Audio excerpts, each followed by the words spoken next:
semua tim dan semua player, harap korang training lebih mantap untuk korang punya skill dan tim untuk korang berhadapan dengan 2 kali championship dan 1 bronze medal sukan si. Korang boleh cabar saya kalau dapat. So, jadi saya akan bekalkan title saya. Kalau tadi datang ada juga ada lain ada Malaysia. Dia ada fight season community lah. Untuk semua bocah-bocah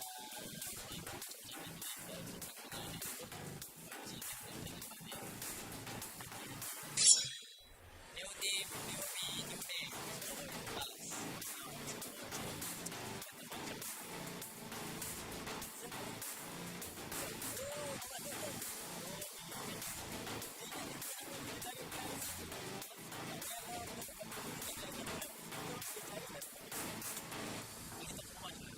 Maybe it's not a better, just mentality.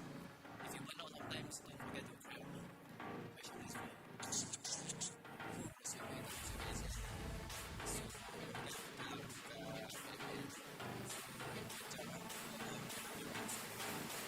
Can you PMPL MY?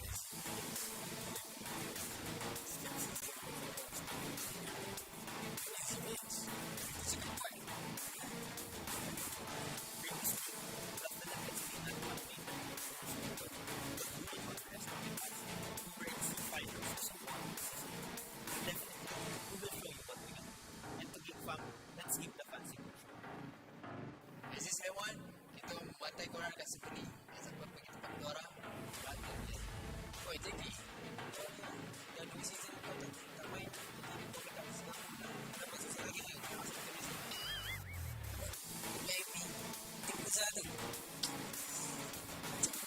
Sangat je. Tapi nanti kita kejar. Jadi bulan sikit-sikit. Okay.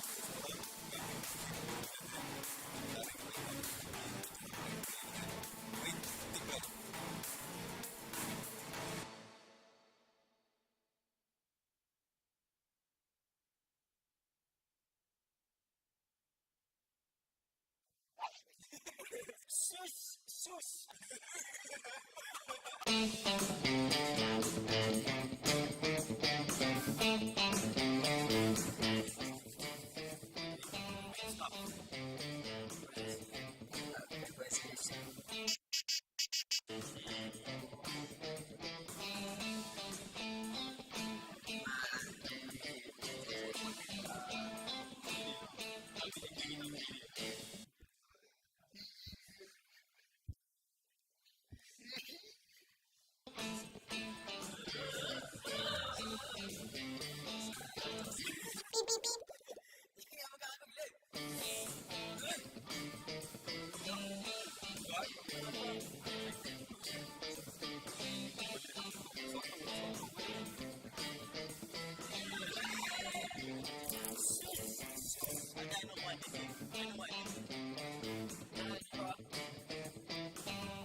all of the HYVE International fans, thank you for the non-stop support.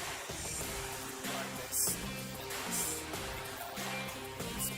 Kalau disaksikan yang ke-20 PMPL MY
details, feel free to follow the official PUBG Mobile community. See you next time.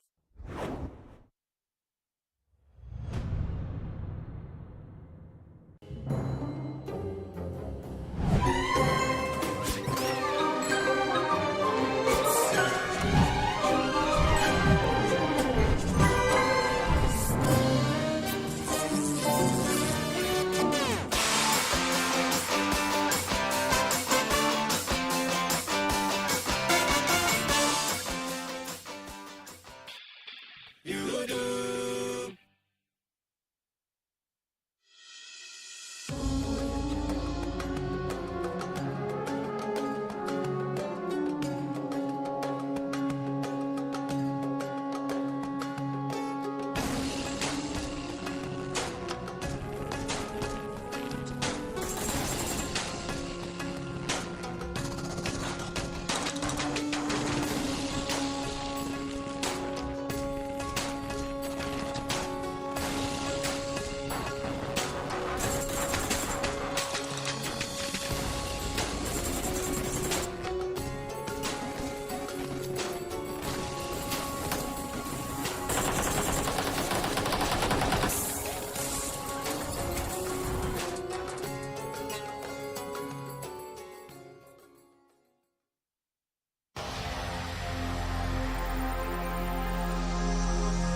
welcome back to day number 2. This is the 2022 PMPL MYSGPH Fall, brought to you by PUBG Corporation, Tencent Games, as well as Lightspeed and Quantum Studios. My name is Sir Cloud, together with the one and only Choo Choo. We'll be bringing the action to you, but of course, before that, we'd like to thank our official partners. Yep. Which one is that? So many, because right now we're having one of the best season ever, especially our official smartphone partner, which is going to be Realme. This is the latest GT Neo 3, also with the latest chipset of MediaTek Dimensity 8100 5G. Definitely will be upgrading your playstyle, and definitely you'll be one of the pros one day if you're using this smartphone. Also, thank you so much to our official digital tackle partner, which is going to be Yoodo. You know best for yourself, so you can customize with Yoodo and play PUBG Mobile for free, and it's going to be unlimited data for your PUBG Mobile. And also, thank you so much for our official live stream partner, which is going to be TikTok. Don't forget to hashtag be the one with our recent TikTok challenge. Update us with your latest creative content. And don't forget to follow our official PUBG Mobile TikTok, which is going to be PUBG Mobile MY official, PUBG Mobile Esports.sg, and PUBG Mobile official PH. Now, we're down to day number 2. There's no warming up to do for these guys. The format is really hard and really brutal. Speaking of day number 1, Team Secret coming in very late, but still getting the number 1 spot. Yeah, it doesn't matter how you start, right? It matters how you end at the other day. So, Team Secret currently at number 1. They open up a 12-point gap with the number 2 spot. But then again, let's not also forget teams like GEEK Fam. They started off well. Their second half not so, but they're still in the podium spot at this moment, I'd say. Now, some of the teams that we also talked about, like we're waiting for them to come up and show their stuff, and maybe, you know, day 1 is like a warm-up day. It's like 4 rivals, for example, or even Genexus. They had a good record last season, but so far day 1 wasn't their day. But hey, like what all gamers say, it's warm-up round, right? And the thing is, with this new format system coming from last season, it's not really that, how I say, pleasure for these guys to actually have a bit of a, ease into it and just warming up, because they do know that by the end of this week, they don't have that much time. And just like, what is it, like 5 days of playing non-stop, and then they will be, how do I say, graded based on their entire week performance. Then only they get to see the points that will actually drag them into the grand finals. Yeah. So that is definitely the risk, and because of current format of like having the weekly bonus points and so on and so forth, we've seen whatever happened last season. You start off late and that's it. It doesn't matter anymore. So it really forces the teams to play consistently from the start, from the get-go. But at least I would say that if it's like day 1 up until maybe the 5th day, it is still kind of okay, but it's still within the same week, it is fine. But if you bring that sort of inconsistency towards week 2 and week 3, then there is a problem. But we're going to have to wait and see later on who will perform today, as we're going to jump straight into the format. In case you guys haven't got a clue what happened yesterday, we're going to recap later on. But for the schedule and the format, we're starting off with yesterday, which was the first Wednesday on the 20th of July. And we're playing the Country League up till the 7th of August, which starting yesterday up to August, and from Wednesday up to Sunday from 5 matches per day. And then we're gonna jump over to country finals. I think this is where only 16 teams will actually qualify, if not, I'm not mistaken. Which is gonna be 26 to 28 of August with 6 matches per day. Then we're gonna have the top 4 going for the PMPL C Championship, while the rest 5 to 7 will have to play the play-in first. Correct, and only top 3 from the play-in will move on to C Championship. And for the point system, same. It's going to be first place, winner, chicken dinner. Every round will receive 15 points. Second place, 12 points. Third place, 10 points. Fourth place, 8 points. Fifth place, 6 points. Sixth place, 4 points. Seventh place, 2 points. 8 to 12 will receive 1 point. 13 to 16 will go home with a memory and 1 elimination per point as usual. And of course, what's going to be important is the total prize for the moolah of 150,000 US dollars. Now that's a lot of motivation actually. I have a lot of fumbling words there. But speaking of which, do we still have the MVP awards and whatsoever? I think usually they do, right? Yes, we do. We still have the category awards, like they are like a best support, best scout, and so on and so forth. Exactly the same as last season. And talking about last season, this is the bonus point structure similar to last season, but in case you just join us, As you can see on screen, the weekly bonus points will be points awarded each week for weekly rankings, and the league bonus points will be points awarded for overall league stage rankings. Now, the total bonus points, which is the week bonus as well as the league bonus points, will make up the initial points that will be the starting point during the grand finals. So you can have a head start in the grand finals if you do well, basically. Yep, for the point system for the weekly, there we can see it's from 20 points up to down to only 1 point each team. But for the group and the teams that participating for this season, it's going to be Group A, B, C, D, and E5 group in total with 20 teams participating. Now from Group A, HomeBois, Bosskurr, Team Secret, Team Hawk, and Dingoz, GEEK, MAB, GEEK, Yoodo Alliance, RSG, Tabah NSEA, Create VIP. Whilst Group D, Genexus, Axis, redONE, MUGEN, and Group E, we have 4 rivals, 79, Farang, and HYVE International. Now, yesterday's performance will look a lot of highlight under the spotlight. It's always been GEEK, Axis, and suddenly the last minute, Team Secret just happens to be there as well. Speaking about Team Secret, so yesterday they ended the day well. So comparing Team Secret and GEEK had a good first half, Team Secret had a good second half. So it was like the tale of two halves here. Average eliminations favors Team Secret with 8 versus 6.8. GEEK has a little bit lesser average damage, 1,495 as compared to Team Secret 1,528, and average time in the blue. GEEK took a little bit more time in the blue, but that's absolutely fine. So Team Secret, we saw yesterday, Kid, he put on a great performance. In the final round in Miramar himself, he got 7 elimination points, and that's almost half the team's eliminations. And just to recap a little bit of the highlight yesterday, the first half dominance from GEEK. Yep, we saw GEEK have been a really good momentum at first before they went to, I think they went for a break for a second round. That kind of slows down the momentum afterwards. But so far, GEEK or even RSG Axis, everyone is still on the top 5 here, especially when it comes to Team Secret. We're going to watch a highlight later on when it comes to Miramar. They're still holding the record of 17 eliminations. That's the highest by far. Yeah, that's the highest this season. Of course, we have seen more if we want to compare to previous seasons, right? But it's just day one. So we have a lot of more opportunity for teams to actually overtake that number 17 golden number for now. But we also have to give props to GEEK.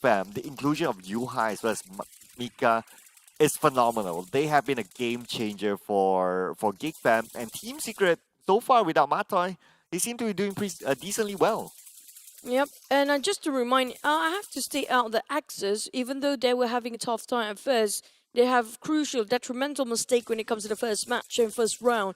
They did actually come back into the tournament, who was starting from the second game onwards. They just keep on going, so it kind of plays themselves in the first page as well. Back towards the side of Team Secret, they've been quiet the entire day, but I wouldn't say they are consistent because it's just one round to turn things around. Starting from the third or maybe fourth match, they start to warm up a bit. But look at the gap between the first and second place. Team Secret, within just one match, making such a turnaround event. Yeah, they overtook GEEK. GEEK took the #1 spot for maybe like 3 games, and then Team Secret, 2 phenomenal rounds, especially Miramar was their game. They overtook GEEK. Now they have a 12-point gap between GEEK and Team Secret. But let's not forget about other teams as well. So we got Semnang at #3, 49 points, just 6 points behind GEEK. 1 round is good enough for them to overtake GEEK, but they need to prove it, obviously. Axis as well, doing fairly well with Dell, one of the new stars, showing up yesterday. Then they managed to get their chicken dinner, 45 points. MAB, no chicken, no problem for them. Still able to match up with the total amount, the same total amount of points as Axis. So we can see here some new names, some old names coming back as well. Yeah, before today's matches, as usual, we're going to drop by Sunhawk first, then going to be double Wrangles and double Miramar. But the group will be not the same every single match. We're starting off with A, B, D, and E. So C group will not be participating for the first match, where Yoodo Alliance, RSG, Tabah NSEA, and Create VIP won't be playing the first Sunhawk for today. But for the rest of them, for A, B, D, and E, they have to be really ready. Now, speaking of MAB included, we have to put in our minds that Iftar yesterday, his performance, many times that he popped himself up as the MVP. It's not the #1 spot, it's always the second, third spot, but almost every round there's Iftar for MAB in there. Yeah, it almost feels like he inherited the strength of what used to be John towards the end of last season that he bring up like this MVP-ness performance. And I think Iftar, even last season as well, he has been a little bit under the radar too. He did show up a little bit in terms of like some of the top stats, top fraggers, or even like damage dealers. And it's nice to see him starting off well for day number 1. MAB, I can say that they are one of the underdog teams that people don't really pay too much attention to. People normally pay like, you know, your typical 4 rivals or your Team Secret Sem9, but MAB showing a good strength on day 1.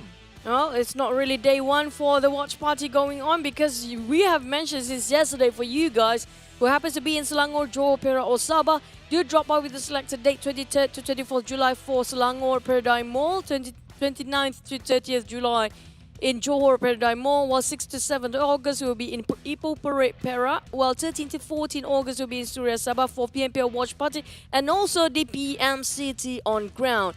We do know there's a lot of roadmap coming up to reach up to the PMPL levels, like including PMCT. Yeah, PMCT is definitely one of it. Of course, do stay tuned to the PMCT as well, and you will know what will be the next step. I believe after that will be PMNC from PMCT, but of course that will be a different conversation. We'll be talking about the PMPL, of course, and our predictions for game number 1 would be, of course, I have to say that they are bringing the momentum now. Team Secret stands a good chance in Sanhok. Well, we're gonna have to wait and see. There's a lot of miracle plays done by like last season, but for this season, maybe we can see something since Team Secret looking very strong. But for me, it's gonna be Team Hawk, because you know what? I've mentioned this yesterday. They have been one of the teams that's always in the middle bracket. I'm waiting for that breaking point, or just for them to have the breakthrough moment to finally manage to get them top 4, top 5 even. Yeah. They have been in the same roster almost every single season. The only thing that they need to have a bit of a little bit more push, and that's it. Yeah, I guess with the current changes, so far we saw a fairly good performance actually from Team Heart yesterday. There was this performance in Erangel. I remember that Heiko was the MVP, and definitely well deserved. I thought he brought a lot of value towards that game, towards that round. It's just a matter of whether they can be consistent or not. So with the inclusion of Damn Cutie, I know that he hasn't really shown that much yesterday, but I do believe his potential, and I look forward to seeing whether he can warm up and he can gel fast enough to adapt to his current new teammates in day number 2. That's true, but don't forget about GEEK fam. Yesterday, their performance is just sublime. I'm talking about Snipes and also the entire team. The entirety of GEEK fam just know how to work around themselves. Like, if they've been cornered, they've been how do I say it? Literally being covered by all the other teams surrounding them, but they still managed to survive. Same goes for Team Secret. Now they're going stronger for this season. Definitely we saw a bit of a change, but that change impacted the entirety of their roster when it comes to the dynamics of plays. And you can see that some teams, on the other hand, now we have to mention also 4 rivals, they have not been performing at all. Yeah, I guess that's the reality, right, at this moment. But a lot of fans are saying like, oh, it's just day number 1. And 4 rivals, they have had this history of like, okay, we will start off a little bit later. Well, yes, later, based on the format, it's not good. But if you look at last season, they did take a few days to start on. And at least they started off like, okay, somewhere in the middle of first week. And then they went all the way from there. So I think that maybe we can just we can still give them a bit of room, because we have to give them the benefit of the doubt that when they were champions last season, they were really, really strong. So we got to keep your eye still on 4 rivals. Well, we're gonna have to wait and see, because we're gonna hop into Sanhok very soon, less than in a minute. And the thing is, I'm still, contemplating regarding, is it a wise move to actually put a lot of IGL into one team? Because that seems like they are having a different perspective of communication every single time they try to approach a fight. We saw a couple of moments where they kind of really separated quite far from each other and just not clear about what they want to do yesterday. Well, I think it's very hard to tell at this moment. It is still day number 1, so I'd still give them the benefit of the doubt that we allowed them some time to gel. That was also the same problem actually last season, whereby they had 3 IGLs, but it took a while for their manager, Joker, to sort things out together with the coach, and they finally found that formula. So I'd still give them the benefit of the doubt, considering that they have done it before. But let's check out Sanhok as we go to Game 1.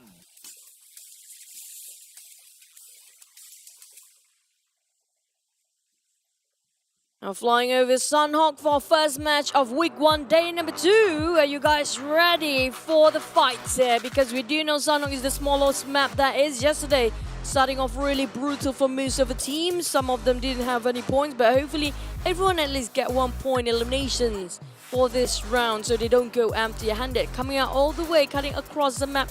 Not really kind of balanced out, more towards the northern side, ended up in Camp Alpha. So I have to say, some teams who want to drop around Sami, it's going to be quite a long journey still. Yeah, so at least the good news this time is that RSG isn't playing, so it's good news for Axis considering they lost Sami to them yesterday. So this time it's going to be all Axis Sami, that's for sure. Looks like Team Hawk is playing the Nomad role in Sandhawk, so they will drop wherever that certain team is not playing. So in this case, it's going to be Crit VIP not playing. They drop it to Lakawi.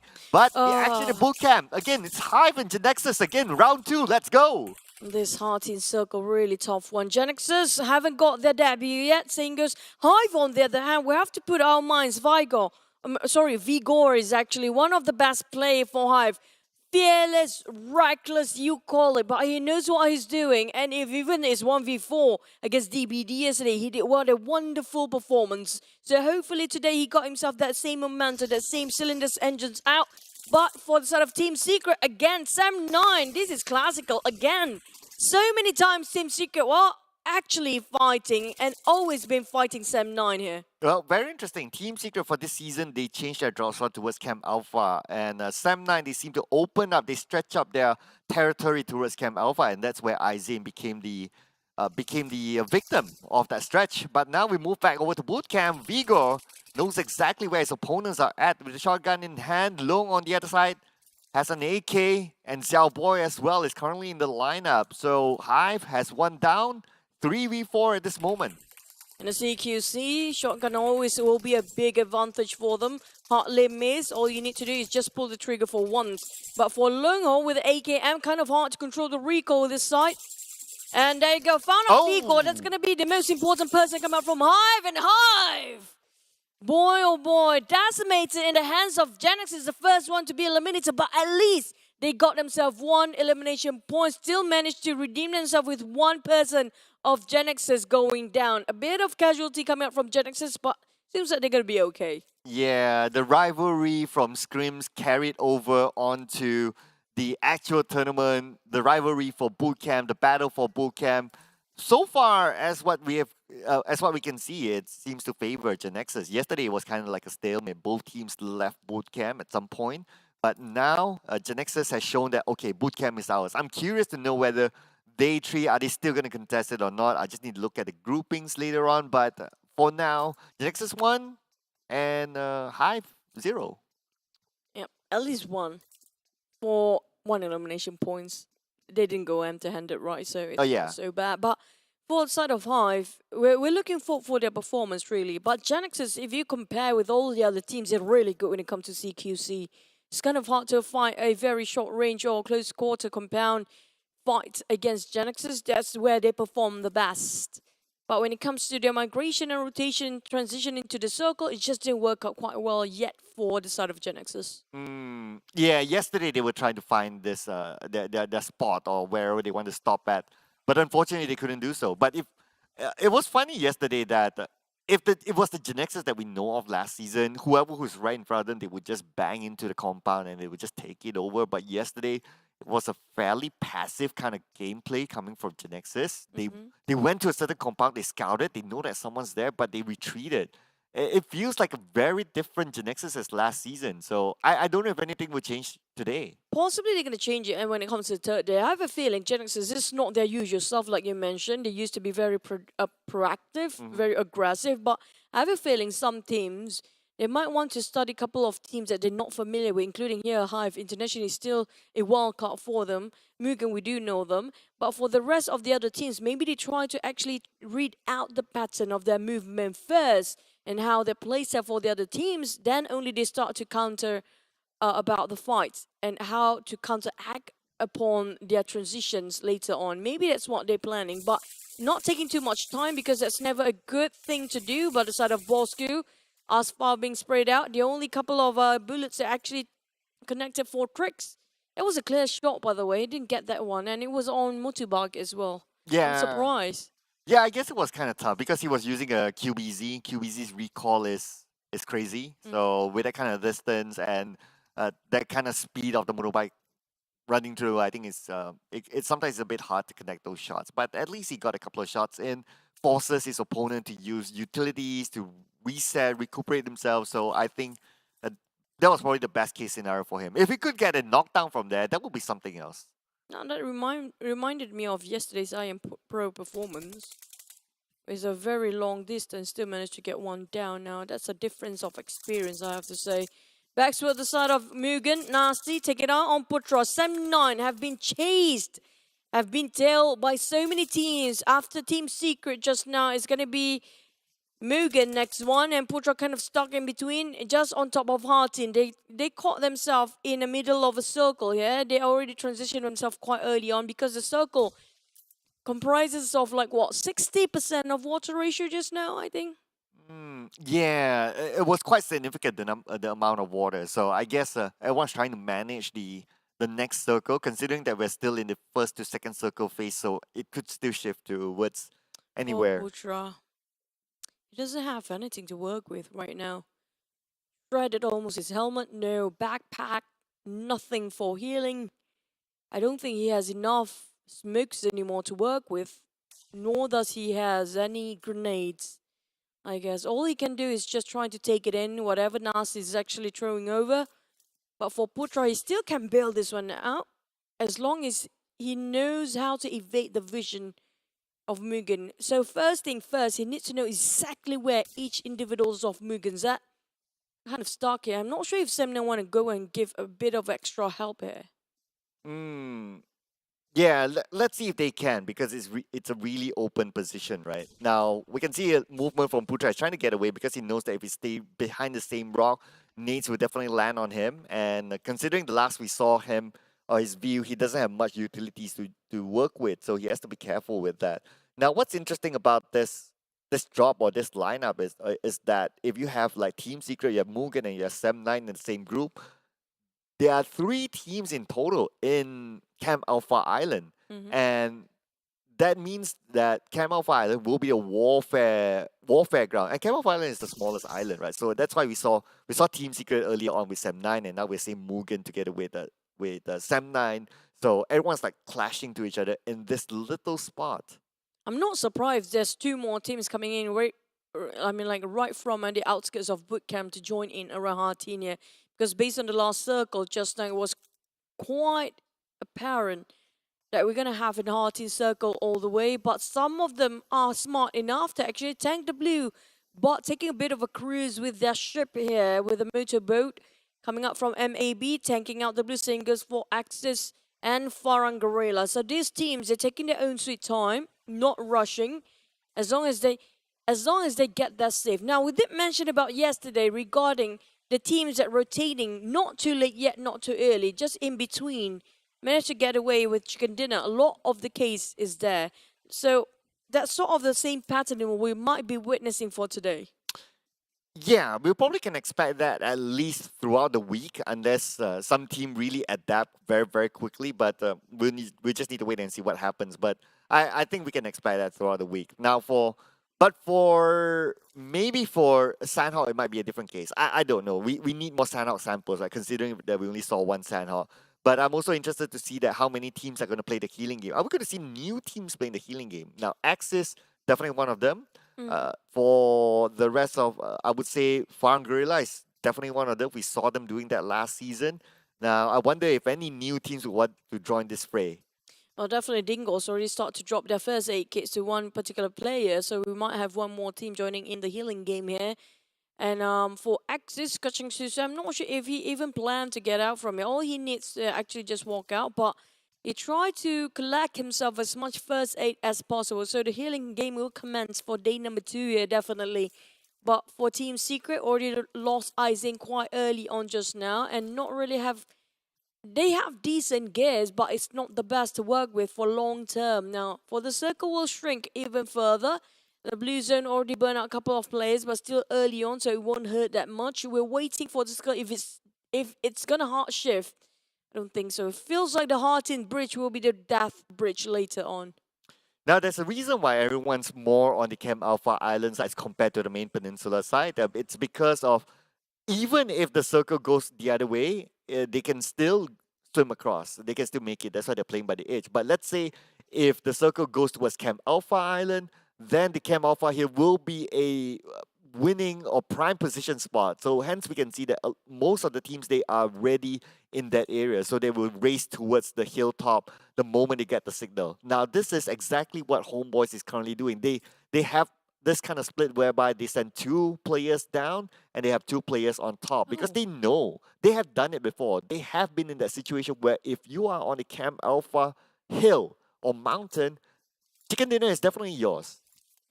We can see everybody trying to fight for the prime spot here when it comes to Chem Alpha, but the circle just now feels like it's going to go north all the way. I'm surprised that Putra still survived after such a long time, and Mugen's not taking a step forward. They have everything that they need to. The fact that Putra is not retaliating, it just shows that he doesn't have enough, but Mugen's being so cautious. They have been waiting so much time and resources just to get that one particular player coming up from Sem 9. I'm not sure if the rest of the team are gonna actually hand out a couple of backups for the side of Putra or just leave him be.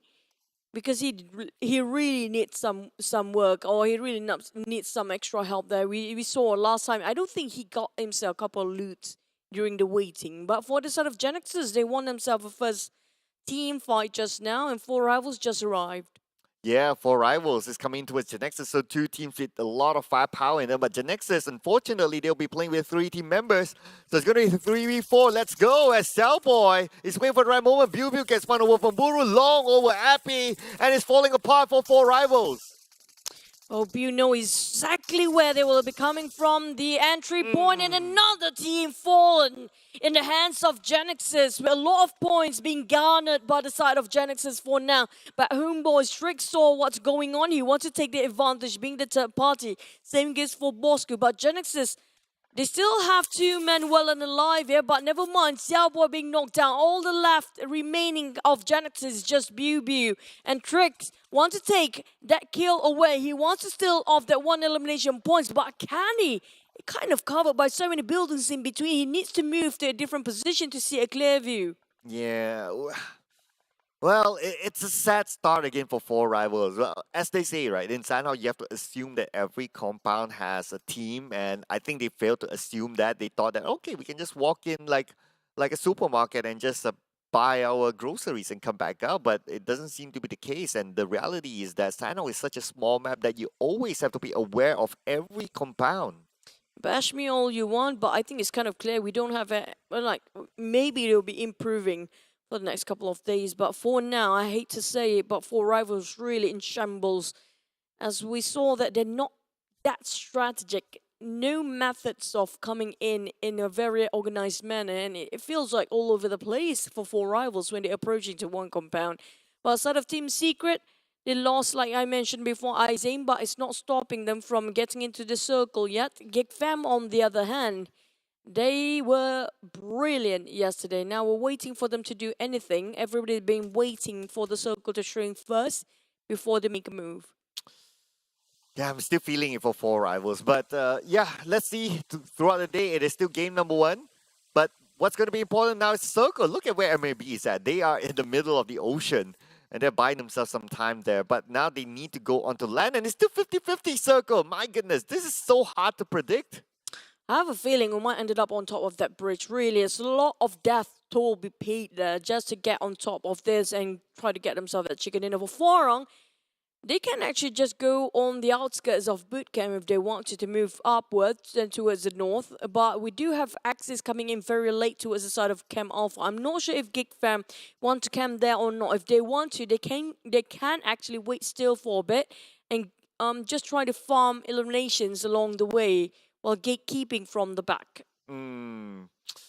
Well, I guess who's still at the Camp Alpha Island is still kind of okay. You still can move towards the other side if needed, but you don't really need to at this point. And you can still be at the Camp Alpha Mountain, considering that some teams may move from the left side, just like what GEEK Fam is currently doing, because they drop in the areas of ruins / tambang. So for them to go to wherever the circle is, it's very likely they will pass the Camp Alpha Mountain. So HomeBois has that advantage of being up there. MAB will need to dock themselves, but they need to be careful as MUGEN might be waiting for them at shore. Now, how much gasoline they do actually have for the side of MAB? They have been cruising for the longest time there is, still not docking themselves on the shorelines. But for Team Secret, they resort to taking a Vespa just to have a bit of a stroll. While Sem9 now taking over this side of the compound, but they're definitely at the edge of a circle. They can wait for a bit before moving because we do know definitely that the circle will actually hard shift if they want to. So it's best to wait before they start to move. And GEEK fan spotted out Axis, who happens to be nearby, but we can see that Micah really is eager to take on one out. Oh yeah, here we go. But okay, Rift knows that GEEK fam is on the hilltop. Now who's going to make the first move? Now all of them are not within the circle. The blue is currently closing in and Axis will be the first team to receive the wrath of the blue. Now GEEK fam, they know as well, so they're playing the gatekeeping role. Well, this is an opportunity they wouldn't want to miss. They can actually get Axis if they waited a bit more, but now the circle and the blue shrinks and it will burn because it's the third phase. It will burn quite a lot, at 0.8% if I'm not mistaken, or 0.6. I'm sorry if I got that wrong. But definitely less than 1% HP per second. Back towards the side of Team Hawk, it will take them a bit of time on foot, but it's okay as long as they're being safe, no sound being emitted. But they did actually spot out Dingoz, who happened to be passing by. Same goes for them. And maybe finally get themselves docked onto the shoreline, but MUGEN's still there. I'm surprised how Putra managed to slip off their fingers right in front of MUGEN. They just let him pass by. Yeah, we weren't shown the visual for that, but I guess he has his ninja ways, or I don't know, maybe he flew away or something. MUGEN just had to let him go. But MUGEN, they're so far so good. At least they managed to get themselves to the circle. MUGEN is playing. I recall this kind of gameplay a lot, and this always comes from the Singaporean region. They try to play as passive as possible. They try not to take much risk, even though if they share the same compound with another team, they're not going to do it. But the circle, my goodness, moves towards the main peninsula. This will be big for teams on the Camp Alpha Island. We got at least 6 teams on the left side. Now, looking at SMG, they're having the most prime spot there is. Whoever tried to swim over definitely will be fished out by the side of SMG. But here comes Bosskurr knocking on Genexus' door, just passing by. But they parked themselves here. Are they ready? Genexus for the third team coming in. And they got themselves quite a number of eliminations. But here comes... Shotgun. That was really painful. Xiao Boy almost being at the brink of death. Knock one down. Now Boy, we're actually on his knees. Iman taking off from the back line. Builds the only remaining member again for Genexus. Being wiped out. Plays himself at 14, but with 8 eliminations. That is still quite a number of eliminations in their hands. Zigzag to the rescue, ladies and gentlemen. And they managed to take out Genexus through a close quarters combat, and the shotgun again is definitely a meta right now. But well, now we move over to Sem9. Now they're going up against MUGEN again. MUGEN, Sem9, round 2. Let's go. Now, whoa.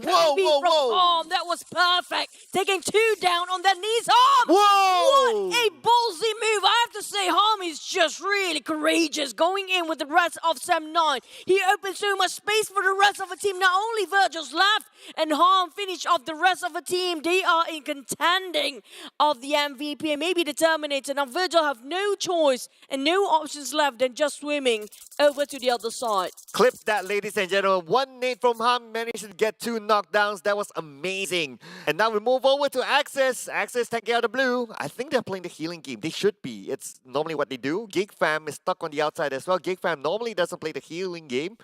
Now Snipes is down together with Micah. So now it's going to be Damru together with Yuhai. Damru. Oh, Damru 18. First aid. So he's going to play the healing game too. Yuhai tried to actually gain as much eliminations as possible. We do have Axis Dell on the other side. Now this is another Wonder Boy we talked about yesterday. Here comes another MVP of MAB Iftar. An M416 running over. Level 3 of vest and level 2 of helmet will really fare him quite well. Not really. That was a really long shot coming up from Zix. Yeah, it came from the other end there. MAB now having trouble to get into the circle as they're tanking on the blue, but MUGEN looks like they're out. Number 13, 0 elimination points for them. That means no points in this round. 5 eliminations already for Sam9 as they're dominating this round. Now Zig's trying to find another victim on top of his crosshair, getting one within a very long range. Definitely a fruitful patience been waiting all this while. With Team Secret, they're being actually stabbed from the back. Same goes for HomeBois. Now they're being closed out by the blue. They need to actually move forward. But how to actually pop their hats right from this bridge? Like we mentioned, this is going to be the bridge of death, but Kit will be finished off by the side of HomeBois. But they are burning themselves quite a lot here. Only a couple of med kits to be worked with.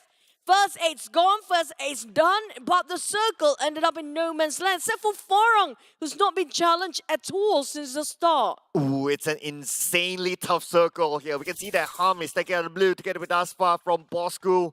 And on the other end, it's very, very tiny, very small, but there's someone else as well still on the blue. Monkey from MAB together with Calamity, finding it hard to get inside. 6 now goes up against Team Secret. Fredo gets one to Zigzag as Iron Pro tries to secure those elimination points. Oh, Iron Pro got one.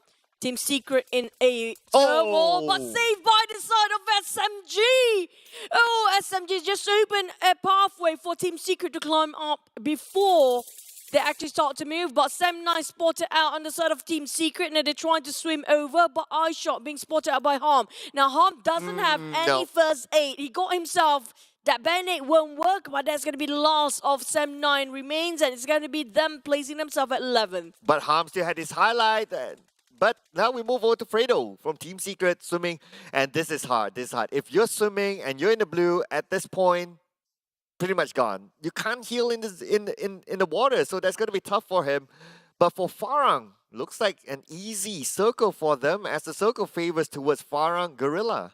This is a bizarre circle, just showing a lot of river instead of land ratio. We're definitely making it so hard for the players not to just swim over, to place themselves in which part of very small land. And we're looking over, only a couple of teams managed to squeeze in there, and the rest of them have to cross and swim over, and they just kind of regretted they're taking Cam Alpha or even staying in the hard team for too long. Back to the side of SMG, they're just at the shoreline, found it out by the side of Team Huck.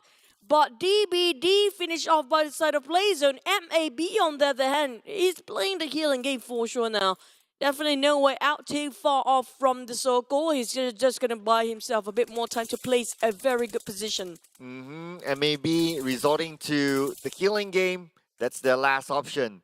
Team Huck, on the other hand, they need to find a way to get onto the other side. But SMG has a compound and they have this circle locked in. Team Huck finding it difficult. The moment they show themselves on the road, that's it. The road is super. Even if you pop smokes, they can just randomly shoot and it could still land those shots onto Team Huck. Side of GEEK Fam, UI trying to buy as much time possible, waiting and swimming with one first aid. Damroot we saw with the most first aid before already finished off. And UI being fished out. It's going to be on the side of Farang. He heard the movement. He wants to finish him off. The last member of GEEK Fam now at the hail, at the mercy of Molix of Farang. And he will not let him off easily. UI have no way to climb up, but SMG might just buy a bit more time for UI as they distracted Farang to give their full attention to the side. And somehow UI is still alive, but the name on the Shinzi almost taking him out. And SMG, they need to defend this location against Farah. UI has nowhere to go, and GEEK Fam will be out. And now it's going to be Farang Guerilla against SMG. The circle still favors SMG. Yep, just at the rim of it, touching, and now Farang. Stone jumped down just now, eager, too greedy to get UI. It cost him his life, definitely being punished entirely for Kachang Suzu. That's a long shot from the side of SMG. Shinzi see through everything and everything. Same goes for Johnny here. SMG, they are conquering the circle right now. They had the circle locked in, and teams on the other side finding it hard to get across. MAB number 5, 3 elimination points for them. And looks like Bosskurr is playing the healing game. We can see that Asfa is currently doing it. And a Farang Guerilla down to Minz and Team Huck on the other side. But the moment the circle closes in, it's going to be hard. It's definitely champions now. It's definitely chicken dinner for SMG. That's true. For sure. But the thing is, will make a difference for the other teams. Who will go down first? Farang Mins is burnt off by the blue. He doesn't have a choice and just move forward and stand up for a bit. That definitely will expose himself. Shinzi also being clipped down, but it's going to be SMG with second place taken by Farang. I have to say, they played healing game, and that's what's worthy. And that was fruitful for them. For the side of SMG, they got themselves not a double-digit elimination, but definitely will push them quite a lot with that chicken dinner.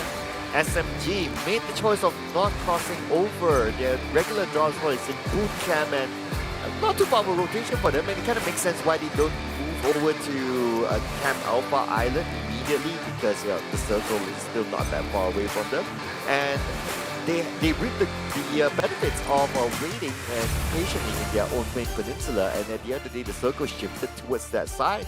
Hence, SMG, they got this chicken dinner. But Sanhok is this kind of map where it's very, very circle dependent. If you happen to drop around there, and the circle favors you, you're pretty much secured in chicken dinner. It is that hard in Sanhok. But nevertheless, congratulations to SMG, their first chicken dinner this season, and so far, Choo, all chicken dinners are all different teams. That's true, and so far we haven't got ourselves a double chicken dinner for any team just yet. And this is actually a good sign for most of the teams out there, and also for our scene of MYSGPH. It just shows that these guys have improved tremendously from last season. From the start, we're looking over Genexus have been trying to defend as long as they can for this compound on top of bootcamp. 3 teams coming in, knocking on Genexus' door. And they just have to defend, but it's just too much sometimes. When the side of 4 rivals arrive, it's just too much for them to handle. The firepower is not enough on their side. Only remains with Xiaobo and BB till the end. But for the rest of the other teams, we learned something since yesterday, is that not too hasty when it comes to making a decision to transition themselves into the circle, because so far we saw when it comes to the 4th or the 3rd circle, then only you start to realize that, okay, we get to go this part of circle. If you go a bit too early, so many teams decided to go around half team, but the moment the circle hard shift toward the right side, the river and the bridge making it so hard for them to go through. That's a choke point. That's the hardest choke point in this entire round. Yeah, although I think that it's a 50-50 decision, right? Can you imagine, let's say, if the circle went to Hatin, went to Camp Alpha Island, then it will be a totally different story, because even for SMG, who's on the main peninsula, wants to swim over. When they swim, it will be the same case as everyone else earlier on. Like they will be fishers, and everyone will be fishing for them. That is just how cool this kind of map is, and this kind of circle is, especially if it's divided 50-50 towards the end. But again, congrats to Team SMG for netting this chicken dinner, and also for the other teams as well for getting into the top 4. Yep, for SMG and Farang, I have to say Farang bought so much time for the rest of the team. They've been playing a bit of healing here and there. Same goes for Bosskurr. Team Huck, on the other hand, have been very consistent since day 1 now. This is a team they should watch out for, because Team Huck, no matter what, they still managed to squeeze in the top 10 in the very last minute. We mentioned about this. No chicken, no problem. You don't have that much elimination points, no problem. As long as you have the consistency to remain as a top 5 or even top 8 survivor till the end of the time. But for the side of SMG, congratulations for this chicken dinner. With not that much amount of throws being used, we're looking over the most used and the most distance travel is going to be from Team Hawk. They've been traveling quite a lot. Now, I do want to know how much traveling distance for MAB, because they've been on the boat all the time. Oh, yeah. MAB might be the travel winners, because they drop into the port area, the dock area, and then they took a boat, so they went like probably from the southern side all the way up, so that's a ton of travel distance. But looking at the numbers here, so 7 elimination points for Team SMG, bringing them to a total of 22 points, and Farang Guerilla 15 points, Bosskurr 14 points, Team Hawk 10 points, and then it's going to be MAB 9 points, Genexus, depending on 8 elimination points only, they managed to get 8 no placement points for them. Axis tried to play the healing game, didn't really work out for them. 6 points for Axis, and Sem9 6 points as well. Team Secret, who was hard yesterday, managed to only get 5 points in this round. DBD as well as HomeBois both sharing 4 points each. GEEK fam, the hard team yesterday too, 3 points only, but our MVP comes from Sem9. I'm surprised at MUGEN. I'm a bit disappointed by the side of MUGEN, who actually managed to lock down on Putro quite early on when he was literally having nothing to work with. But this guy just managed to squeeze himself out of the predicament and managed to survive almost at the end of the game, and still managed to get himself this MVP. He didn't have any utilities to work with, one elimination on his side, but for the overall scoreboard for now, still holding up the top 3. It's going to be Team Secret, GEEK and 7-9. But look at the points coming up. Team Secret, you said they just gained 5 points just now, but still an open, huge gap between the first, second places. 72 points for Team Secret, and GEEK still at 58 points.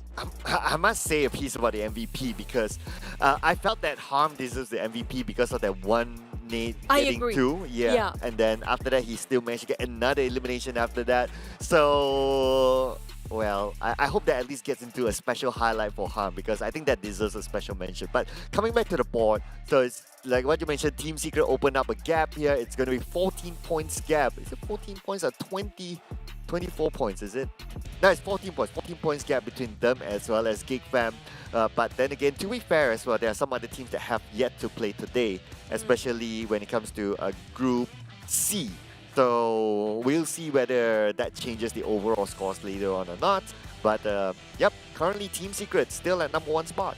Yep, and just widening up the gap even further, where GEEK Fam, even though they kind of decimated quite early on, but they're still going to play the next round. If I'm not mistaken, for a wrangle later, we won't be having only Group E, which is going to be 4 rivals, 7-9, Farang Guerilla and HYVE International. But let's recap about what really happened for the side of SMG.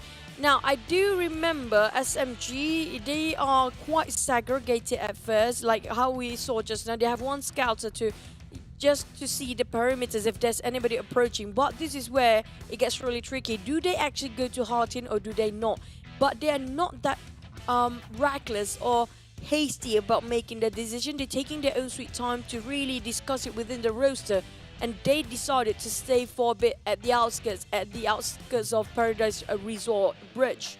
And that was fruitful, and that was really one of the prime spots the moment the circle heart shift toward the right side.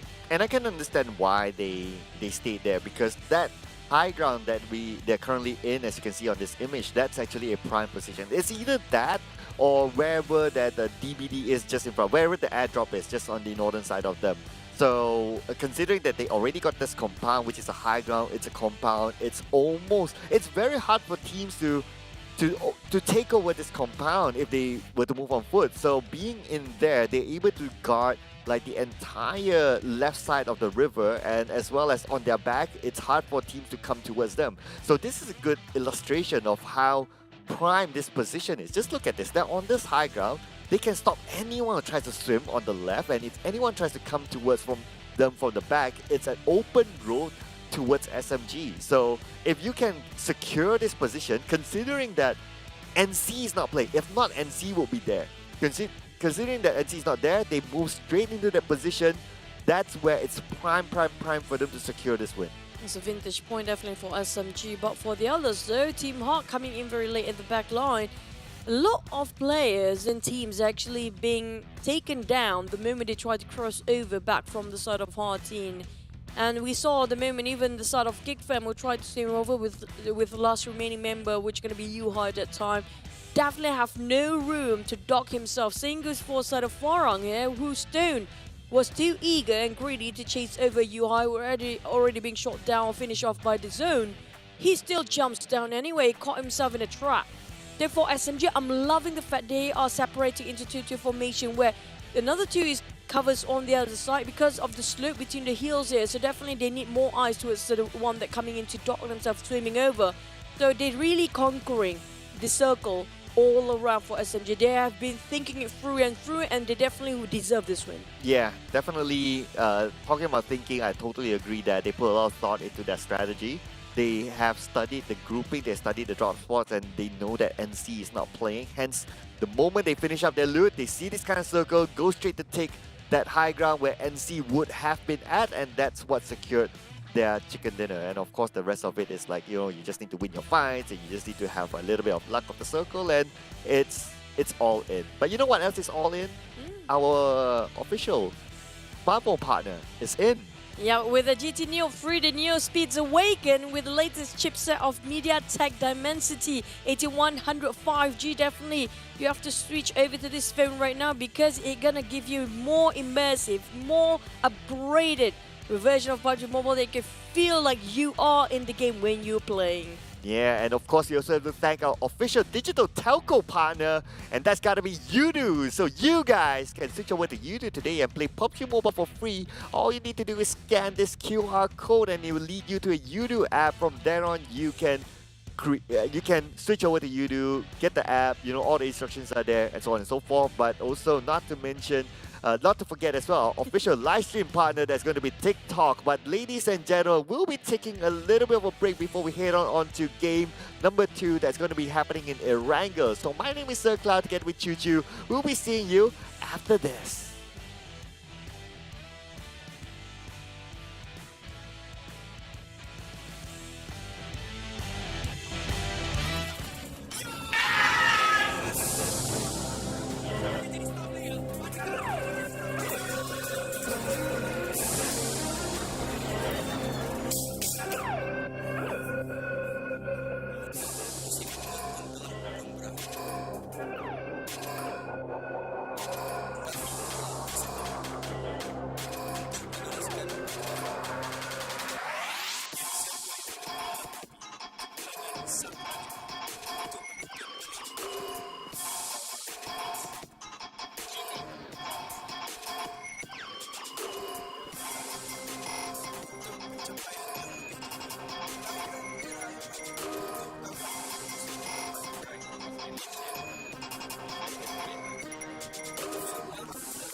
Kepada semua tim dan semua player, harap korang training lebih mantap untuk korang punya skill dan tim untuk korang berhadapan dengan 2 kali championship dan 1 bronze medal sukansi.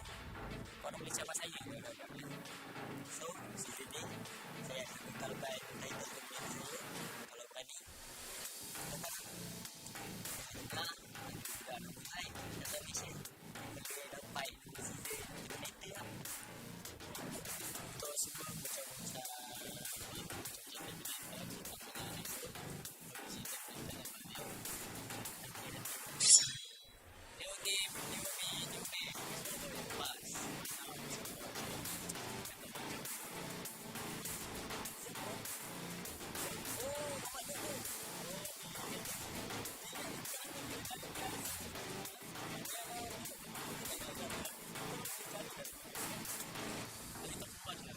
maybe it's not a matter, just mentality. If you burn out sometimes, don't forget to cry on me. Passion is fine.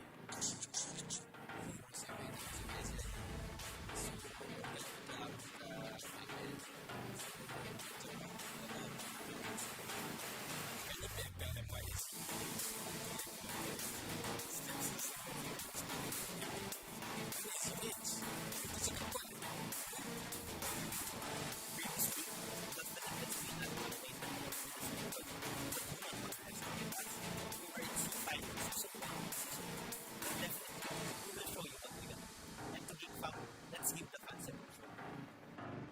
Saya want kita membantai korang dekat server ni. Sampai pergi tempat korang, korang kena kau jadi dah 2 season kau tak main, tak main senang korang. Kenapa season lagi ni? Baby, tunggu satu. Easy sangat je. Aku nanti kena kejar satu dengan sikit-sikit. Okay, sekarang kami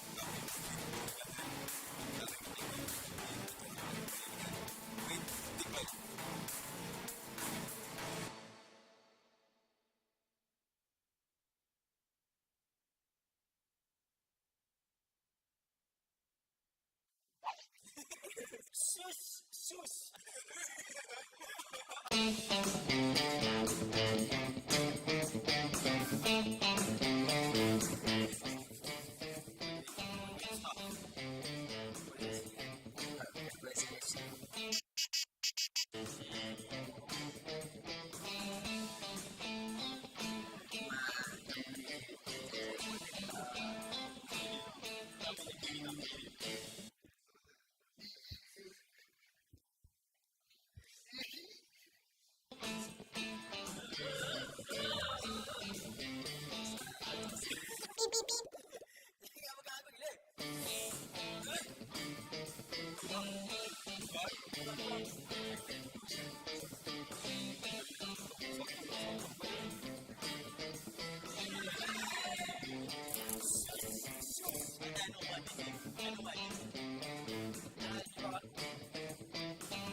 PUBG Mobile players, PUBG Mobile 2.1 is now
next time.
Welcome back, everyone, and you guys are watching the 2022 PMPL MYSGPH fall season, which is brought to you by Tencent Gates, PUBG Corporation, Lightspeed, and Quantum Studios. We just got back from our very quick break. It's gonna be me, Choo Choo, and Zach Cloud back joining the desk now. We're done with Sunhawk just now. Yeah, and you know what else is joining us today is, of course, our official smartphone partner. That's going to be Realme. This beautiful phone right for us is called the GT Neo 3 and is equipped with the dual chip gaming level flagship type of performance, and it also includes a MediaTek Dimensity 8100 5G chipset as well inside of this. And of course, we'd also like to thank our official digital telco partner. That's going to be Yoodo. You guys can switch over to Yoodo today to play PUBG Mobile for free. And not to forget as well, our official livestream partner, that's going to be TikTok. Hashtag be the one TikTok challenge and follow our official PUBG Mobile TikToks. There's going to be PUBG Mobile MY official,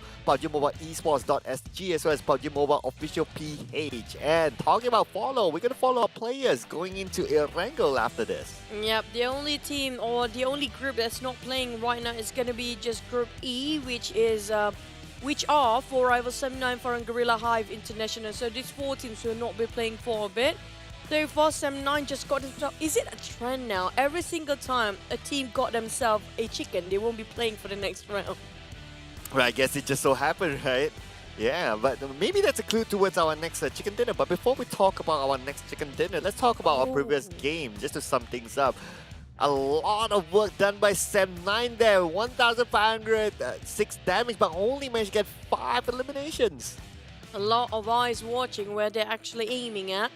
Definitely a lot of third party coming in where 79 was before, and we saw how they were fighting against Team Secret quite early on. So it doesn't reflect when it comes to the numbers, but for number 1, 79 Putra, that's why he's deserving of that MVP as well as the most damage. Same goes for Harm. Harm definitely, with that 1 nade, 2 birds with 1 stone, there you go. 2 birds with 1 stone coming up from Harm. Definitely it was such a big moment for the rest of Sem9, giving them so much space to push in. Yeah, 2 Mugens with 1 nade. That's whatever came out of Harm earlier on. That definitely deserves a highlight on its own. So hopefully someone clipped that, or maybe to clip that later on. But here is the next match, which will be played in Erangel. So it's going to be A, B, C, and D. So Group E is going to take a break for rivals Sem9, Farang Guerilla, as well as HYVE International. They're going to chill out in the next round, and we're going to see the debut for today for Yoodo Alliance, RSG, Tabah NSEA, as well as Crit VIP in Erangel. Now, we did mention previously, speaking of the breaks in between, or not every single group will be playing since we have 20 teams in total. Is it safe to say that for the third match, D group won't be playing? So is it going to be chicken coming up from D group later? Well, okay, so we got 4 teams, Genexus, Don't Break Dreams, Axis Red 1, and MUGEN. So, let's see. It's hard to tell right now, but okay. If it was D, right, which one would it be for you? Putting aside the predictions. Between 2, either Genexus or Axis. At this point, I'm probably going to choose Axis over Genexus because Genexus is just not performing yet. They're being very quiet, like we mentioned before. Yeah, it's very different for them. But I'll put a DBD out of this. But what else that we'll put is, we'll put out a concert for you guys. There will be a virtual concert happening here with this Blackpink collaboration. Blinks, we call them. Blackpink. The Blinks Oh, the for Blink? the community, yeah. They call it the Blink? Yeah, the Blinks. I learned something new. Yeah. The Blinks, this is where you get united, where you can get yourself a ticket concert, which is going to be virtual. And definitely there's only certain date you can get yourself up to the 31st of July. If not, it's going to be gone. And that's it. I'm going to tell you right now, if you want to actually attend the Blinks, definitely all entire world, don't forget to join in the virtual concert. Also, we have the boss, the big boss of the Ancient Secret of Rise. Challenge the boss with your friends. And you guys saw the footage earlier where we saw the gameplay of the Ancient Secret of Rise. It was really magnificent. It feels like the Ancient Mummy for me. Yeah. The feeling. I know, right? Like, you need to band together with your friends to actually take that down, and you get a feeling of fighting a really, really big boss. But who else is a big boss? It's the Gangsters 3. This is, of course, the collaboration with a local or Malaysian film called the KL Gangster movie. They actually had part 1, so I think the part 2 is coming up soon. So get your Malik and Shark voice pack, which is the two main characters of this movie, for free by logging into PUBG Mobile. Search for Gangster Street at in-game events and complete the Malik and Shark mission for you to claim it. Of course, you must complete it within 10 days of this mission to unlock all of that. We're not on Wednesday right now. You guys missed it yesterday. So we have 2 more Wednesday for you for Rabu Padu segment. And this is going to be only for 3 Wednesdays that you have to gain yourself 3 chicken tokens. So if you got yourself that 3 chicken tokens, you can redeem yourself a Lilac attack suit for free. So don't miss any single Wednesday because this is only for Wednesdays. Yes, every Wednesday only. So yesterday was a Wednesday, so the next one will be next week, obviously. So don't forget to log in to claim all of these, ladies and gentlemen. But now we're going to go back onto serious business here. We're going to see the first Irango for today. And so we talked about like, okay, so you picked Genexus and DBD as if it's from Group D. But if it's not from Group D, I mean, like, I kind of forgot what my prediction earlier, honestly speaking. So this is going to be our prediction this time. It's going to be RSG for me and GEEK for you. Yeah, so this is if it's not from Group D. Yeah, so GEEK, they did really well in Erangel. I felt that they were, well, they took a break in one Erangel, but for that one Erangel that they played, they showed that they were really, really good. They really know their stuff in that Erangel. So I felt that they can bring that back in day 2. Yep, that's true. And I'm still waiting for Dingoz coming in with Batman this time. But so far, we haven't seen a lot of Dingoz yet. So a lot of teams have been swapping a lot of roster and roles regarding their off-season and also the window, we call it, when every players and teams just try to swap as much, swap in and out the roster. But the thing is, we haven't got anybody that's really, how you call it, really that strong up to the point that it feels like undefeated. Yeah, Dominant, yeah, that's a word. Yeah, so at first we thought it was GEEK, right? Like because of the first 2 rounds they played yesterday was like superb, but after that it was like okay, not as expected. Then you saw other teams taking over, Team Secret, and then earlier on Sandhawk, I still give the benefit of the doubt. But yeah, there's no one team that actually is like super dominant at this moment, so it's still up for grabs with any team basically. Yep, in a minute we're going to jump over to Erangel. Do put in your mind that 4 rivals, 7 Farang Guerilla and HYVE International won't be joining for this one. So definitely there's a lot of vacancy coming up from the drop spot. But for the guys that's not really, I mean like Farang Guerilla definitely leaving out Pochinki. Usually this is going to be a very empty Pochinki. But I'm hoping if there's any team try to take it off their hands since they're not playing for this one. So will there be any team trying to get Pochinki? Because we saw yesterday, Pochinki was one of the circles that quite centralized around it. And it's in the middle of the map as well. It's going to be a waste if nobody's taking it this time. It is possible that we might see a team take over Pochinki. Maybe, I'm just predicting like maybe MUGEN. Because if not, they will be sharing the same compound, Severny, together with Axis redONE. And I don't think it's ideal to have 2 teams inside of Severny.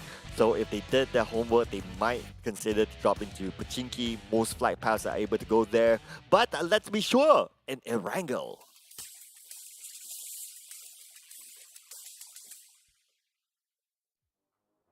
Are you guys ready for the real Erangel commences for our second match in the second day of week number 1 PMPL MYSGPH 4? Now that's a mouthful every single time we announce it and pronounce it. Back towards the points so far. We're looking over the average points in Erangel. Axis is actually holding at number 1 and DBD taking on number 2. High chances DBD might get a chicken dinner if they want to here right now. Since we talked about a team will go on a break for the next round, possibly a high possibility they would take themselves that chicken dinner. I thought you said Axis. Yeah, for you. I mean like... Oh, you're rooting for my...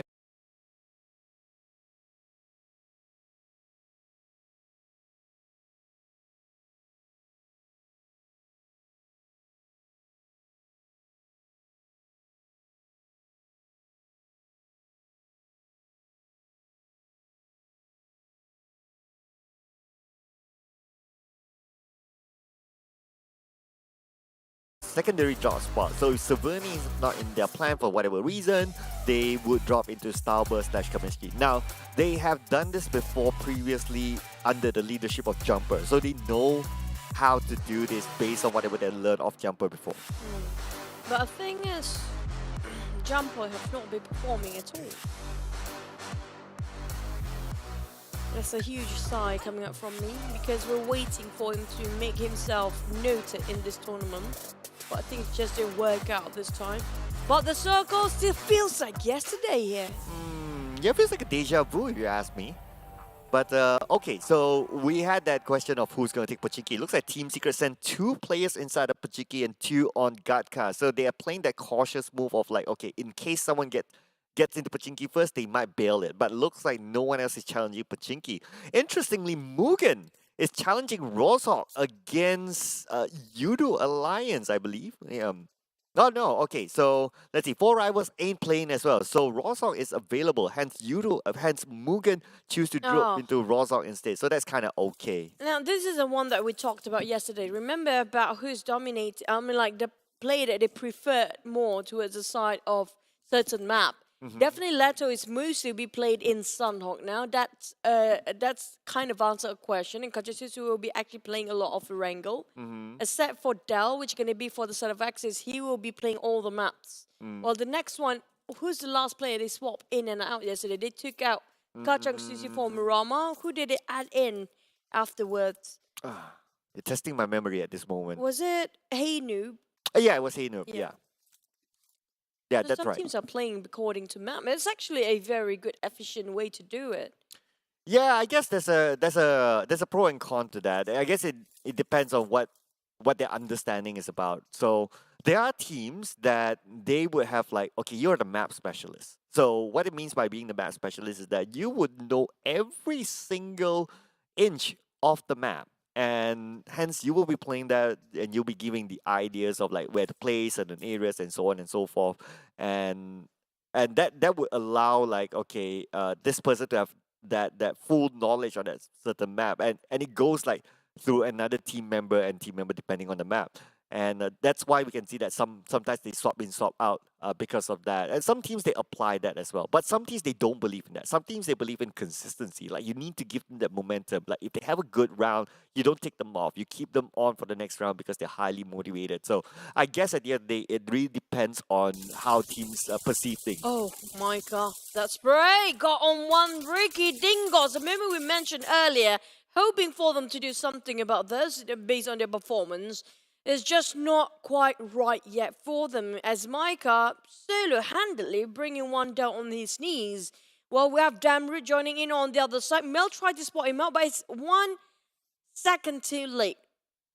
But luckily enough, they're far to actually manage to revive. They have themselves this compound, and GEEK Fam just being a sneaky, cheeky guy, shoot and run. But speaking of the IGLs, and also speaking of the player being swapping in and out according to maps, I'm not surprised one day if some teams implemented that they will be rotating IGLs based on maps too, because it kind of divide them when it comes to the workload for each of the player to know more, like everybody contributing to it when it comes to tactical and strategy and their methods when it comes to each of the maps. So it's not that burdensome for IGL to do the shot calling every single time. In fact, yeah, it's already happened last season, actually. Like RSJ's philosophy last season is that they don't have a one single dedicated IGL. They have like, okay, everyone can call the shots.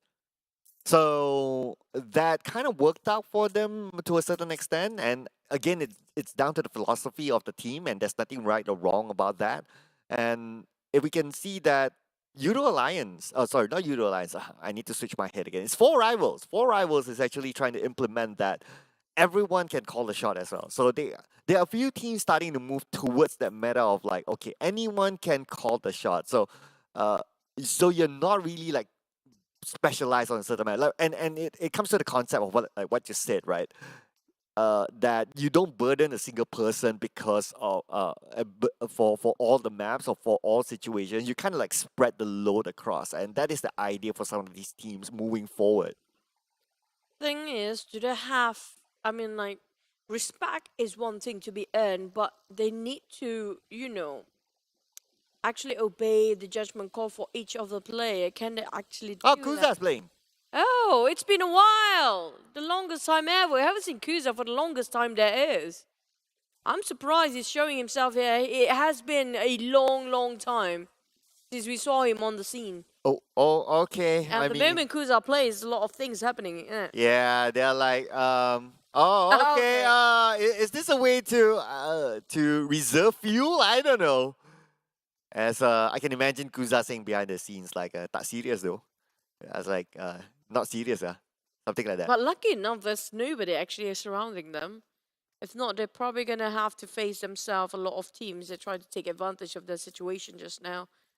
Well, we're looking over GEEK Fam, who actually taking Mount Gaka because we mentioned this circle feels like yesterday, a bit of a deja vu, but chances are it might not be the same. Might be similar at first, but it might hard shift later. So GEEK Fam learned from yesterday. It's really crucial to get the Mount Gaka vintage point first. So they're parking themselves there the moment they got themselves the loot. For the rest of the other teams, they got decent loot to work with. Talking about Magics, where there's a sniper rifle, but still okay for level 2 of everything. But I'm not sure when it comes to utility-wise, do they have enough when it comes to the grenades, the smokes, example? Yeah, I guess we'll know that if the observers pan in into a single player. That's one of the recent updates within PUBG Mobile's observing features as well, that we're able to see those utilities down to the ground. But now we move on to Genexus, a team that's kind of struggling, and they seem to be struggling again as Zigzag might get one over Genexus. 20% of health left, almost became the victim on the other end. Our school is quite crowded with students right now as Bosskurr, Genexus, and one more team around the corner. They have to be extra vigilant and extra careful for most teams if they want to fire, because they will expose themselves, the positions, the moment there's sounds coming up from their snipers and also their weapons and rifles. Back towards the side of Axis, going towards the side of Shelter. We did mention Axis might be one of the team that seems like really performing in Erangel so far. Yeah, and Dell was a star player yesterday in Erangel games. Despite them not getting one of the chicken dinners, but overall they're kind of fine. As we can see, their average points collected is like 20 points, so they definitely know their stuff in Erangel. But it's only day one with only 2 Erangels passed. So I look forward to seeing more of Dell. Can he continue to be consistent? I think that this guy, based on what we saw on day number 1, seems to have a lot of potential. He could be like the next prodigy superstar. And we always have that every season, right? So it could be Dell's season this time. Yeah, a previous season, I think it's a lot of addict look moment. But here comes Gaka Field. Definitely feels like the old times of Pachinki / Erangel Circle. But we do have Tabah NSEA still crossing that bridge. Nobody's actually on the southern part of the map here, so no commentary base quite vacant. But if the circle happens to hard shift there now, that's really going to be a wonky circle, isn't it? But back towards the side of Tabah NSEA, they are bridge camping for now. RSG seems like they're crossing path with another team, with Team Hawk actually. Rex taken down by Damn QT from quite a distance, not too far yet, not too short. Now, Damn QT playing very safe, even though they already got one knocked down. They're taking a safety measure to have a bit of rotation, then just move in straight into their victims. Oh, sorry, into, the enemy's team. In this specifically, it's going to be Rex. Interesting. I wonder what was Rex doing at the end of the bridge. Normally what RSG would do is that, okay, they would like be at that bridge and bridge camp because they know that Team Hawk will move over. For sure. Very, very likely. 90% chance. But they normally do it in a group. And surprising for me is that Rex is all alone there, probably trying to gather information, but what's the point of getting that information? At the end of the day, it will not be a big factor to RSG. So I think that if they want to do it, they should do it, all 4 of them, bridge camping. If they don't want to do it, they just fall back and just plan the next move ahead. Maybe he wasn't expecting it would be that too early for the rest of the side of Team Hawk actually have been there. So he was trying to scout for a bit, but got caught in the process. He was, sometimes Rex do love to play a bit more with his vehicles, just playing ring around Rosie there. Caught him right in the center of it. But back towards Yoodo Alliance. Now we have 3 teams hovering around the same compound. Back towards Team Hawk now, who just finished off Rex from RSG. Happens to be visited by Bosskurr, who's being chucked down by the blue. Now, Bosskurr, last time we saw them in Sun, they were playing the healing game, right? Aspa, was it? I think so. I think it was Aswa. Yeah. He was definitely one of the last ones to stay alive. But this time it won't work like that when it comes to Erangel, I guess. Yeah, normally in Erangel, people don't really play the Nobody plays healing game. Yeah, it's very very hard. I think that besides Sandhawk, the map that still can players can play the healing game is Vikendi, but Vikendi is not in the official tournament, so For we're how definitely many not going to years? see that. I guess it's been like what 2 years? 2 years. 2 I years think ish. 2 Yeah, years. 4 thereabouts. seasons. Mm. It's been a while. I miss Vikendi, honestly speaking, I especially the don't. maze park, the dino park. We don't have that much of an amusement park when it comes to Erangel or even Miramar, but hopefully we get to see one day Vikendi back with us. On the side of Mugen, well, you can see very contradicting of how Mugen actually plays a game if you compare even to Team Hawk. Look how daring they are for Team Hawk. Mugen have so many compounds. These guys, they don't have that much compounds to work with, but they are happily exposing themselves in an open field. But Mugen, they have so many compounds, but they prefer to stick to one corner for each of the players. Yeah, I guess because it's the reserved sort of play style, and this has been the thing about the Singaporean region. Most of them like to play that really reserved gameplay, so they tend to like stick very close to each other. Of course, there's nothing wrong with that, but in order to adjust with the meta of everyone else, you gotta be versatile. But the gameplay has always been like that same style, irregardless of whichever team. So I think it could be like a region sort of culture sort of thing when it comes to the game. Honestly speaking, they need to change that. I have to say it out loud because it doesn't actually bring any sort of value after so many seasons for the Singaporeans. They really need to ramp up their game. But back to a Team Secret, RSG, they lost Rex. Now they lost Luke as well. Zyxin tried to do damage control, fighting one on Ranger, but it's not going to be enough as they're losing heavy casualty on their side.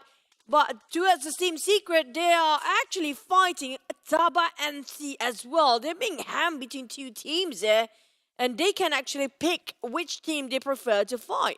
And this compound is actually one of Team Secret's favorite compound to play with. And looking at teams just trying to rush in there, it's a bit tough. Now, Tabah NSEA, they took the safer route, which is, I think it's great because they come into another angle that's not open for Team Secret to shoot at. Same goes for Crit VIP as well. They come through the high ground, so it's not exposing themselves towards Team Secret very early on, so that's kind of okay.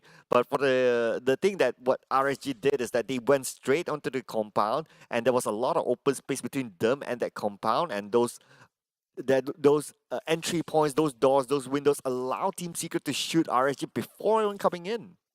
The fact that Team Secret, we can see how dominant they are in this particular compound, that they know every nook and cranny, where to see and where to shoot from. Every entry point, they know exactly what the timing of the openings will actually get in there. But on the other side of the map, who's actually being banned by the blue is going to be side of Mugen. We mentioned about them before. Like it or not, they have to be a bit more, just a tad bit more aggressive, and things are going to work quite well for them because they do have Vigo on the side who are really hungry enough to get more eliminations, but it just didn't work out for them. They're going to go straight into the lair of SMG, but Dingoz being shot down by the side of SMG first. Now, this opens up a space for Mugen to cut across unharmed, but I'm not sure about that. Back to Skido, finished off by Shinzi entirely. SMG, now still playing with 4 members, but some of them are still on the outside the zone. While Dingoz making that far rotation towards the left side. But they may bump into GEEK fam as they try to get into the circle. Oh, there goes down route, nothing. Oh, one connects and one knockdown is going to be Ricky. Ow. The rest of the team figure out, you know what, we can't park here. They cancel out the save and have to hop back to their vehicles for Dingoz and make a move. They need to move forward. If not, they caught themselves in a really tough crossfire. Ate and Mel, the only 2 remaining. Dingoz having heavy casualty now might have to face the wrath of MAB. MAB. Very Pierce want their home ground, so they know this place at the back of their hand. At the same time, we can see that GEEK fam getting one over Mugen as well. Access fighting against Team Hawk somewhere else. And here we are, RSG against Crit VIP, and Kim is the last man standing. If he exposes himself, he's pretty much a goner. Feels like he is right now. Exactly where he's at. The rest of Crit VIP is going to chase him down and not even give him a breather. But SMG might just going to butt in the last minute here. Kim hoping and just hiding at the mercy of that one singular tree right now with bushes around him. Definitely were taken down by the side. I'm not sure who shot him. Is it going to be Team Hawk? Is it going to be somebody else? And RSG eliminated just now, placed himself at 15th spot. And that's going to be the end for them. There's going to be Insomnia's getting one over Kim, but now we move over to MAB. Going up against another opponent. They just crashed into the compound. It's going to be NC trying to take over this area. This area is within the circle, so it makes sense why two teams want to get this prime position. MAB, Iftar bleeding out. That's the MVP. Tabah NSEA trying to play it quite low. HomeBois trying to fish and flush out Dingoz out of this vicinity. But the problem is, one nade into another, giving them so much pressure. And now even the circle make it so hard for the players. There's only 40% of water to play along with.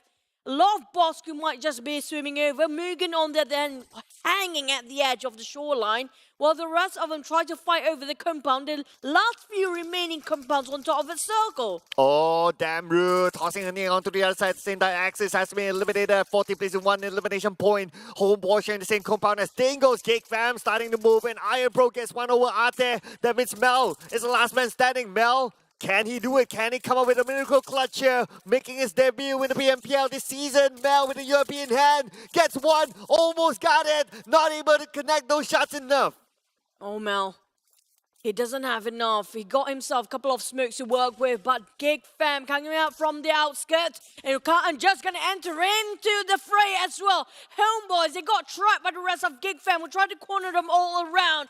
There goes Knife, even tossed out so many smokes, so many nades, and on the ground. UI put out a big Hubie on top of that, and now they're trying to go in for the flush, and now dominating is going to be GEEK fam with 5 eliminations by far. Where would Mel go? The HomeBois got stuck in between, and now all that's left is just Mel. Oh, Mel. No way out. No way out. There's nothing much you can do about that. And looks like it's going to be two teams being eliminated by GEEK fam back to back. Now we move on to Team Secret with iShots being the last man standing, still playing on the outside of the circle. And look who's in front of him. It's going to be Yoodo Alliance. It's going to be tough for him to get in. No beacon for iShots. iShots will be shot at 10% of health left, and he doesn't have the circle. The zone will put pressure on the iShots. iShots has nowhere to go as O'Leo being gunned down by Kuza from afar, and iShots somehow still survives. And look, spotted iShot along the process of him trying to migrate into the circle. He managed to heal himself once, but that's going to be its finish off. Team Secret plays himself at 11th with only 2 eliminations. We're down to 10 teams only. Oh, here we have it. Crit VIP. They do have the circle. They play by the edge of it. Looks like they play the gatekeeping role against Yoodo Alliance. Could this be the Kuza factor that we're talking about here, ladies and gentlemen? But we move on to the other side. GEEK fam fighting their way through. And it's going to be Team SMG in front of them. Oh, UI overexposed himself, too eager to take up all the kills there. GEEK fam on the rampage, I have to say, but at the same time, being too reckless cost him quite a lot here. Too many resources without anything to replenish. It's going to be costing the entire team to go down. Genexus, on the other hand, start to move forward here, trying to gatekeep those coming up from behind as well. Therapy is a very busy spot right now. Oh, we have Cell Boy trying to check his flanks, trying to keep teams out, but Crit VIP will be going against Yoodo Alliance. It's going to be 3v3. They're trying to take over this compound. Adeluk starts to go in. Adeluk exposes that they know exactly where it is. Insomnia's right in front of him. Kuza in another angle. Adeluk cooks up his nade. He knows that Insomnia is outside, but the nade tosses it to the side of Adeluk. Will not connect enough to knock him out. But enough to actually bring him quite low there. For Yoodo Alliance, they tried to actually get out from this compound, tried to get out from the building, and at the same time, try to spot out all the Crit VIP members, but Insomnia's caught in a fire. Insomnia's, there's no help, but Team Huck might be the third party. Damn cutie, giving all the information back towards the team, while Yoodo Alliance taking down on Insomnia's on his knees, bleeding out. Crit VIP, too hot for them to save him for now. Oh, Kuza managed to reset himself, but now we move on to MAB. Yeah, winning this fight, and MAB clearing up another team. It's going to be 2 eliminations now for the MAB. But Crit VIP versus Yoodo Alliance. Sam is still in this. Sam, one of the top terminators around. Sam tosses out nade onto the other side. Sam will his nade connect. Kuza is still alive. Kuza has 3 elimination points for now. Nade onto Adeluk. Damages Adeluk down to 50% of health. MAB has been eliminated somehow with 2 elimination points in this round. Number 10. Adelu together with HomeBois and Helton tries to fight to take over the compound, but NC keeping Bosskurr out. Well, Mugen's still swimming. Tabah NSEA gatekeep every single person who cut across it. Deny the entrance by the side of Bosskurr. Ayman making sure Mugens will stay in the blue. Seeing this for Tabah NSEA, it's a double gatekeepers for Mugen to cut across. But the thing is, Flag sees everything from here. Tabah NSEA can just farm the eliminations. They are in the most prime spot with the most buildings to work with, while Crave VIP has been going on with Yoodo Alliance against them for the longest time here. Well, they don't have any more time. 40 more seconds on the clock before the zone closes in, and they do not have Soko. The Soko is actually on the beach right now. And Yoodo Alliance fighting up with Crit VIP. Insomniacs gets one over Helton. It's time for them to move.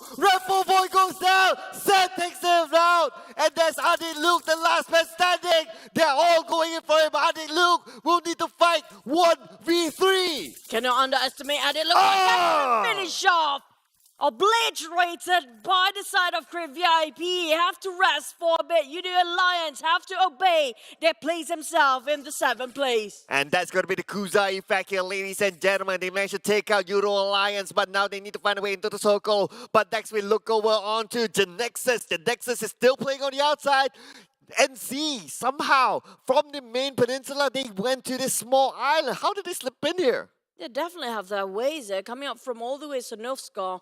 Now manage to keep themselves inside of the circle no matter what, back towards the side of GEEK Fam, running on that foot. But the problem is they have to cut across so many teams. There's only one team going to emerge out of on the left side of the circle. On the western side of the circle, only one team will manage to survive. Is it going to be Crit VIP who won themselves just now, or GEEK Fam, who happens to be tailing them very closely behind? Oh, Crit VIP need to fight their way through. They are still on the outside of the circle, but look at the amount of teams right in front of them. Crit VIP, they do have a little bit of high ground advantage. GEEK Fam now, they're trying to fight their way as well. But look at this, one of them down currently. Damn will be taken out by Flags. NC, they do have a little bit of a compound here. Flags needs to recover himself quickly, and they need to fight against HYVE currently closing in. Rush. Trying to find another way to actually approach the fight here, while Micah tried to do the same thing.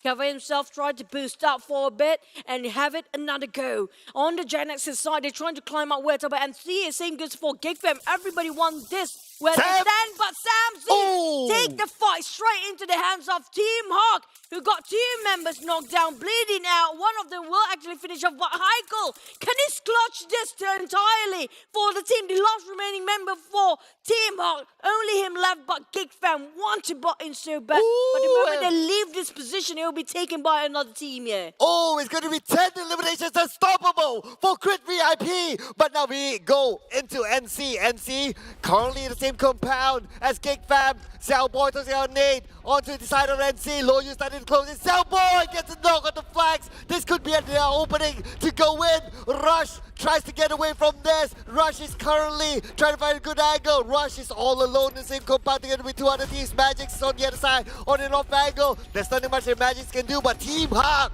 number 5, 7 elimination points. And along and the rest of Genexus going on in the second story, while GEEK Fam are playing a ring around the rosy, trying to figure out how to just cross inside of a circle. Tabah NSEA definitely unharmed or untouched right now. They're holding themselves inside, while SMG Drax holding towards the wall.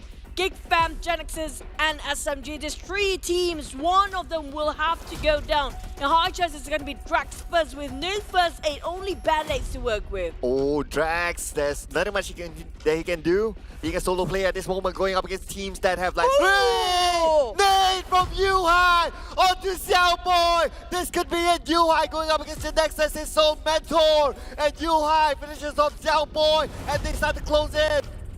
That was just incredible. Neymar not done. HYVE still managed to actually bring down Keys by the side of Luke. Finish off HYVE straight away. He knows this guy. You couldn't let him just bleed out as well, because he's really one of a hell of a threat. One thing, Drax!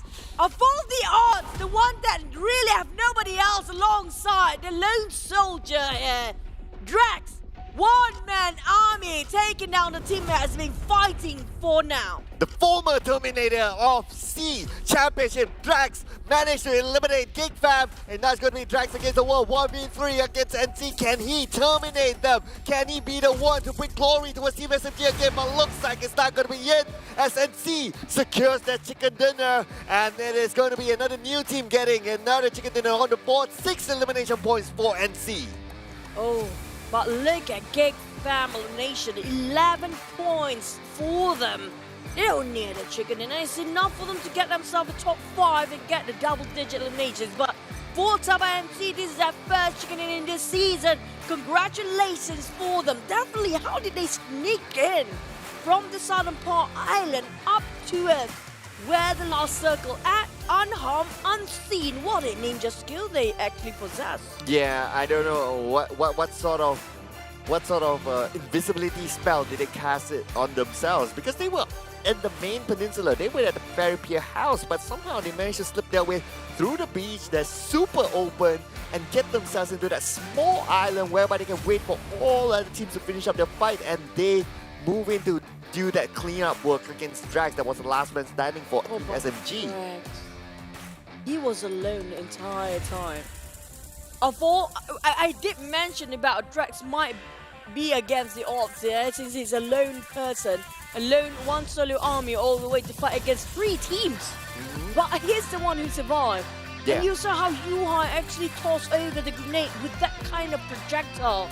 There was a lot of angles to be included in calculations. That was an Einstein brain version of grenade, honestly speaking. Yeah, that was like, I don't know, his name had a homing detector or something on it. Like it was precise, definitely, and it was tossed out at the right moment as well. So there were a lot of interesting nade moments in this round, I would say, and that was a really, really good one.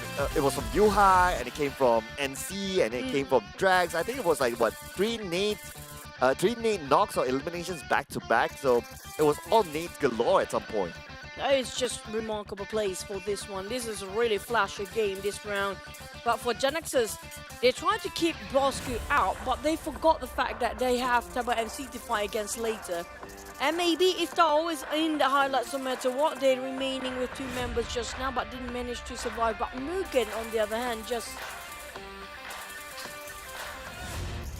MUGEN. Well, it looked like they did decently well, although they didn't have any big highlights. Yeah. But another big highlight is Crit VIP going against Yoodo Alliance. I thought that was really, really big. They resetted themselves quickly. They defended against Yoodo Alliance, not allowing them to push forward after those knocks, especially the one against Guza and Insomnus. They held their lines, they reset it, they finished up the fight with Yoodo Alliance. That was brilliant from Crit VIP. Well, teams to focus for this match are going to be Tabah NSEA, SMG, GEEK Fam, and Genexus, as they got themselves quite a number of throws being used here. Almost all of them hitting the 20 marks, but definitely the highest is going to be Genexus with 20 smokes with 6 grenades. But look at the missed grenade being tossed out. It's definitely going to be the side of GEEK Fam. Next to it is going to be Tabah NSEA, but those nades definitely was worth it. And one for SMG is just remarkable from Drax. Back to Tabah NSEA got themselves a chicken dinner. They still sit at number 1, but tied up with GEEK Fam, who got wiped out quite early.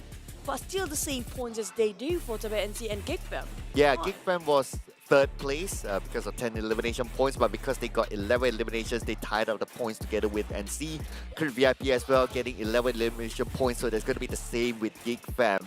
15 points because they went out a little bit earlier. SMG with Drax, not too many eliminations as well, 5 eliminations, bringing them a total of 17 points, but you can't complain if you get a double digit. Genexus this round did decently well, 14 points collected by Genexus, and it's going to be GEEK Fam's Mika netting this MVP for this round. I have to say it's between Crit VIP or GEEK Fam for the MVP, definitely. You saw both teams gain themselves 11 eliminations.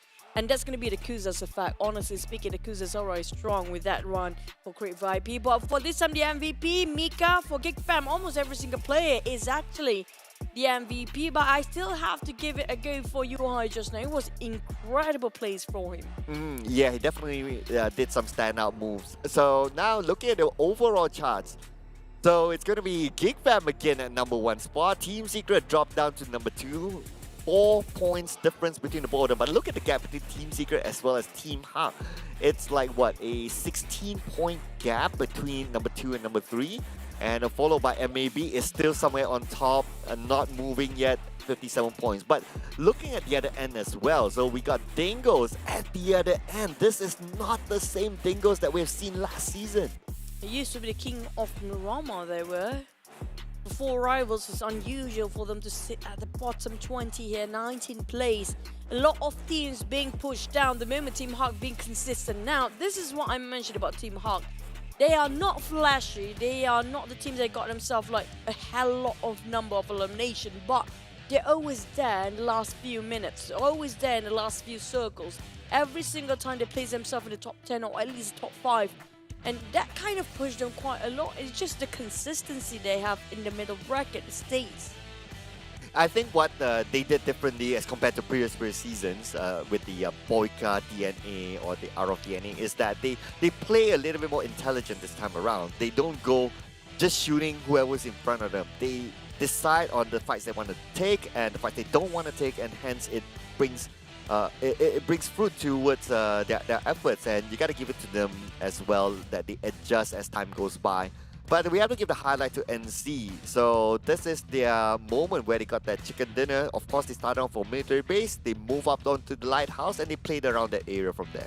They just stay there, they camp there for quite a longest time. We saw how Magic's been trying to give so much information for the rest of the teams. The moment he spot out for HomeBois, and the teams are actually fighting on the right side of this bridge.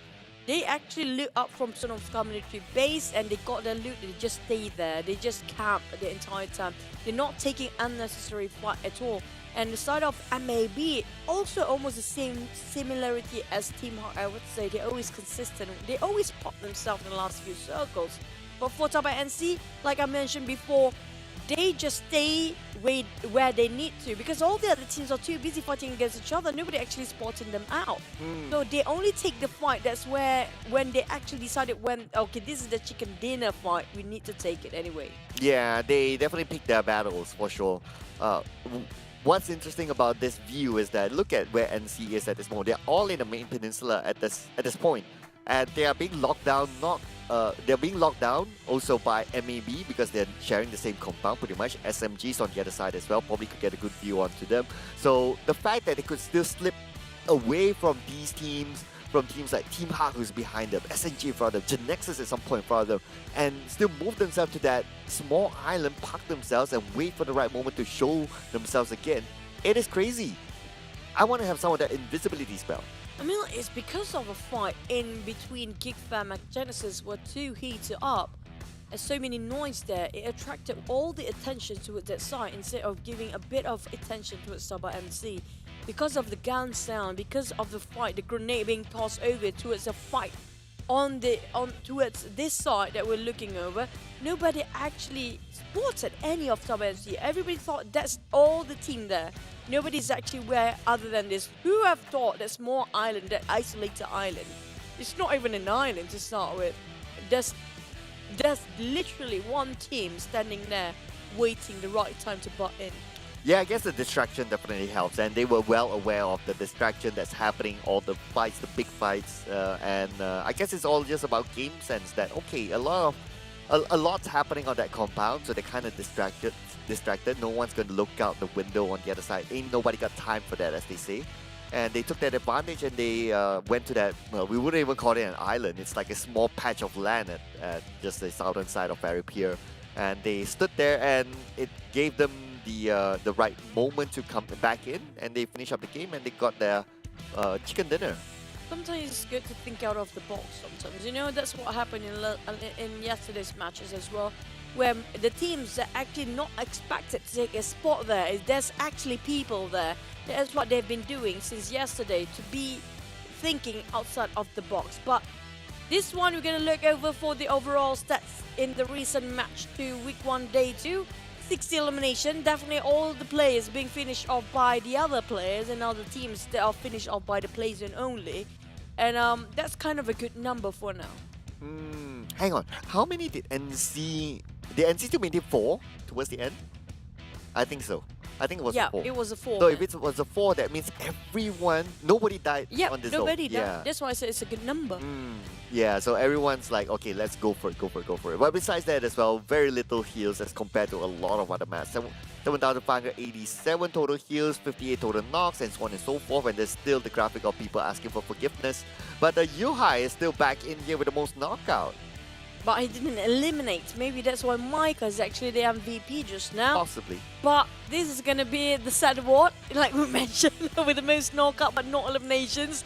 You are at number 1 spot with second is actually Damn Cutie of Team Hawk. He's performing better than yesterday, but Drax for SMG, definitely he deserving this place as well because he got himself second place for the entirety of SMG. If it's not because of Drax holding on to his last breath, fighting the only team remaining, they wouldn't have got this high. Yeah, if it was anyone, it would have been Drax. He's the most experienced player. He played all the way to PMWL. And yeah, definitely he has honors around him as well, being the C Championship MVP at some point. So he definitely was a hero for Team SMG, netting them a lot of placement points, getting the second place. And what did I tell you about Damn Cutie? For him, coming day number 2, now that he adjusted into the PMPL together with his new team, he starts to show up in one of these charts. So glad to see him in one of the most knockout charts. Hopefully in one of the top eliminated charts in the future. Yeah, but I'm not surprised. Damn Cutie always know where and when to perform. And now for the next match in Wrangle, it's going to be A, B, C, and E. D group will be resting. That's going to be Genexus, DBD, or Don't Break Dreams. Axis, redONE, and MUGEN will not be playing for this round for our third match. But for this Wrangle, A, B, C, and E, all the teams that just resting previously will have to make themselves another impact for this one. Now, can they actually do it? Especially in this sense, we talked about poor rival MUGEN. Who else at the bottom there? Like Dingoz. Dingoz. Yeah, we haven't Dingoz seen forever. Batman debut. Yeah, we haven't. Do they need that as how Crit VIP play alongside with Kuza? Well, maybe it would be nice to try to switch things up because like the famous words say that if you keep doing the same thing again and again, it's called insanity. So you might want to consider that as well. I mean, the team might want to consider that depending on how they want to arrange. But do stay tuned to us as well as the game, ladies and gentlemen, because you might see the debut of Batman, the self-proclaimed king of Uzi. Yeah, I do want to see that Uzi when it comes to Sunhawk, but we already missed Sunhawk for today. I don't think it works that well when it comes to Rama, but still Irengo might have something to do about it. But for Blings out there, stay united as this is for you. We have the collaboration with Blackpink. It's going to be the virtual concert, and you can win yourself that ticket definitely if you just do all the missions and also stay tuned and experience the groundbreaking event on 23rd and 24th. And also the 30th and 31st July across the rest of the world. So don't forget the dates for Blinks out there, what we call it for the community. Or if you happen to want to know, just see Blackpink, this is your time to see it too. Well, if you want to see something else in game, and this is kind of new, it's going to be the Ancient Secret Arise, whereby you can challenge the boss together with your friends, and you can see that animated I don't know what you want to call it, animated sort of boss here in this sort of event. So do gather your friends and play. And of course, this is like a special event that's currently happening in game. So when you kill your classic game, you can choose that mode and enjoy yourselves with friends. Yeah, but surely everything will be animated. If not, it will not be moving. But for Gangster Street, it's already open for you guys. I like the voice pack for Malik. It's really, I'm loving his voice pack. But for you guys who actually happen to be shocked, then you have also 10 days only to complete Malik's or unlock Shark's mission. So you guys have only 10 days to get this voice pack, and I assure you, it's really sexy. Wow. For Malik's voice especially. I know it's not only the voice, right? Yeah, I get it. I get it. It's fine. But anyway, what else is fine is going to be a Rabu Padu.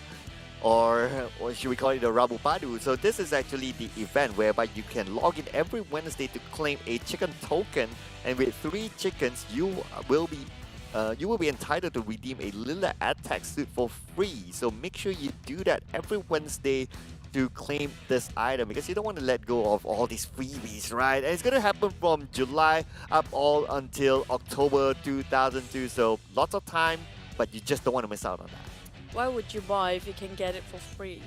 Absolutely. Freebies are always for grab when it comes to PMPL. Any season, including this season, where we have a lot of things going on, where a lot of flashy plays in the last Erangel. But for this Erangel, our predictions, you know what? I feel bad right now. The team I predicted previously was RSG. They kind of eliminated early. Now, this is not great news for Create VIP if I'm voting or rooting for you. I'm sorry, guys. Oh, you know, the funny thing is that both of our choices, they were fighting against each other before. Yeah, so imagine that if we can have like a replay of a new fight, and that replay is like to get that chicken dinner. That'll be awesome. I mean, like, imagine if these two teams remaining in the last few ones, and only the last remaining two teams, you're probably gonna fist fight here between us two to get our predictions right between the casters. But do they really want to go that far? I mean, like, do they have the need or the drive here for both teams? For Create VIP, we saw additional of Kuza just now definitely brings up the morale of the entire team. They played better, even though they were having so much fun at first. Remember the car flip moment? Yeah, saving fuel, they said. But for Yoodo Alliance, they definitely have what it takes. But can they push themselves a bit more further this time? Yeah, well, I guess the question is only to be answered by the teams at the end of the day. So do keep your eyes on that. So what are Yoodo Alliance options in terms of shuffling the lineup? I don't think that they have that much of an option as compared to Create VIP. Create VIP not only has Kuza to shuffle in, but they also have another player, a young prodigy player called Kin. So he has yet to make his debut at all in the pro scene. So keep your eye in case that happens. But do expect Kuza to continue playing, considering that they did fairly well in that Erangel. Yeah, maybe Kuza's just gonna be a full like main roster when it comes to Erangel. We saw a lot of teams have been swapping in and out the players based on the map, so maybe that's the tactic here. No, so it's kind of a good thing for the players, so they don't get tired easily. They won't be burnt out by exhaustion. But the thing is, when it comes to dynamic of a team, will it work quite well? Well, speaking of dynamic, 4 rivals still having the highlight of being the bottom team right now. We're not really having a great pleasure of speaking about it, but we have to face the truth. So far, a lot of 5GLs in the same team doesn't work out quite right yet. Ask me again in 2 more days. I'll give 2 days. I'll give the second half of the week. Because that has happened the past season, so I'm just based on whatever that has been before.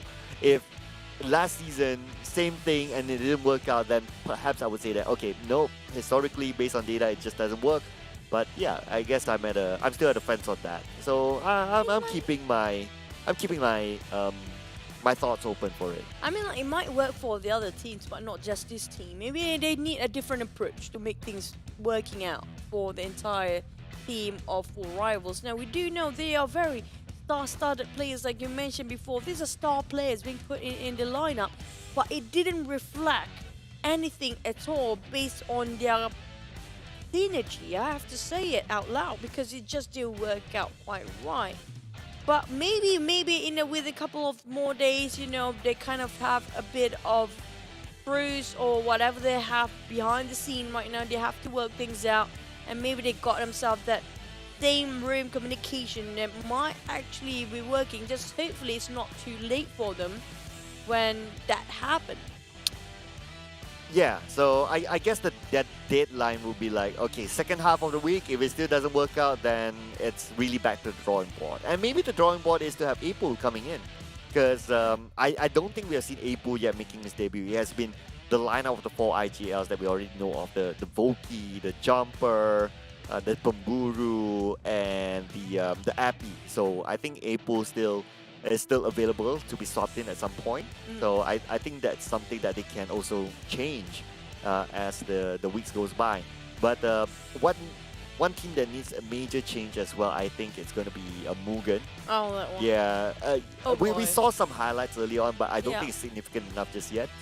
I'm like, MUGEN, it feels like they have what they want, but they're just being too careful. honestly speaking, they can every single time.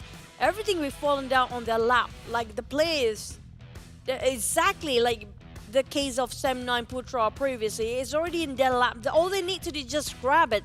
But they were too worried, too being overthinkers. They didn't make a move at all, and that just waste of resources of time. They could have gained a couple of points along the process, and that was the same round where Putra got himself the MVP.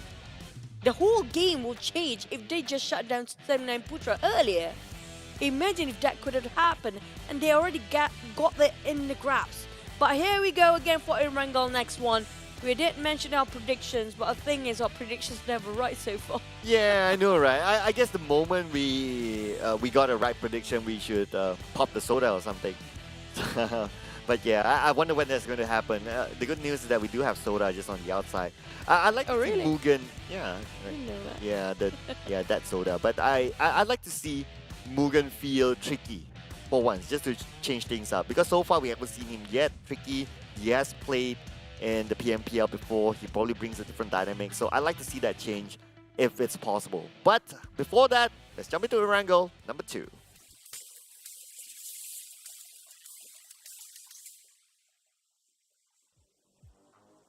We are back into our last Erangel of the day. Will the circle be brutal just like the previous one, or will it be a bit more better, or will it be entirely a different circle I didn't actually expect? Because the flight path is not what we usually see from Sonoska military base up to on the outskirts of Kamishki on the southern part of it. But the ones dropping around Jogo Pool, they really need vehicles right now. Yeah, so the Jogobu people like GEEK fam, they definitely need to get to drop somewhere in between. And normally what they would do for GEEK fam especially, they like to drop somewhere around southern Saverni, grab a vehicle and move towards there because they prefer to be at the northern Jogo Pool instead. So other teams that may need to travel a bit, teams like MAB should be okay because they can still drop around areas of Perry Pier. I think it's still reachable. Team Secret will be a little bit far for them. Dingoz as well as HYVE. So at least 4 teams I would say will need to drop somewhere in between, grab a vehicle, and hopefully they'll be able to reach their drop spot safely. If they don't bump into anybody along the process. That's where usually the entire team get wiped out. Usually at least like 2 of them. When they happen to want to get into the drop spot, but they couldn't find any vehicle, being snatched by another team and being run down or being fired upon. But this is going to be a very generous circle here, Glau. Yeah, pretty much in the middle, and I think this will benefit generally everyone. Even if you drop into Jogo Pool or Hospital or even Quarry, it's not that far, so it's kind of okay. Yep, this is what we mentioned. I mentioned earlier. That's the process that we talked about before. Try to grab the vehicle or the buggy in this case for Dingoz. Definitely he got run down by it. But it's good they'll try to help. I don't think they can actually help. Dingoz, they already had a good start, a bad start today, but definitely it's not getting any better for them. Everything just going downhill as they're losing. I think 2 men right now as one of them still bleeding out. Finish off by Kid. That's going to be a Ricky down to only 2 men. Heavy casualty. Yeah, it's going to be Aizen getting that first blood. So 2 points at the back for Team Secret. And that's going to be a good start for them heading into Gatka. And that's going to be a big problem for them to get into the circle because it's just not that far away. While we observe HYVE, I think they have a change of a drop spot here. And not only a change of drop spot, or at least their starting point, but 4th row gets into the game in the substitution of Tyra. Oh, well. I love Tyra's hair, but you know, 4th row not bad either. It's okay as long as it's the same kind of glorious hair. But definitely their aiming is going to be glorious as well. I particularly like Vigo's fan right now. All they need to do is having the same mindset to move forward together. But all we can see is just Vigo always the one going for the front line, gun blazing, going bizarre. But the rest of the team just nowhere to be seen. Back to the side of GEEK fam, they taking the what you call this again? The underground thing. I forgot the word now. Like a bunker? That bunker. There you go. Kind of lost it. I think it's Or shelter? we call it as a bunker. Okay. Yeah, bunker. Yeah, that works too. Yeah, I got a bit of brain lag after pandemic, by the way. Hmm. It is really bad. We call it brain fog in Uh, the medical field. brain fog. Yeah, it's like your brain is foggy, everything is loading, Mm-hmm. but it just won't come out. Like your brain is exceptionally slow for a certain amount of time. So what can you do? Oh, As in, like, what do you do to get rid of the fog? I'll Like, try do to you play as turn on much the game. fan or something? No, I wish I can do that, but it didn't work out like that though. So I guess we need to have more games or play more PUBG. Hmm. Get our brains more active. That's what it actually does.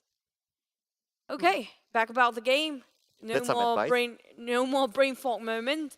Dingoz. We haven't seen Batman plays. Lost 2 men. Things didn't work out. What else can go wrong, right? Hmm. So there's this saying of like, how low can you go?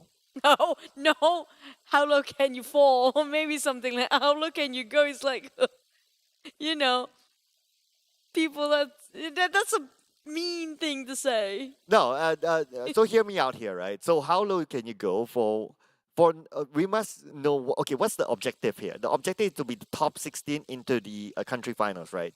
So currently they are like what number 15, at least from here, but maybe in the overall we need to I revisit think that it was again. around 17 for them. So they are Yeah. outside of the top 16, right? Yeah. So what can be the worst thing that happen? You will still be out if you don't make any change.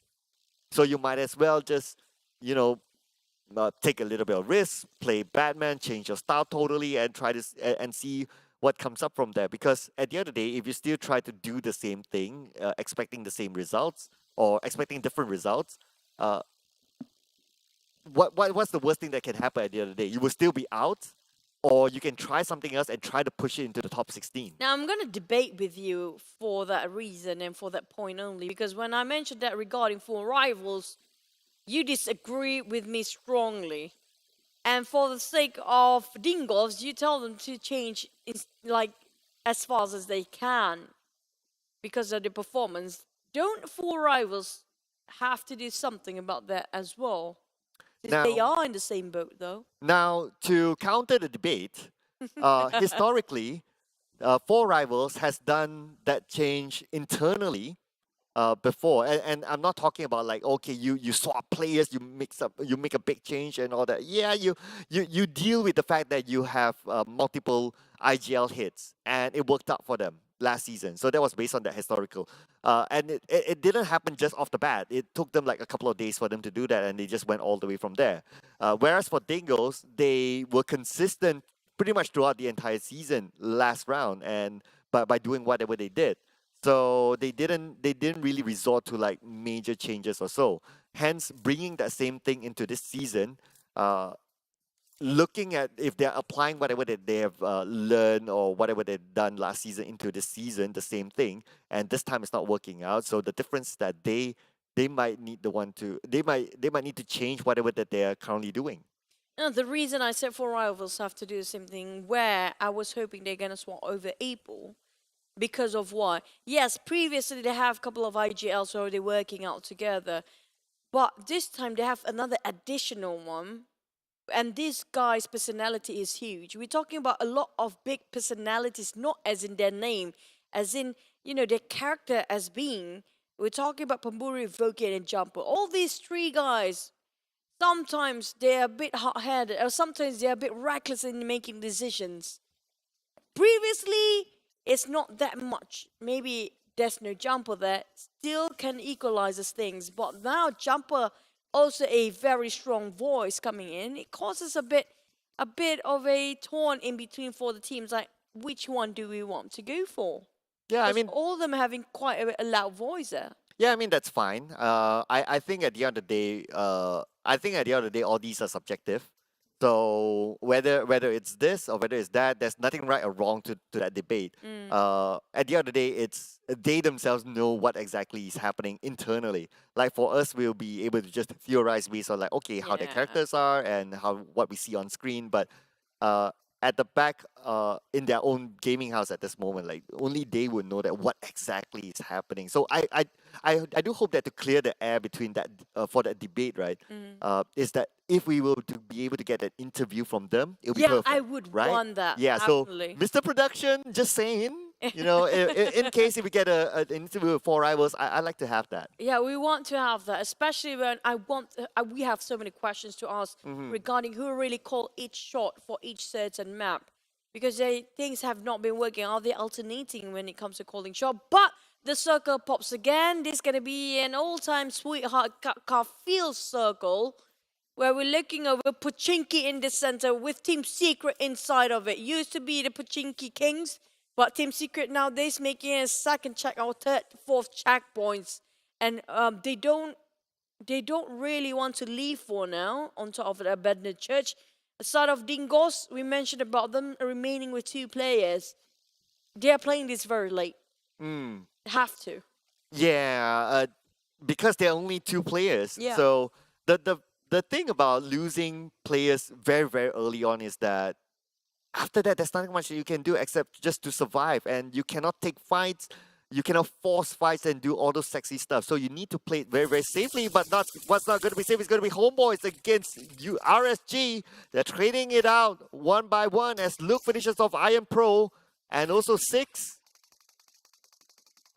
Well, seems like RSG, they are fighting this, and another team just happened to pass by. It's going to be Sam 9. It's going to be the Pochinki on the outskirts of the hill. Putra, the MVP for the last few ones, and Harm. Remember how harmful his nades are. They try to actually divide and conquer right now as Harm try to relocate himself in a better position to see things more clearly. And they are going for 2-2 formation, approaching RSG, who's still too busy fighting against another team. But seems like they're having a truce for a bit. So looks like the Potato Hill really, really popular with these few teams. HomeBois, unfortunately, not able to defend the Potato Hill. Now it's been taken over by RSG at least, and maybe even Seb9 on the other side. Oh, he So got stuck. yeah, well, that took a while for him to park with 50% of health, a little bit of a risk there, but good to know that he's okay. Hopefully he's okay because there's so many eyes actually on the same position as he was. Now Tabah NSEA is going to do the same thing like they did in the last match. They're going to come in very late from the very PS side and just going to sneak in whenever they can. But will it work like a charm for the second time? I'm not sure about this because the circle is entirely different. GEEK fam just parked themselves in ruins for now. It's going to checkpoint for them. But the thing is, who they're going to clash later on, because we do know that it's going to be still in the second phase of a circle. It's quite too early if they want to get into the center of the circle. Well, like we mentioned, too early is not too great these days. Too late is really a bummer as well. Yeah, I guess that has been the trend, at least for this season, that teams who come in a bit later tends to reap the benefits a bit more. So I guess we'll need to see if that continues to be a trend throughout the season. We can see some of these teams already starting to do that, like RSG coming in a little bit later onto the Potato Hill. Normally RSG is kind of okay, kind of fast, especially during their championship winning season, whereby they always go aim straight into the middle of the circle, but they're changing up their play style as well. So we can see some of these teams starting to adapt and it's only day number 2. And oh, by the way as well, so RSG has a new coach. Yeah. So Atta is currently coaching RSG. So I'm liking the fact that with him being on the coaching side, they are being flexible on the way they're playing. Yeah, and that's actually a very good input. Atta used to be one of the best fraggers as well. So he can get more on the aggressive side of things instead of like very tactical. He can go more aggressive with this kind of team play. But for the circle, it's right on the outskirts of Gaga on top of ruins where Yoodo Alliance might want to snatch this prime compound against the side of GEEK fam and SMG when Dingoz duos just arrived on the left side or the west side of the circle. Now, the southern part is where everything is too saturated for now. Yeah, we can see a lot of teams like this. Again, it's going to be HomeBois and Team Hard passing by each other. And everyone wants to go towards the Pochinki Hill because that's one of those prime positions. Just that the bad thing about the Pochinki Hill at this moment is that it's playing by the edge. It's by the edge of the circle, so it's very likely for whoever who's there to not have the circle after this. And I can see why MAB, they want to go straight for this abandoned church just outside of Pochinki because it's somewhat in the middle of the circle, has high ground, good vision, and a good spot to play with. I'm surprised at Team Secret leaving the abandoned church just now. They were inside of it. And it was a prime spot with a high advantage ground to overlook everything that's going on inside of Chinky. But GEEK Fam already welcoming with a lot of bullets for the visitors there. And now Yuhai, a bit too exposed, too far from the rest of the team, taken down from the wrath of RSG. And now they're going to push forward to finish off this man from GEEK Fam. And now remaining with 3. RSG going really aggressive, not stopping. They keep on moving and trying to find for more. Look at that. They just take their own respective car vehicles and going for another war. And with Yuhai being taken out at the third phase of the circle, it's not going to benefit GEEK Fam. Yuhai is most effective from the 4th, 5th circle onwards, and without him towards the end of this round, it's not going to be good news for GEEK Fam. No, Farang is around the corner as well. Sam9 taking even HYVE. Wow, Sam9 really on fire these days. Edo10 tried to heal up with only a couple of first 8 behind the 3. But Edo10 now having another go the moment he managed to reset himself. Whilst for Farang, they being visited or welcoming Sam9 possibly, while Farang is too busy still taking a fight against HYVE. They have to be mindful that one more team behind them is just arriving. HYVE, not a good start for them as they're down to only Edo 10, and if they go out, it's going to be 0 placement points for HYVE and possibly even 0 points at all. And with only 1 player left, it's going to be hard for him to collect elimination points, but we change our view over to Team Hawk playing by the edge of the circle, and it's very likely they will not have the circle as the circle will move very, very soon. It's going to be now. Yeah, Team Secret right on top of it with MAB.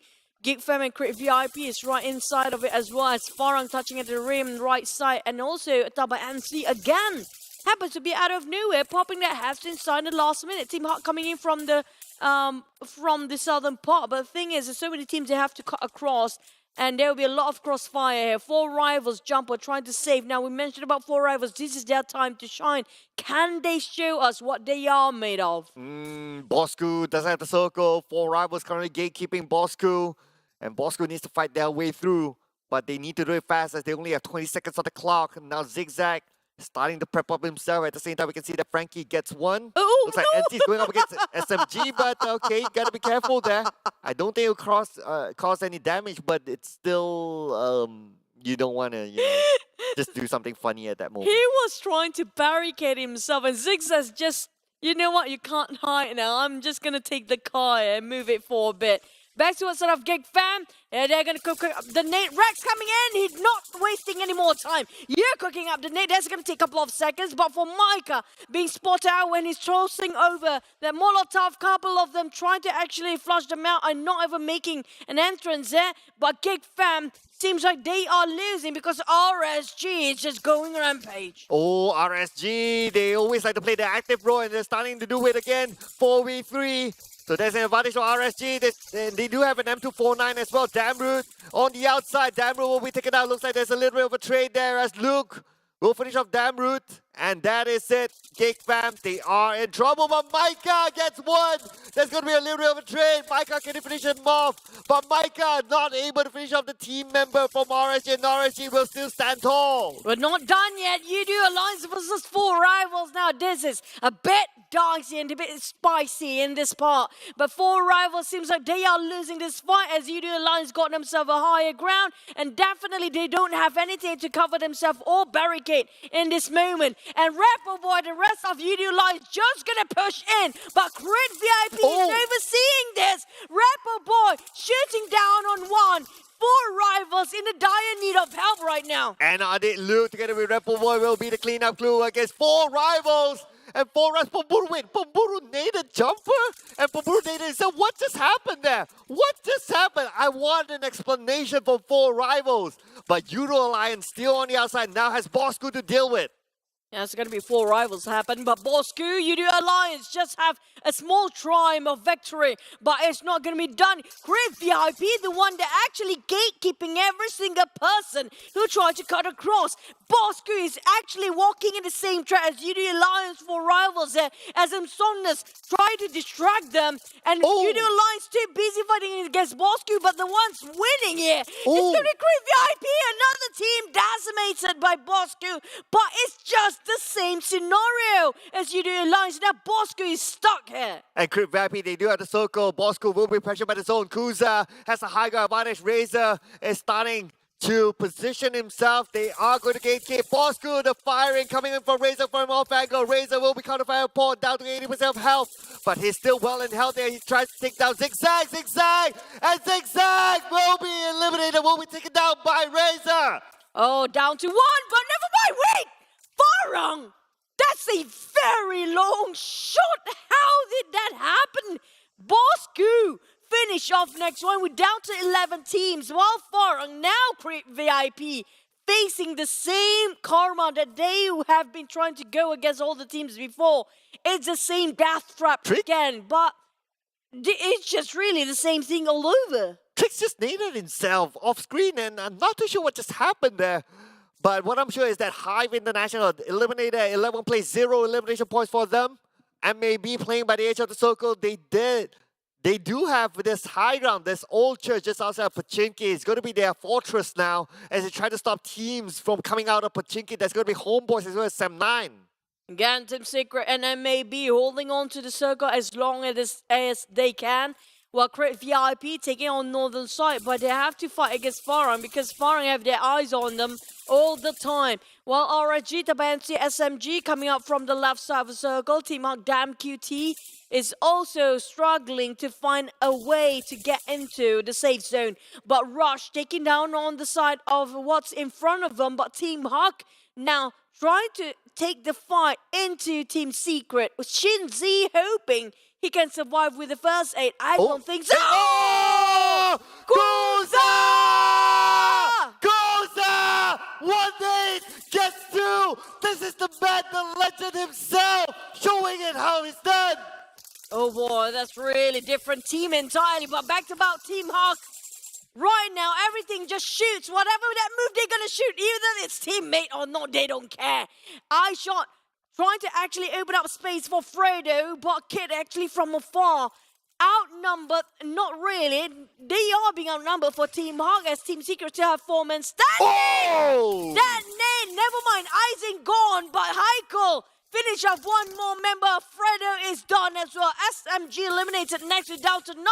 But Team Secret still holding on. Team Secret still holding on against their opponents from Team Hawk. Team Secret only down to Kid together with Aisha. The duo is going to do it. The good news is that they're currently in the circle. At the same time, we can see that NC is going up against RSG somewhere else. And Frankie naded himself. What's happening? Everyone's nading themselves in this round as RSG gets eliminated at 9th place with 7 elimination points. It's going to be the angle problem. The projectile that didn't expect it to happen. And Flex finish off RSG. The Banshee now start to make a move. They know there's going to be the chicken fight they need to fight against. Down to 8 teams there. Farang on the other hand cannot even move forward as Razor keep the pressure on the side of Farang Guerilla.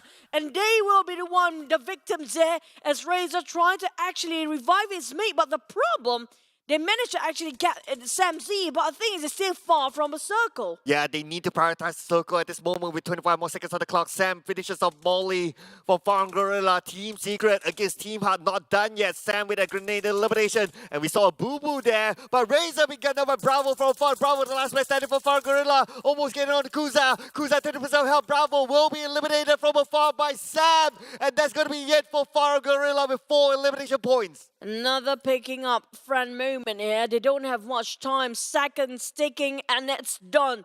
The Blues will shrink even further. It's going to burn them alive. They need to make a move now, especially the teams not inside, including Great VIP that we witnessed just now. MAB in the same case here, as Sam9 will cut across them. And also the side of Sam9, who just witnessed another team right across them. It's Secret. On the other hand, can they still hold on to this? Wow! What a clutch Oh, Kid, but now Damn Cutie with the nade. Go to toss it out to the side of Kid. Kid moves away, but Kid will be eliminated finally by Damn Cutie. Damn Cutie will be able to become his teammates. They do have the Soko, and Damn Cutie will be the hero for Team Hawk. That was so close. Kid almost got them all. Back to Tabah NSEA, managed to take down Sam Z, one of the most vital player for the team of Great VIP. Keep them floating, keep them living for the entire time. But Rush chucked down all his energy and also taking out the booster, trying to move forward with also a ghillie suit along his side. Sam 9 still have a spot at MAB as Great VIP now stuck in between Tabah NSEA and also HomeBois there. Oh, we have flags coming in from the other side. HomeBois looks like they are in deep trouble as Trix will be knocked down. Tam is still alive. Sam 9 on the other side, NC now with 8 elimination points in the bag, and they do have the circle as well. They do have a few teammates. Rush is on the other side. Rush needs to move on. But Crit VIP looks like going up against Sam 9. And Lord Harm, what can he do? Harm down to 10% of health. Razor is super low as well. Razor will need to reset. But looks like it's going to be Sam 9 taking out Crit VIP. Oh, MAB, a bit too late now. They want to move. Now we're down to 5 teams. But MAB, I have a feeling they will finish off him straight away. But Tom... Ooh, back into the bin he goes. Harm, on the other hand, just going to keep eyes and pressure on Tom, but MAB still managed to sweep off last minute, but the blue zone helps, and it's going to be play zone finish off MAB. They're down to 4 teams. Netting a couple of elimination points before he gets eliminated himself. Rush is starting to rush in, but Sam 9 will finish off by Tam, so Rush will not be getting any elimination points for himself, but that's going to be number 4 for Sam 9, 6 elimination points for them. 3v1, but the thing is Team Hawk still might have one more person revive here. But by MC, yep, they definitely revive for Team Hawk. For HomeBois, Tom, the last remaining member. MC, are they winning another chicken back-to-back here? Oh, NC or Team Hawk. Team Hawk still has a full squad. Let's not forget about them. HomeBois, with only one player left, it's going to be a bit tough. Now, looking at the current scenario, Team Hawk has the circle and NC need to fight their way through. Tabah NSEA already revealed their location. Team Hawk got themselves that warehouse right on top of a circle. Tom Nate cannot get out of it. Oh! No way. Boys, plays at turn. Definitely there's no way out from there. And now Tabah NSEA Rush going to move himself towards the behind or the rear side of Team Hawk. They definitely have a clue what's going on. They already fired upon Rush. Now, I don't like this place for Rush. It might be a death threat for him. Oh, wait. Never mind. Okay, I guess someone's feeling hot. I know Heiko is, but not that way. But then, but then again, it's going to be 4v3, and with the circle on the Team Hawk side, it seems like they have the better chance of winning. Speaking of winning, that's not the glorious moment for Heiko, yeah? Hopefully he can toss another Molotov there. On Rush's side, he needs to get out from this bin or get out from this truck. He needs to get himself on the blind side of Team Hawk, and that's what he's doing. Never mind, he got it back in there as Flax trying to move forward. Damn cute, and the rest of Team Hawk will never give them any space to move at all. They don't have covers, and it's going to be one more person all down to Rush here. And also one more person. Never mind, it's only down to Rush. Can he clutch this? Well, it's going to be a tough call. Is he going to give himself to the blue and deny the point? But looks like Team Hawk is not going to let that point slip away. They're going in onto Rush. Rush is being surrounded and he's burned down. And it's going to be, ladies and gentlemen, I present to you winner chicken dinner to the incredible Hawk. Oh boy, almost got themselves a back-to-back chicken dinner for Tabah NSEA, honestly speaking, but they have been shown quite inconsistent when it comes to day number 2 here. They got themselves a last chicken dinner.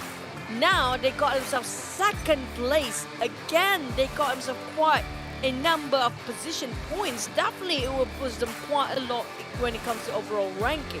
And they're also the first team to get 2 chicken dinners, right? Who? Team Hawk.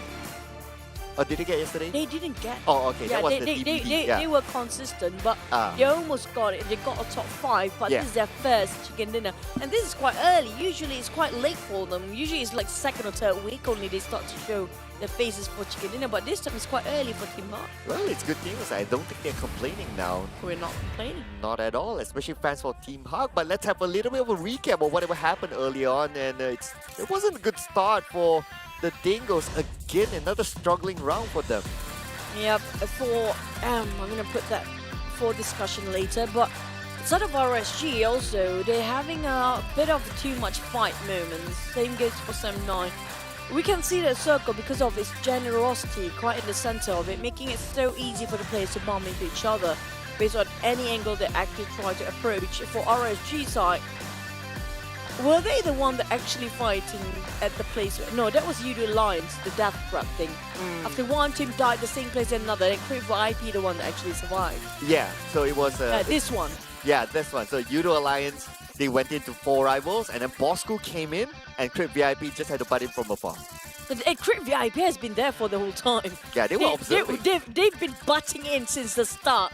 All they need to do is the elimination. That's Yeah, they were waiting for the right moment, and obviously because they had the circle, there's no reason for them to come out just to get those eliminations. It's definitely not worth it. But this nade, bam, Guza, the man, the myth, the legend is back. The former PMNC champion, showing how it's done. They really need him right now for Crip VIP. Definitely a different level of players when Kuza's playing. Their morale boosted up. His leadership, his personality is really good for the players that even have positivity vibes going around. But for Team Secret, they've been holding this warehouse for the longest time. But because they don't have enough men, that's the reason why. And Tabah NSEA, I have to say, the moment they push forward, they have to actually wait for Rush first. But the thing is, Rush kind of go back U-turn in last minute. Team stay focused this time. It's going to Team Hawk, Tabah NSEA and HomeBois 79. Back to the side of Tabah NSEA. At the same time, when he actually made a big U-turn there, right? And the blue closes in. As I think that's why it forces Tabah NSEA to move forward no matter what. But the thing is, there's nothing to cover themselves with. It's quite a straightforward thing that they're going on. Yeah, I guess they did the best out of the worst scenario, right? So if they were to go straight into the warehouse, they will be making the same mistake as RSG versus Team Secret in the previous Erangel, whereby there's a lot of open space between them and the warehouse can freely shoot as they are incoming. So they would lose out anyway. So they might as well make the best out of the worst scenario by trying to hang on as long as possible and maybe getting a couple more points. But wait, Tabah NSEA seems like very quiet. We saw how they're playing the same game like the last Erangel. But this time they get more elimination and they are placing themselves at first place with 1 point difference of Team Hawk, even though Team Hawk got themselves at chicken dinner. So where would they stand in overall rankings right now for Tabah NSEA? I wonder. MAB is consistent as well. Look at that. They're still in the top 5.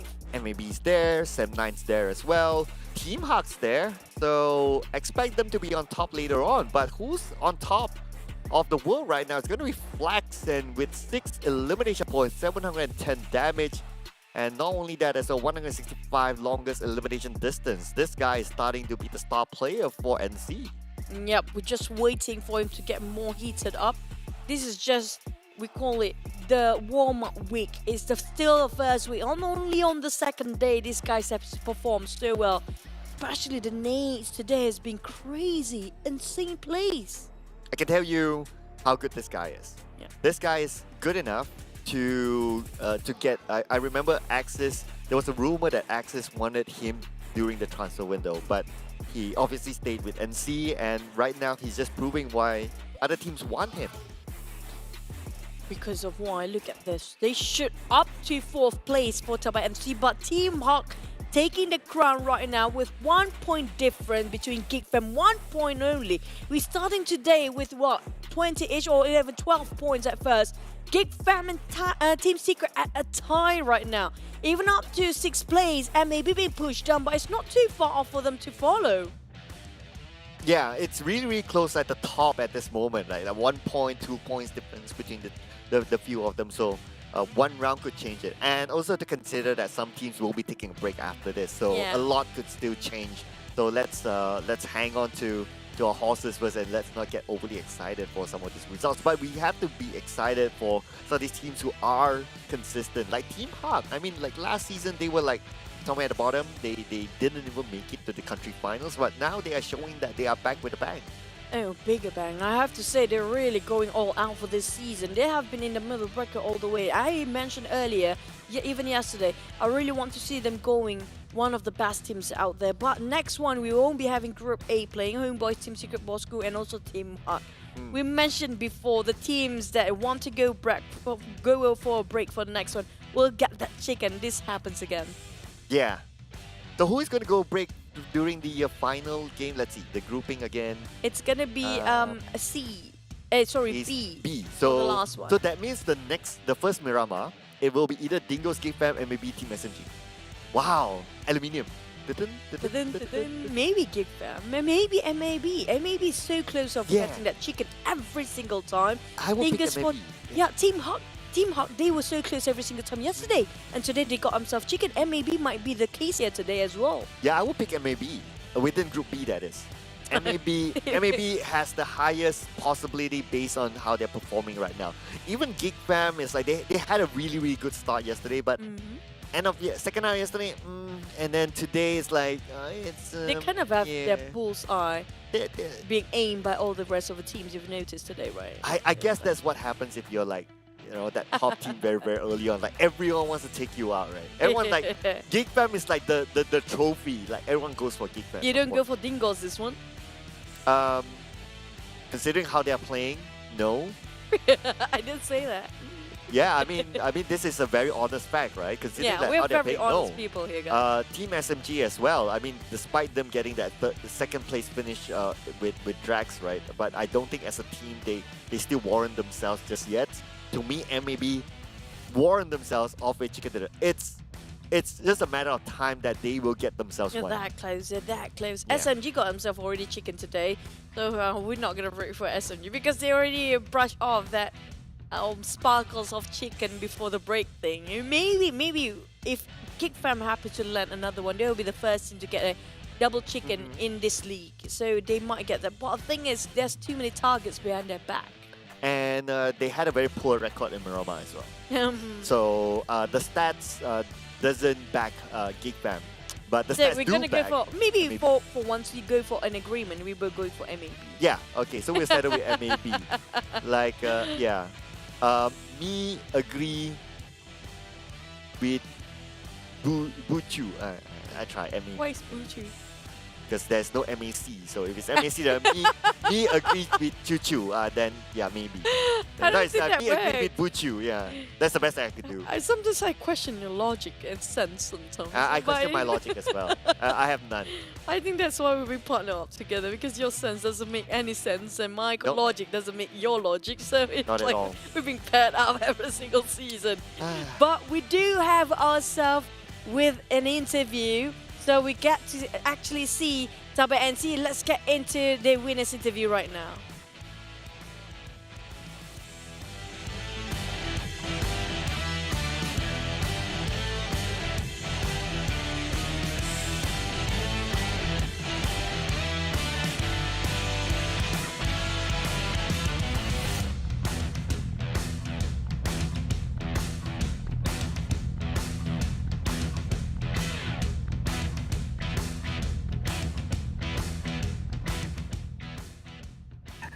Hello, one of the three Adukas in esports Malaysia at least. How are you, Aduka? Hello, Cloud. Hello, Chuchu. I'm fine. Thank you. All right, so Aduka, doing so far so good for Tabah NSEA. So, can you tell us like the experience of working with Jumper during the SEA Games, and now obviously you're not having Jumper in your team. What has he thought, or what have you learned from having Jumper around you? Okay, for having Jumper, actually there is a lot of things we learn from him.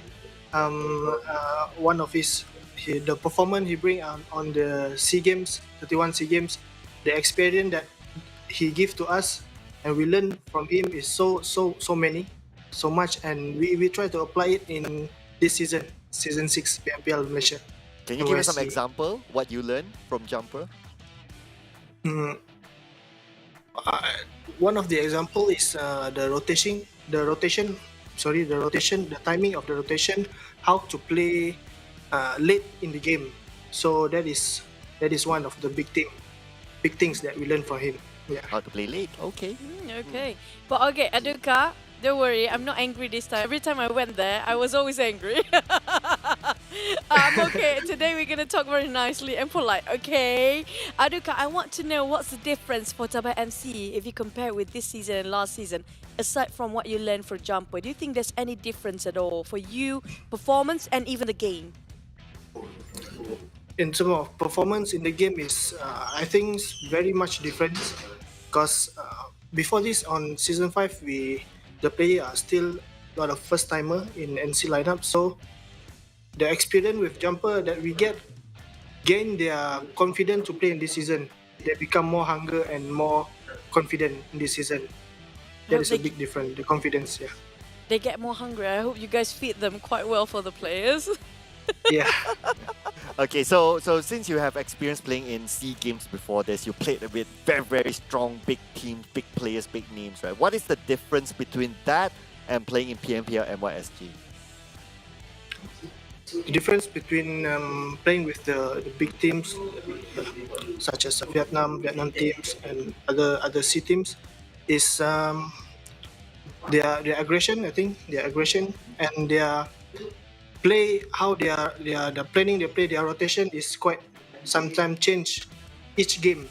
The rotation difference with Malaysia, some teams only stick with one way on the rotation, like that, something like that. Yeah. So personally, okay, we're gonna ask the golden question here. Do you think it's a good thing for certain teams to stick with the same rotations, or do you prefer the different ones? It's not wrong if you using only one rotation, but it's better if you make 2 or 3 in a different. You can use it in different map, different time. So he kind of agree with us. But thank you so much, Aduka. Good luck, all the best. Say my hello to the boys. And make sure to put yourself in the best position and best performance for the next one. We wish you all the best. Thank you. Okay, thank you.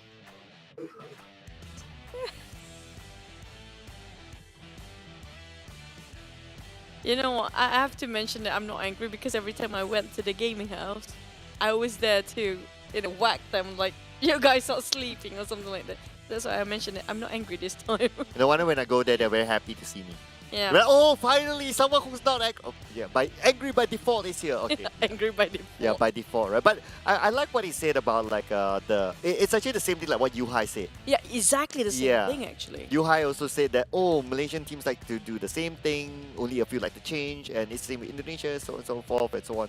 And it's an interesting point that both of them point out the same thing. So I think this is something that the teams in the PMPL MYSGPH can try to adapt to. Yeah, and also it's a good thing as in terms of the local scene and the whole community as MYSGPH to actually adapt themselves to, because the journey won't be just here, because we do know there will be more for South Asia later and for globals, so they need to adapt starting from now. But we're going to recap a bit what really happened for the side of Team Huck. Apparently, both Erangles won by a lot of Sonos community bases team. Previously, it was Tabah NSEA. Yeah, before that was them dropping into military base and then Team Huck into Novo. So they had the right timing of rotating into the circle because it was obviously a main peninsula circle. They just had RSG to deal with, and I kind of question what Rex was doing at some point. So that just happened, but that's okay. I mean, past is past. But just look at their play style. So where are they right now? Okay, so we can see that they're outside. They're still on the outside of the circle. So they don't go straight in the middle. This is the trend we talked about before. If you and your team are still secure enough not to be chucked off by the blue and there's nobody else behind, you don't have to put yourself in a boat or in the position where you're being surrounded by unnecessary fights, plus the blue zone being the one pressuring you from behind. So we mentioned about not too late yet, not too early kind of rotation. This again, another team doing the same thing. It's all about the timing. that they got themselves right where they need to at the exact moment and not attracting way too much attention where they're at. Yeah, so They're not even here. yeah, they're not even here, so they're off screen somewhere, and I guess that's really the trend. So interesting. But if you kind of think about it, right, if everyone starts to say that, hey, let's play that kind of play style, then it will be the counter of what we see right now. Is that, oh, everyone starts to crowd on the outside. Yeah. So it depends whether you want to think 2 steps ahead or you want to try to take that sort of risk. So it'll be interesting to see the trend as we move day after day. Now, this is going back to the way we mentioned about the interview yesterday and today from Yuhai and also from the side of Aduka, where, you know, it's a good thing to have a variety of transitioning towards the circle, the position and the movement, the rotation itself. Because in case that happens where everybody starts to think the same way as your team does, that's where the time you need to, okay, let's switch off this plan and we're going to turn on the other plan. That's why they need a variety of transitioning movement to get into the circle to make things right. But Team Hawk, definitely, they secured the only compound that is inside of circle. We saw this coming, the fact that this warehouse, Flax, is the only one that can push forward. They were waiting for Rush just now for Tabah NSEA to go on the flank side, but Rush was a bit hesitant, you saw it. Well, I think there was no option for Rush because the moment he shows himself out of that, what do you call that? The bin. Yeah, that bin. He's gone. There's no way for him to survive that. So I think, like what I said, that in my opinion, he did the best out of the worst situation, which is just to be there, be a distraction, and that's pretty much it. But what's not only it is, of course, our official smartphone partner that's going to be Realme. Yep, GT Neo 3 just awaken your speed. With the Neo Speed Awakens, definitely with the latest MediaTek chipset of Dimensity 8100 5G, you guys can upgrade your playstyle and also your gaming in PUBG Mobile. And definitely you can be a pro as long as you're willing to play every day with the latest data of Yoodo. You can play PUBG Mobile for free. So you got a phone, you got unlimited data for playing PUBG for free. What else do you want? Well, you want, of course, our official digital telco partner, that's going to be Yoodo. So switch over to Yoodo and play PUBG Mobile for free, of course. And we have to thank our official livestream partner, that's going to be TikTok. Hashtag be the one TikTok challenge and follow our official PUBG Mobile TikTok. There's going to be PUBG Mobile MY official, PUBG Mobile Esports.sg, as well as PUBG Mobile official PH. So you don't want to miss out on all these clips. And I believe that in those TikToks, there will be those clips and highlight moments of the game as well. So you don't want to miss out on that. But ladies and gentlemen, after this, we will be taking a little bit of a short break. And when we're back, we're going to go into Miramar. But for now, we'll be taking a break and we'll be seeing you after this.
Kepada semua tim dan semua player, harap korang training lebih mantap untuk korang punya skill dan tim untuk korang berhadapan dengan 2 kali championship dan 1 bronze medal sukansi. Korang boleh sama saya so sini saya akan mengenalkan title ini kalau berani. Kita dah mulai kita mission boleh dapat season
You guys are live. Yeah, that's what we hear at the back of our head. But anyway, welcome back to the 2022 PMPL MYSGPH Fall. And thank you so much to PUBG Corporation, Tencent Gates, as well as Lightspeed and Quantum Studios for having this tournament for us. My name is Sir Cloud, together with a wonderful Choo Choo. And we would also like to thank our official smartphone partner, that's going to be Realme. It's really real, guys. Real right in front of us. We're Realme GT Neo 3. Also, the Awaken of the Speed, we call it. What? Something's awakened with it. With MediaTek Dimensity 8100 5G, latest chipset. Definitely your experience in PUBG Mobile Battlefield will be as real as it gets. And also, don't forget, you got a good phone, you're definitely getting yourself a good data, which is going to be coming out from official digital telco partner, which none other than Yoodo, where Yoodo best, switch over to Yoodo, and also you can play PUBG Mobile for free. You saw the ads before, it's going to be unlimited how many hours you've been playing. And also, don't forget to upload all your creative contents in TikTok, because hashtag be the one for our TikTok challenge in official PUBG Mobile TikToks. And also, we're just going to recap what really happened in the third game just now. Flax, OP and Rush got themselves in first and third place when it comes to the most damage, but HomeBois Tom, the solo man just now who survived so long for HomeBois. And I realized that they have a similar collar style. Almost there. But You know, they went to the same manufacturer. well, maybe, I don't know. Maybe. I'm sorry I said that. Yeah, at least Luke has a different type of collar, so... Is it really? Oh yeah, it's Yeah. a V. Yeah, it's a V neck. It's a collar. double V, right? Okay, there's one V and Yeah. then there's another V. Okay. But anyway, it's going to be the most eliminations. So Flax actually, not only the most eliminations, but also the most damage. So it's going to be 6 here. He's at number 1 spot. But we're just going to move along because we can't wait for the action. And we're going to jump into our first Miramar. And Group A, HomeBois, Team Secret, Team Bosskurr. So it's Team Hawk. They're going to take a break. Yeah, the team that just got themselves that chicken in the last one, Team Hut, is gonna be on break as well. And Tabah NSEA, they are very close to getting themselves a last chicken dinner, but they are still playing. And we saw how the numbers when it comes to the overall rank quite change. And it's interchangeable every single game as well. So nobody's actually for certain, or we haven't got any team that actually dominating for day number 2. Yesterday, GEEK was a lot of number 1 in the last minute. Team Secret pushed them down. So where are they right now? Yeah, we see a lot of swapping. So, but that's also good, right? Like for us as viewers, as casters, we get to see something different, and it's unpredictable every round. But what is predictable is, what do you call this again? Blinks. Blinks. Yeah, man, I'm just too old for this. We're wearing black purple. It's very close to black pink. Oh yeah. So yeah, All right. we're Yes. collabing with them. All right. Collabing Cool. with them. So don't forget to watch out for Blackpink virtual concert, which you guys can actually be in the groundbreaking event on the 23rd to 24th and 30th and 31st of July. Only just 4 dates across the world will have the virtual concert, which is going to be the virtual, they called it. So you guys can actually win this ticket, and make sure you guys join in the mission and done all the in-game stuff that you need to do, because Blinks, this is your time to shine. And speaking about in-game, there's also this in-game event that's currently happening. That is the Ancient Secret Arise. So this is where you gather your friends and challenge the boss in there and celebrate, do screenshots, and also you can also record whatever that you do in there with this event and put it up on TikTok. You know, put it up as the hashtag Be The One challenge. Why not? Yeah. But we're not done with our ads yet, like usual. We have Gangster Street already open for you guys. Like me, I love the Malik voice pack, but you guys can actually complete the 10 days of Malik mission in order to unlock the shark mission. I almost mentioned another thing, but yeah, shark mission. Just make sure that you guys actually log in and complete within the 10 days, and you get yourself that Gangster Street voice pack. And here's the Rabu Padu. That's going to be happening from July onto October. The Rabu Padu, basically it's every Wednesday. Rabu literally translates as Wednesday for our international audience. Every Wednesday, log into the game to claim your chicken token. And with 3 chickens, you can redeem a Lila attack suit for free. So of course, everyone loves free things. So don't miss out on a Wednesday login. The next one is obviously next week, since today is a Thursday. So, yep. grab your freebies in the game. This one, another thing that's going on, quite a magnificent set, I have to say, the Bramble Overlord set. You guys watched the animation early on when we haven't started the show before.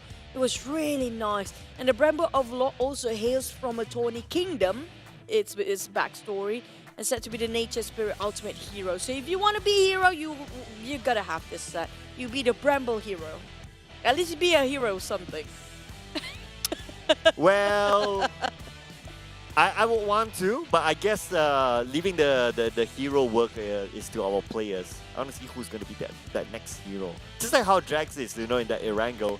But maybe the team that we think that's going to be the heroic team next round is going to be this. Mine is going to be Genexus. It's about time, Genexus. Ah, boy. For me, we did mention about the next team will be having a break. So it's going to be, I mean, like, for me, B group, GEEK fam, and also non-B group, still going to be GEEK fam.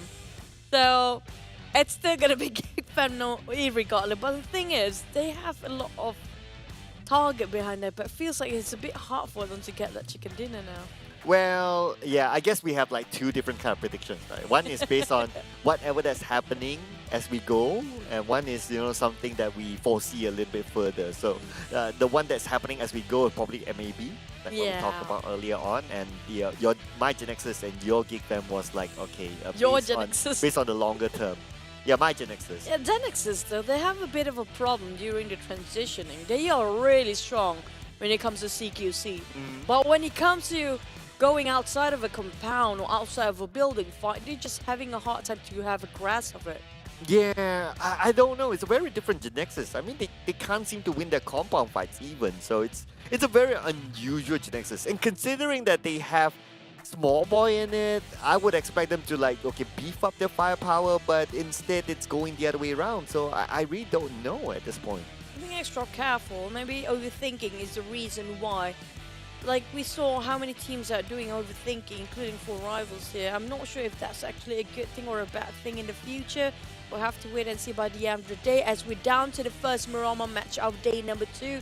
And we'll still have one more Miramar match after this, so stay tuned with us. Will it be another Los Eagles Circle? Will it be Los Leones maybe? Or again, Power Grid as usual, Cloud. You owe me that dinner until today. Nope. Let's not waste any more time, guys. We're going to jump and fly over to Miramar. A 4th match in day number 2 of week number 1.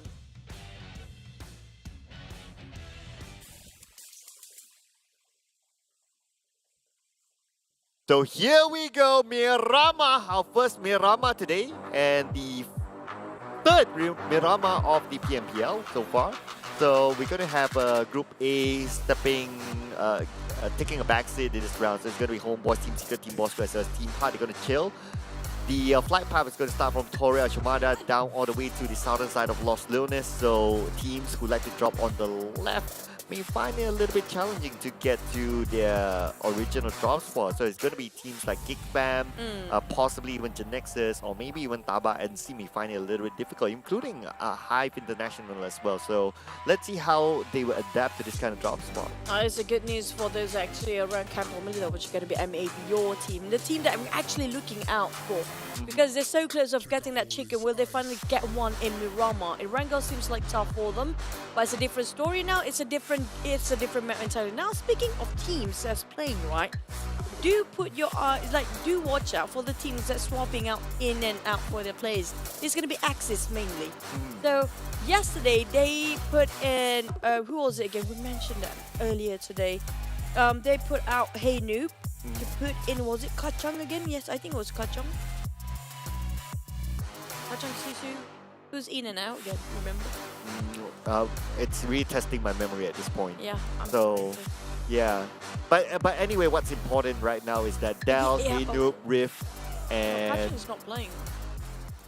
So. Okay, yeah, we need to pan over later on just to be just to confirm whatever who's playing at this point. But I think that so far, you kind of think about it, Axis isn't doing that bad, especially with Dell being one of the new prodigies that seems to be showing up. You know, the fact that they change a lot of play, like one play every single map that is based on the map, but they still can maintain the dynamics within the team. That's already a great there's already something to actually compliment about.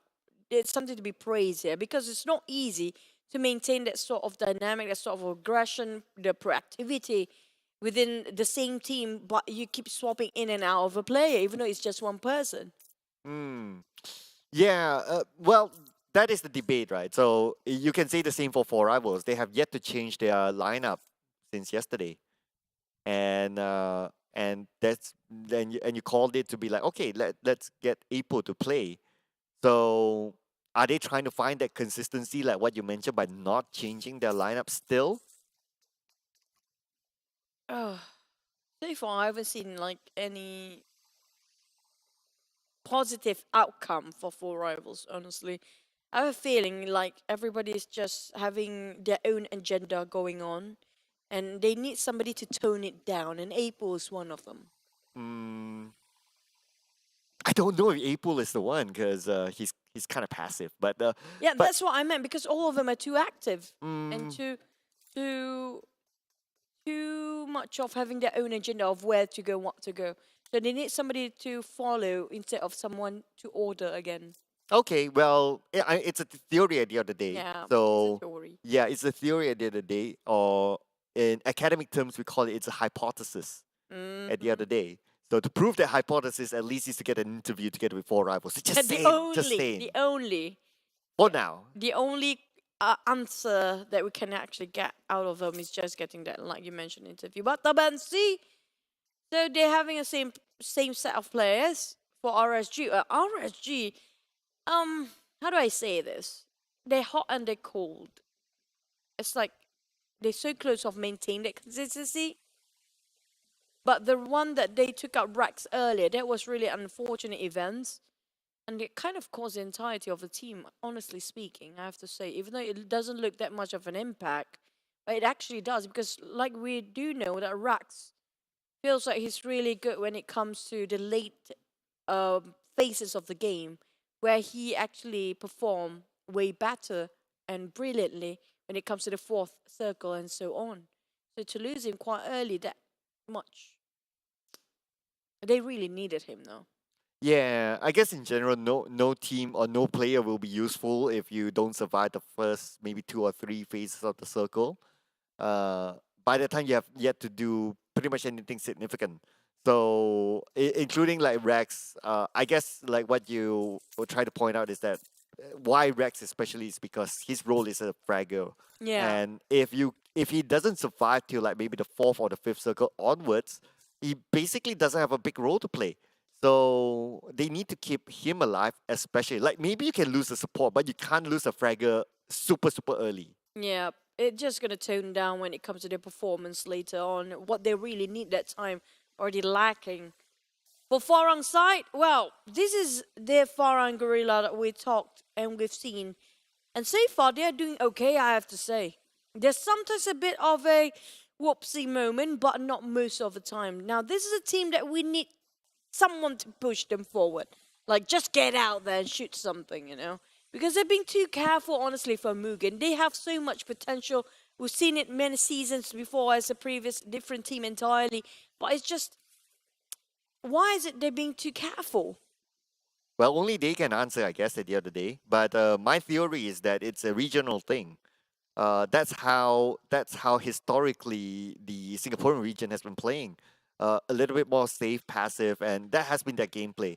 So I guess it's more of adapting. And the fact that they have Tricky in the lineup together with Amir, who is also a substitute, I think that at some point they should be given the opportunity to play, considering like not only statistically how they've been playing, obviously they're at the bottom right now, but also qualitatively how they've been playing is really passive. So by including someone like Tricky, I don't know. I can't guarantee whether things will change, but it's worthwhile to try. Like they are at the position of what can go worse than the current situation.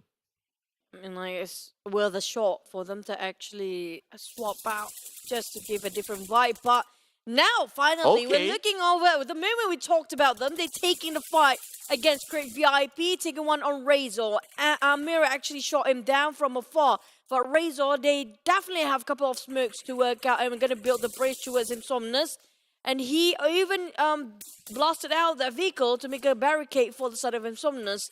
He's going to help Operator, but Nasty got shot down almost entirely by Samzy. Oh, Insomnus is still alive. At least that's the good news, but he needs to reset himself to get with his teammate, Razor. At the same time, cover 5 are coming for Kuza. Kuza, the legend, going in for the flanks, and he's all alone. Kuza is going to take on the entire Mugen by himself. And looks like it's working out so far, but it's going to be Mika from GEEK Fam actually helping out Kuza, but Kuza will secure that elimination point. It's going to be first blood for the man, the myth, the legend himself.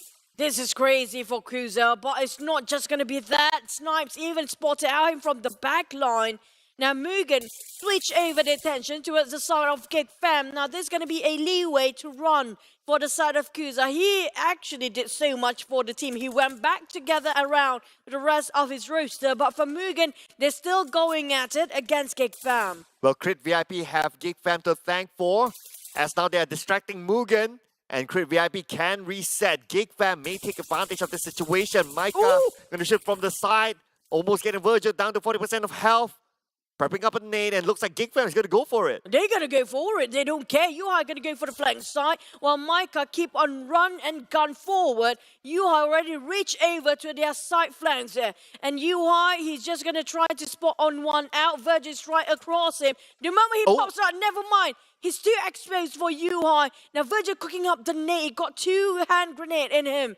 And it's going to be the first one to be tossed out Yuhai. It's a bit too long for Virgil to cook that up. It was mid-air explosion. Oh, and Snipes is going in for the flank on the left, whereby 2 team members from GEEK Fam is going to go on the right. Looks like they're going to spread out. They're going to divide and conquer their opponent. And GEEK Fam, they're starting to close in. They still have the circle, so they still have time to play with. Now, there's going to be Chumacera Circle for now. While the rest of GEEK Fam, they try to bail this one out. We're looking the northern side, just on the outskirts of La Bendita and on top of Los Leones. This is too saturated. The pool is just having too much players. And Tabah NSEA again, coming up from Minas de Val. It's not news for us, but they are the only team that coming up from the southern part. Yeah, because their natural draw spot is around the areas of that area on the southern part. Despite their flight path is far, but shouldn't be a problem for them to go there. So they should have an okay entry considering this kind of circle. There will be more migration from around the areas of the middle or from the northern side down south. So I think they will have an easy start at least to get into the first few phases of the circle. Yep, but it seems like another same repeating game. Tabah NSEA coming up, sneaking into the last minute, coming up from the southern part where is a clear pathway for them. Nobody tried to contest even from the positions. Back to its 4 rivals, the team that we mentioned earlier. Well, things work out quite right for them this time, as Jumper scouting out for the rest of the team to make sure everything is clear for them to park here. For Farang, on the other hand, they're taking a long rotation, as Los Leones, as we mentioned before, is heavily crowded. So they are taking a longer rotation to go on the outskirts for a bit, taking their own sweet time, then jump back straight into the battlefield. Again, I think they kind of, never mind, they kind of got stuck here, but yeah, okay. Yeah, I think they should be able to come out of that. It should be alright. You know, just do like 3 points and stuff and they should be okay. But GEEK Fam, okay, interestingly, they left the Mugen fight and GEEK Fam still maintain a full squad, but no eliminations after that Mugen. I thought they would have, I thought they're going for that flank and going to finish out Mugen, but looks like they left them alive still with 3 players still for the side of Mugen. And that's where the circle pops before this. So they decided that we need to go to Los Leones as soon as possible for GEEK Fam, because the fact that if they came in late, you know how Los Leones heavily with a lot of compound, a lot of buildings there. You don't want to be gatekept by so many teams. For RSG, I'm not sure who fought them before, but definitely having a tough time here. Managed to revive one of the fragger, Kim. Is it Mugen who actually shot against them? Yeah, Mugen who's the one who shot. They're very RSG. aggressive this time. I would say that Mugen focuses on long range, and also this has been the thing with the Singaporean region as well. They like to take those long range shots. Remember that micro Uzi long range back in season 1 or 2, either one. It's the same thing. It still shows a very reserved sort of gameplay. Okay, so you get one knock. What are you gonna do after that? You don't push. You just leave it as it is. And yes, you may deplete or you may force your enemies to use their utilities, but that's about it. You still don't gain any points. For me, if you can't finish it, don't start it at first because it's going to be a lot of a waste resources along the process. The moment you're being ambushed by another team, like example here in the case of Access versus Farang, maybe. There you go with M16 there. It's going to be Olio with a minivan, and that's a clear shot for Tel. But oh, he forced Olio to jump down from there, but still didn't manage to get them one out. Now, this is a risky fight for both teams because they're really quite close to the blue zone and they have less than 40 seconds before the blue shrinks even further. Yeah, and look at how far it is. Well, it's not that far actually for Axis. They could just move straight up to the high ground and they'll be in the circle, so it should be okay for them. But they have the advantage of playing the gatekeeping role against at least 2 players from Farang. So why not? If you can get some points, you take advantage of your current situation. Now, where will the circle fare? Is it going to be right on top of Los Leones? Is it that one will be really tricky to play? But we've ended up on the southern part of Los Leones. Now, that's going to be interesting. The terrain that's really hard to play and tricky. And not just, there's a lot of valleys in between. SMG, they already secured themselves 1 chicken for the first match of today, day number 2. But that was Sunhawk. This is a totally different map. The biggest that is, we're only 1 player being eliminated. It's going to be on MUGEN side. We're already on the 3rd phase here. This is going a bit slower than we expected to be, even though we heard gunshots straight from the beginning. Looks like Kuza has been gunned down. Jenny from SMG as well, gunned down by Loyu. A lot of fights happening everywhere. Shinzi will be taken out by Long. So it's going to be Genexus against SMG as Loyu secures the point against Jenny as well as Long against Shinzi. Now, Rapper Boy, he just going straight towards the warehouse. Yoodo Alliance fighting against, if I'm not mistaken, that's RSG. 1 knockdown and bleeding out for RSG. Luke almost got knocked out. Olio cooking up the nade. Top over. Kim is being on his knees. Saying good for Luke. Now that's remaining. It's going to be Rex. He'll be found out. He hurt the bandits just now. Olio trying to find him. And where would they actually toss over a grenade? Rex found it out. Rex. No way out. Oh, brutal. Looks like the first team to be out is going to be RSG and no eliminations. That means no points in this Miramar for RSG. Definitely not the news that they want to hear. And Yoodo Alliance, they managed to get 4 elimination points out of RSG. And this is the aggression that we have known Yoodo Alliance to be able to play. And I'm very glad to see this kind of gameplay. And it's working out for them. This is the type of gameplay that they should continue to play. Fast, aggressive, taking out their opponents quickly, resetting, and planning their next move into the circle. Look at how proactive they are for the Yoodo Alliance. Definitely they are more comfortable when it comes to this map, this bigger map of Miramar. But Yuhai just now being spotted out by Adik Luke across a very small window right on top of this warehouse.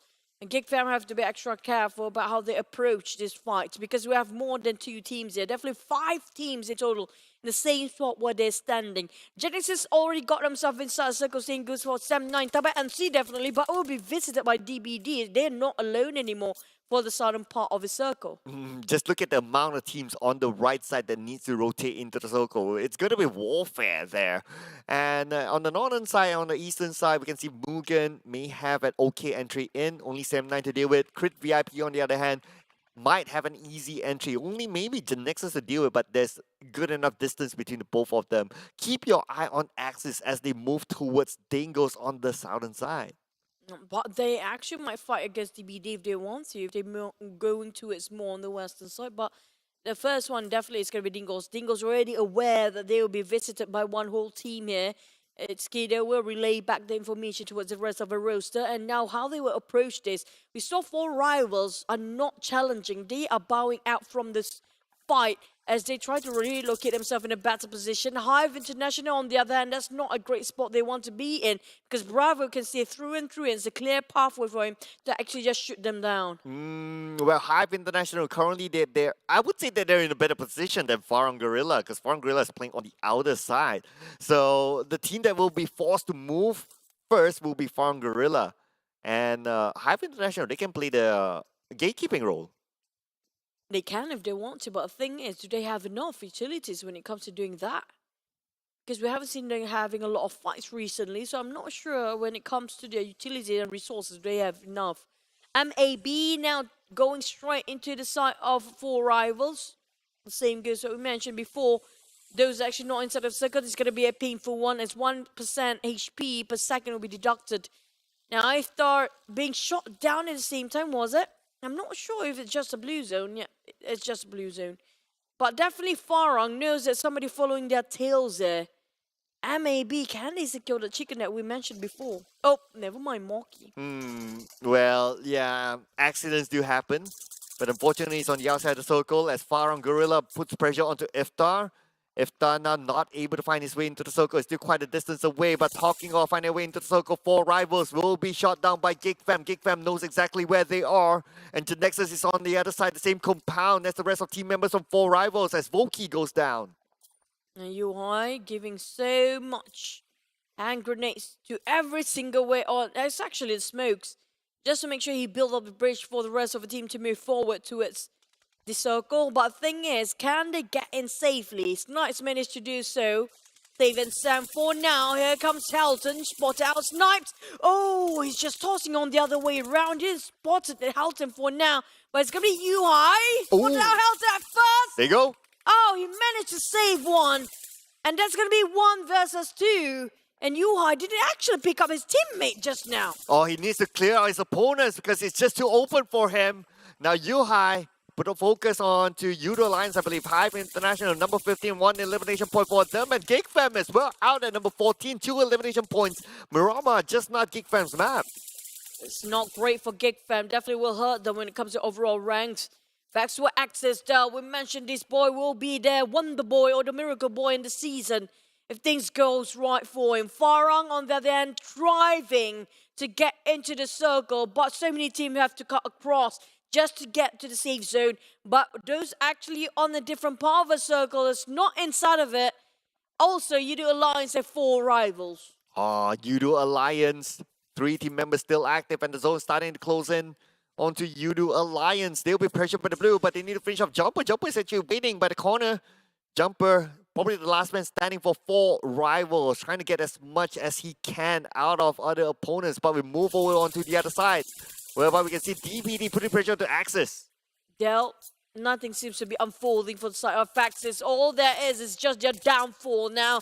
As Del kind of stuck in a pit while Yoodo Alliance knocking on Jumper's door. Jumper, we found it out. It's too much. He almost got 1, but never mind. 4 rival. Was that the last member? Seems like it. Plays himself at 13. Yeah, there's no way for him to survive that. Now it's going to be Axis. Hey, noob. But he'll be finished off by Farang Guerilla as Bravo, the last man standing, secures another elimination point for their team. Number 12 for Axis with 2 elimination points. Bravo now, super low, 10% of health. Bravo may be taken down, and Bravo will be taken down by Jimmy from DBD. DBD still going strong as a 4. Now Echo shooting against some 9. Trying to just stop them from moving forward. That's it. They're gatekeeping every single team that is trying to cut across. But the thing is, they are the ones that actually need to move forward. Tabah NSEA is still there. But Tabah NSEA already noted that DBD will have to pass them first. But which fight will they pick for Flex? He's considering whether to shoot on DBD or actually going for 7-9 straight. Oh, DBD, they're playing this split right now. Towards the left, 2 of them. Maybe they need to rendezvous at some point. We'll need to wait and see what happens next as Genexus gets 1, but the trade happening here as Yoodo Alliance Ripple Boy gets 1 onto Loyu. It's going to be 2 left for Yoodo Alliance as Olio is still alive together with his IGL Ripple Boy. Olio will need to fend off the rest of Genexus. Ripple Boy taking a longer rotation, coming up from the back of Genexus. Here comes a bit too much for him. As long trying to play around the terrain, that was a really hard call coming up from these guys. And Genexus going against no other teams than, never mind, MAB. What was a shot from afar from Tabah NSEA finish them off? Well, just too bad for MAB, the team that we kind of predicted that didn't happen. But Insomnius gets a nade onto Xiao. Boy, the nade! Talking about the nade! Ate gets 1 onto him. And it's going to be Xiao Boy eliminated by Insomnius. And Team SMG out at 7th place, 1 elimination point. Now Tabah NSEA Magic try to have his guard up. Well, Frankie going for DBD. But the thing is, they still have to settle down with so many teams, including Create VIP. Still have 4 men well and alive. Genexus down to 2 with 1 bleeding out. Create VIP on the other hand, not inside of a circle. They have to fight against Sam9, if I'm not mistaken, right across them. But the thing is, it's just so hard to get in. Oh, yeah, the circle doesn't favor Crit VIP at this moment. They need to fight their way through, and a lot of open area right in front of them. They need to be prepared. 10 more seconds on the clock. Dingoz on the left may stop them from afar, so they need to be aware of their opponents. Now with 1 active buggy, they could still use it to get into the circle. Dingoz Esports can't actually be helped by the side of Arte. Tabah NSEA is next to DBD, who's rushing in, here we going go. for the flush. DBD start to move first, but are they ready for Tabah NSEA taking down on 6? And now they try to stop Yen as well, down to 2. Jimmy, can they actually make it? The bridge happens as they can't have enough men. And Echo that's left for the side of DBD, being shot down by the rest of Tabah NSEA. They're having their defense really well up here. Sam9 try to steal off the eliminations from afar. Oh, can they do it? But then again, let's look over to the Dingoz. Number 5, 8 elimination points for them in this Mirama. We're down to the top 4 teams. DBD is still around as Crit VIP fights their way through into the circle. We got Insomnius together with Sam, currently playing by the rim of it. Razor starting to move in, and Kuza will join in. Tabah NSEA, can they get themselves a double chicken in a day? Or will be finally Sam9 getting that double chicken or Crit VIP? But 1 knockdown for Crit VIP, tapped to the Mini 14. Also in a very small compound here, but lucky enough they got himself a barrier. They're still inside at the edge of a circle, but the moment he got himself cornered up by the blue zone later, they need to leave for Sam9. Tabah NSEA on the southern part of a circle, while Crate VIP is right across Sam9 with nothing to hide from. Another crate just been dropped. We heard a couple of gunshot, preemptive shot, warning ones from Sam9. But they need to move forward because the circle will shrink now, Cloud. Definitely. Yeah, and anytime now, a couple more seconds and we'll see the next circle pop, and we'll know who will be blessed by the circle and who will be cursed by it. Or maybe all of them will be cursed. Now the circle will show itself, ladies and gentlemen. Keep your eyes on the minimap as the circle will pop. Crit VIP, the only team without a compound. The other 2 teams, Sam9 as well as NC, they do have a compound, and the circle favors NC. This could be another chicken dinner for them. Like it or not, Crit VIP and Sam9 have to actually walk on the open, in the open plane of fields, and definitely have not much to cover with. Well, Tabah NSEA, they got themselves again the best compound to work with, and still have a lot of covers. Even the terrain, it's so hard to spot them out. Sam9 or Crit VIP, whoever make the move first will be shot down straight away by 2 teams there. Oh, Crit VIP. What are they going to do? Are they going to rush straight into NC, or are they going to go towards Sam9? They need to make this choice. 12 more seconds on the clock, and they're currently in the open. Sam9 pretty much in a similar situation. They'll be pressured by the blue anytime soon. And the long range coming in from Flags. That will stop Sam from going through, as Sam will be taken out by Flags. Nothing much they can do. And Magix is going to secure the elimination point out of Sam. Now, the rest of Crit VIP losing more men. Well, Sam9 is trying to do what Crit trying to do as well. Kuza making sure he can't move, but look at Flax. He got such a nice spot on top of this rooftop, looking over everything that's going on. But in the meantime, he can still hide himself. But overpeaking will cause him quite a lot as Magic's being knocked down here. Rush taking out on Kuza. They have to fight both teams for Tabah NSEA, and they have the time to reset as well. Oh, and Sam9, they're making their move right now as Flex tries to secure the elimination point out of Razor, and he will get what he wanted. Insomnius is still alive with about 50% of health left. Kuza can still be picked up, playing really by the rim of the circle, and Frankie will be taking out Sam9. Sam9 now finding it hard to go through as Rush secures another elimination point out of Kuza. 3rd place for Crit VIP with 4 elimination points. Nice with the NC, and Sam9 as Frankie takes out Dap. It's going to be Putra and Adib still alive. This is just Tabah NSEA farming up the eliminations. They got everything in their hands.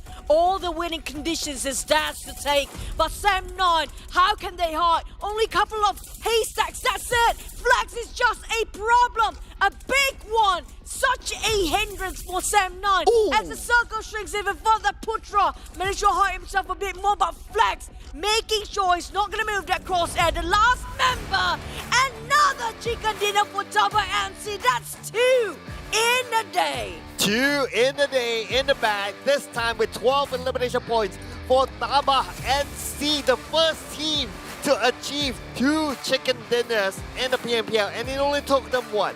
Day 2 to do this. Tabah NSEA, no jumper, no problem, and I think if you kind of think about that, well, they're the ones laughing at jumper at this moment. That's true. You saw how they were just farming eliminations there. It's just the perfect view that Flax got for the team. That both Create VIP and Sam9 couldn't even move there. And this sort of in luck. I have to say that was based on which team being favoured by the circuit. There's only one team that being favoured in that moment.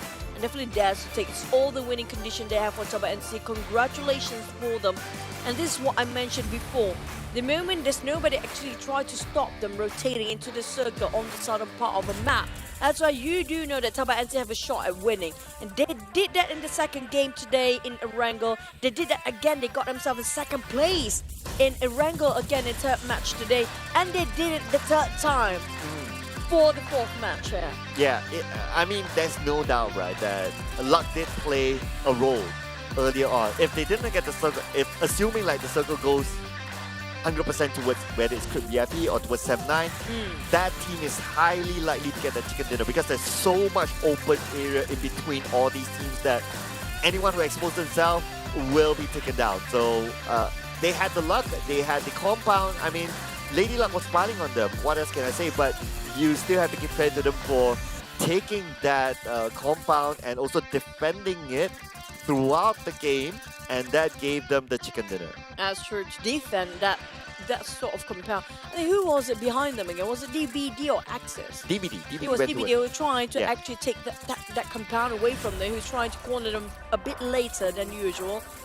But the thing is, Tabah NSEA managed to secure that, and that was a vintage point. That was a point spot they really needed.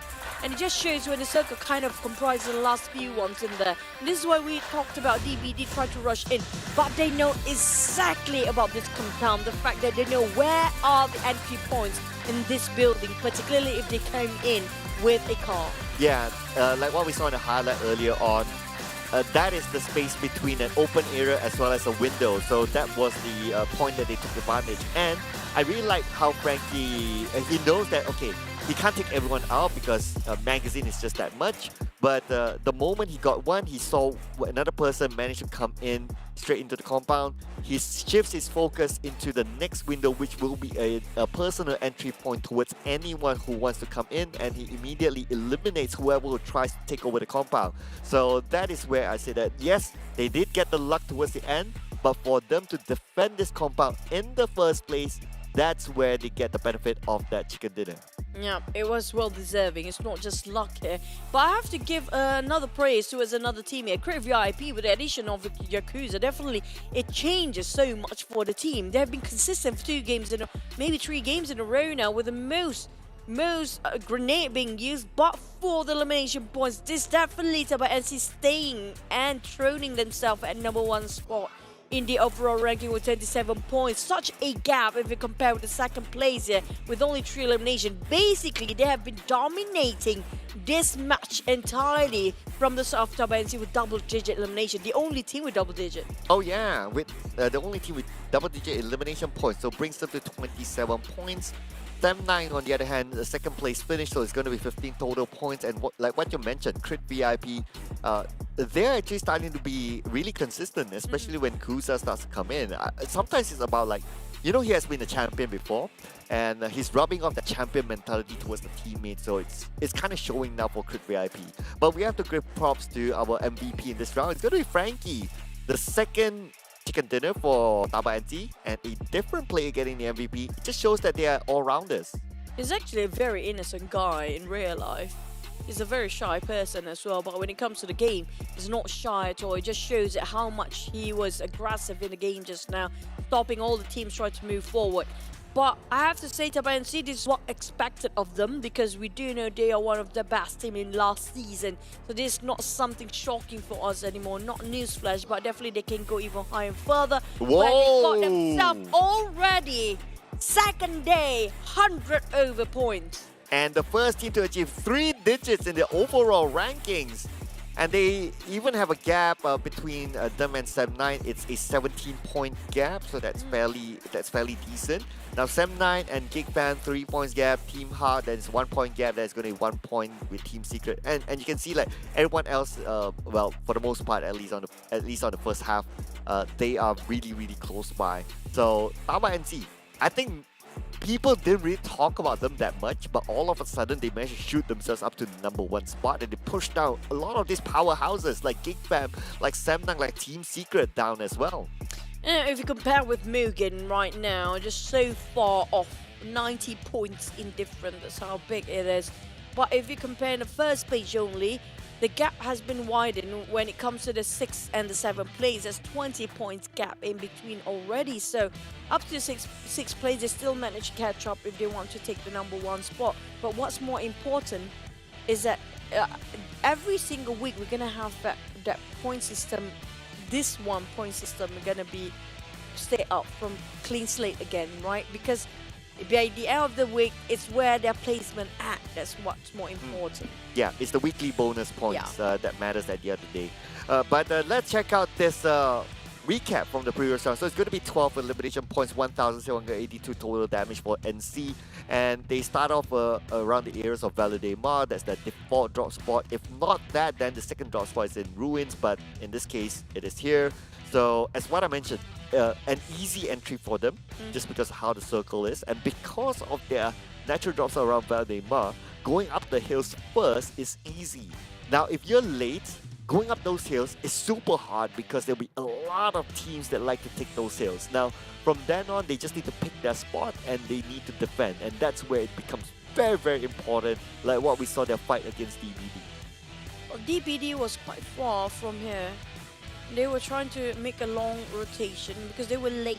So that's why they couldn't take that spot, because Tabah NSEA, the moment the circle revealed itself, they already went to the prime position, high grounds that they needed to have, and stayed there for quite a bit.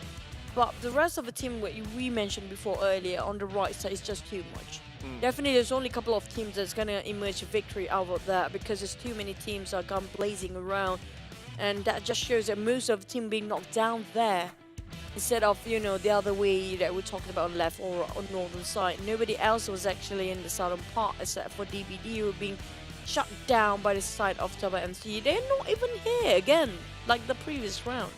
Yeah, I guess it's again another trend. Like you see, just look at this. So originally they weren't in the circle. It's just that they need to move further forward, and that's how they get in the circle, and that's how they secure also those prime positions. And again, it's about defending this compound here against DBD. DBD has no choice. It's either they go to NC or they go to Sem9. So they chose to go to NC, which is fine. It's a 50-50 call anyway.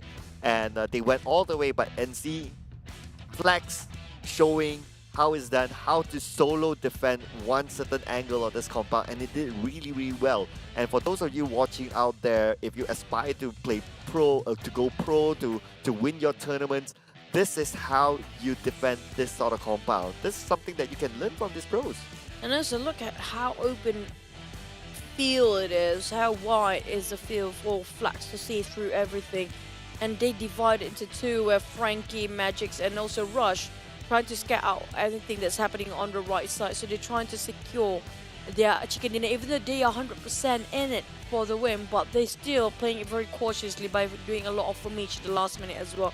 But just to mention one more team that we didn't highlight enough just now, it was Dingoz. They got themselves 8 elimination points, and they still managed to get themselves in the top 8 just now. So that's a really good improvement for them if you compare yesterday and earlier today. No doubt. I think that is definitely commendable. then it's great. 8 elimination points is definitely not easy. Even in fact, they got more than a lot of those teams at the top in terms of elimination points. But we'll be taking a short break, ladies and gentlemen. After this, we will be back for the final game today, which will be played in Miramar again. So make sure you do not go anywhere. It's only a 5-minute break, and we'll be seeing you right after this.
Assalamualaikum and welcome back with us. You guys are tuning into the 2022 PMPL MYSGPH fall season, which is brought to you by Tencent Games, PUBG Corporation, Lightspeed and Quantum Studios will be your casters for the last game here today. I'm Chichi and this is Sir Cloud. Oh boy. Oh boy. Oh girl. Oh girl. But you know what else is Oh boy. Oh boy. Oh, girl. Oh yeah. This is our official smartphone partner. That's going to be Realme, ladies and gentlemen. And what you're looking at right here is the GT Neo 3, the dual chip gaming level flagship that it comes together with. And of course, it comes together with a MediaTek Dimensity 8100 5G chipset as well. So this is an amazing piece of technology that we can see right from here. Besides that as well, with a great phone, you need a great line. And it's going to be our official digital telco partner. That's going to be Yoodo. So switch over to Yoodo and play PUBG Mobile for free. And once you get all that in place, you have to visit our official livestream partner. That's going to be TikTok. Hashtag Be The One TikTok Challenge is currently on. Follow our official PUBG Mobile TikToks. There's going to be PUBG Mobile My Official, PUBG Mobile Esports.sg, as well as PUBG Mobile Official PH. But let's check out the stats from the previous round. That's done. Now back to the game. Now look at how damage output coming from. This tally up quite nicely, not like the previous game. We saw a bit wonky there where damage output didn't reflect on the eliminations. But for the side of Tabah NSEA, I have to say, because of Frankie, because of Flax, because all the guys, they know exactly where to stand, where to look out for, and the compound was perfect for them. 1,700, this is the highest, one of the highest with 12 elimination, but the rest of them. Now, we're looking at a lot of MVP, Flax and Frankie, 2 games in a row now. Yeah, Flax, Frankie, and now redONE coming into the flanks. 664 damage from Frankie, Flax has 642, and redONE is 610. So it looks like 6 is the magical number in this round. And what's interesting is that it's going to be Scouters putting in the most damage. Both Frankie as well as redONE, both IGLs in fact. Yep, they're really doing a good job here. Even though they have so much going on, like IGL have to call out the shots, they have to scout out things for the rest of the team, have to relay information. They managed to frack so much for the team side. This is just such a great asset for the team. But the next group we're looking over, Group B won't be playing. That's going to be Dingoz Esports, GEEK, MAB Esports and Team SMG as we hop into our last Miramar match of the day. It's going to be ACDNE. Yes, so this is going to be the final Miramar, and then we'll tally up the scores to see who is the champion for day number 2. So yesterday was Team Secret. Could it be Team Secret again? Well, they still have their chance in this final round, as we'll be seeing Group A coming back from their break. HomeBois, Team Secret, Team Bosskurr, as well as Team HYVE is going to come back. So for now, we have seen NC, the first team to get 2 chicken dinners. Will we see a same one? Or will we see a new team getting a chicken dinner? Do keep your eyes on this final round.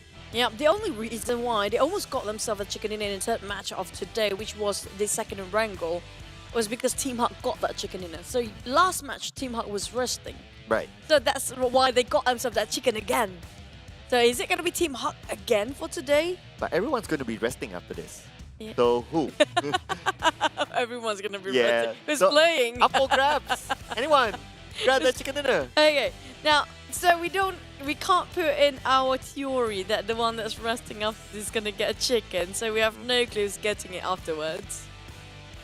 Who do you want it to be? I'm hungry. You want a satay, so might as well let it be us to get that chicken supper. Oh yeah, that's Yeah. great. Roasted. But you know what? Mm-hmm. I want to see this. I want to see a very cute video. Let's go.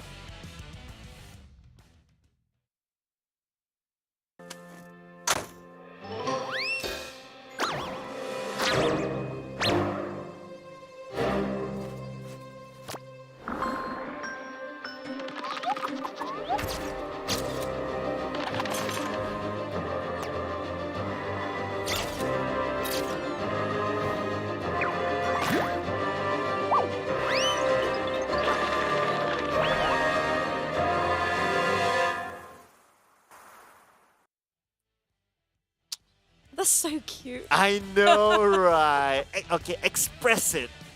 It's too cute. Oh. It's your Yeah. pet. It's just, it feels very nostalgic because you always have a teddy bear when you're sleeping back in the days, like when we don't have phones, right? Teddy bear is your best friend that time. So it feels like you're reliving that moment when you were, like when we were kids. Not you. Maybe you're too young for this. Well, some of them are kids right now. It is a family-friendly show at the end of the day.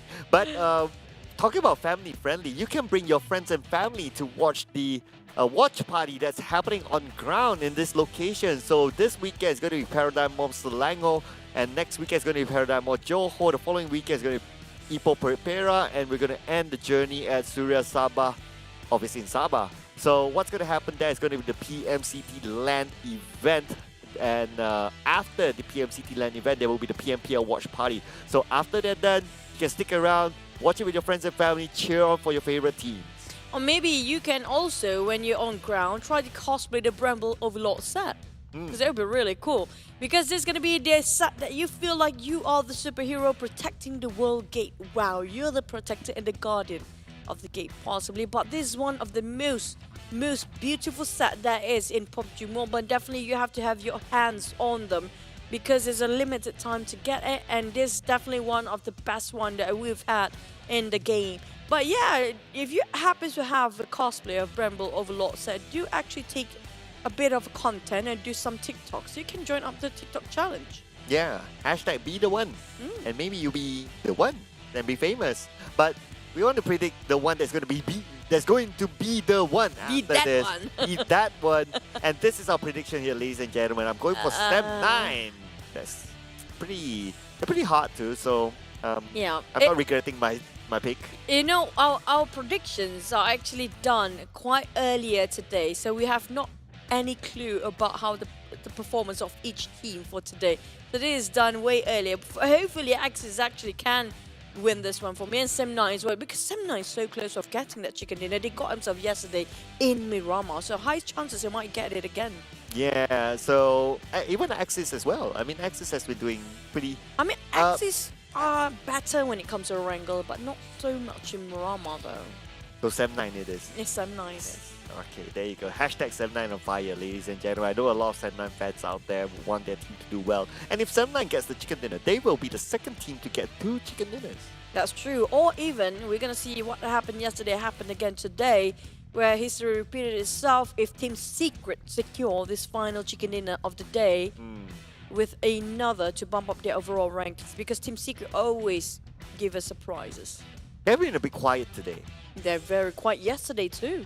Yeah. When last minute, suddenly they appeared out of nowhere. Yeah, Kid came out with a banger yesterday during the last game. So let's see if anything changes after this. So, ladies and gentlemen, we'll be jumping into our final map. That's going to be Miramar very, very soon.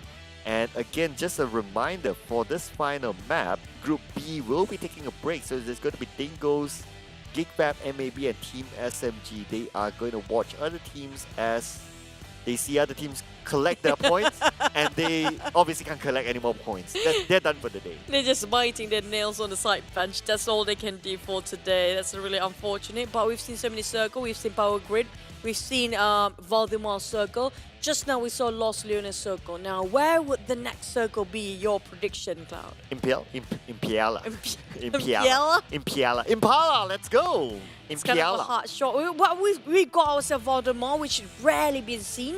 The Impala is not impossible at all. Even the Oasis is actually in the fray as well. So we have no clue. Is it going to still Power Grid? No more Power Grid, please, because we're going to walk ourselves in our last match of today, Week 1, Day 2 PMPL. Let's go, Miramar.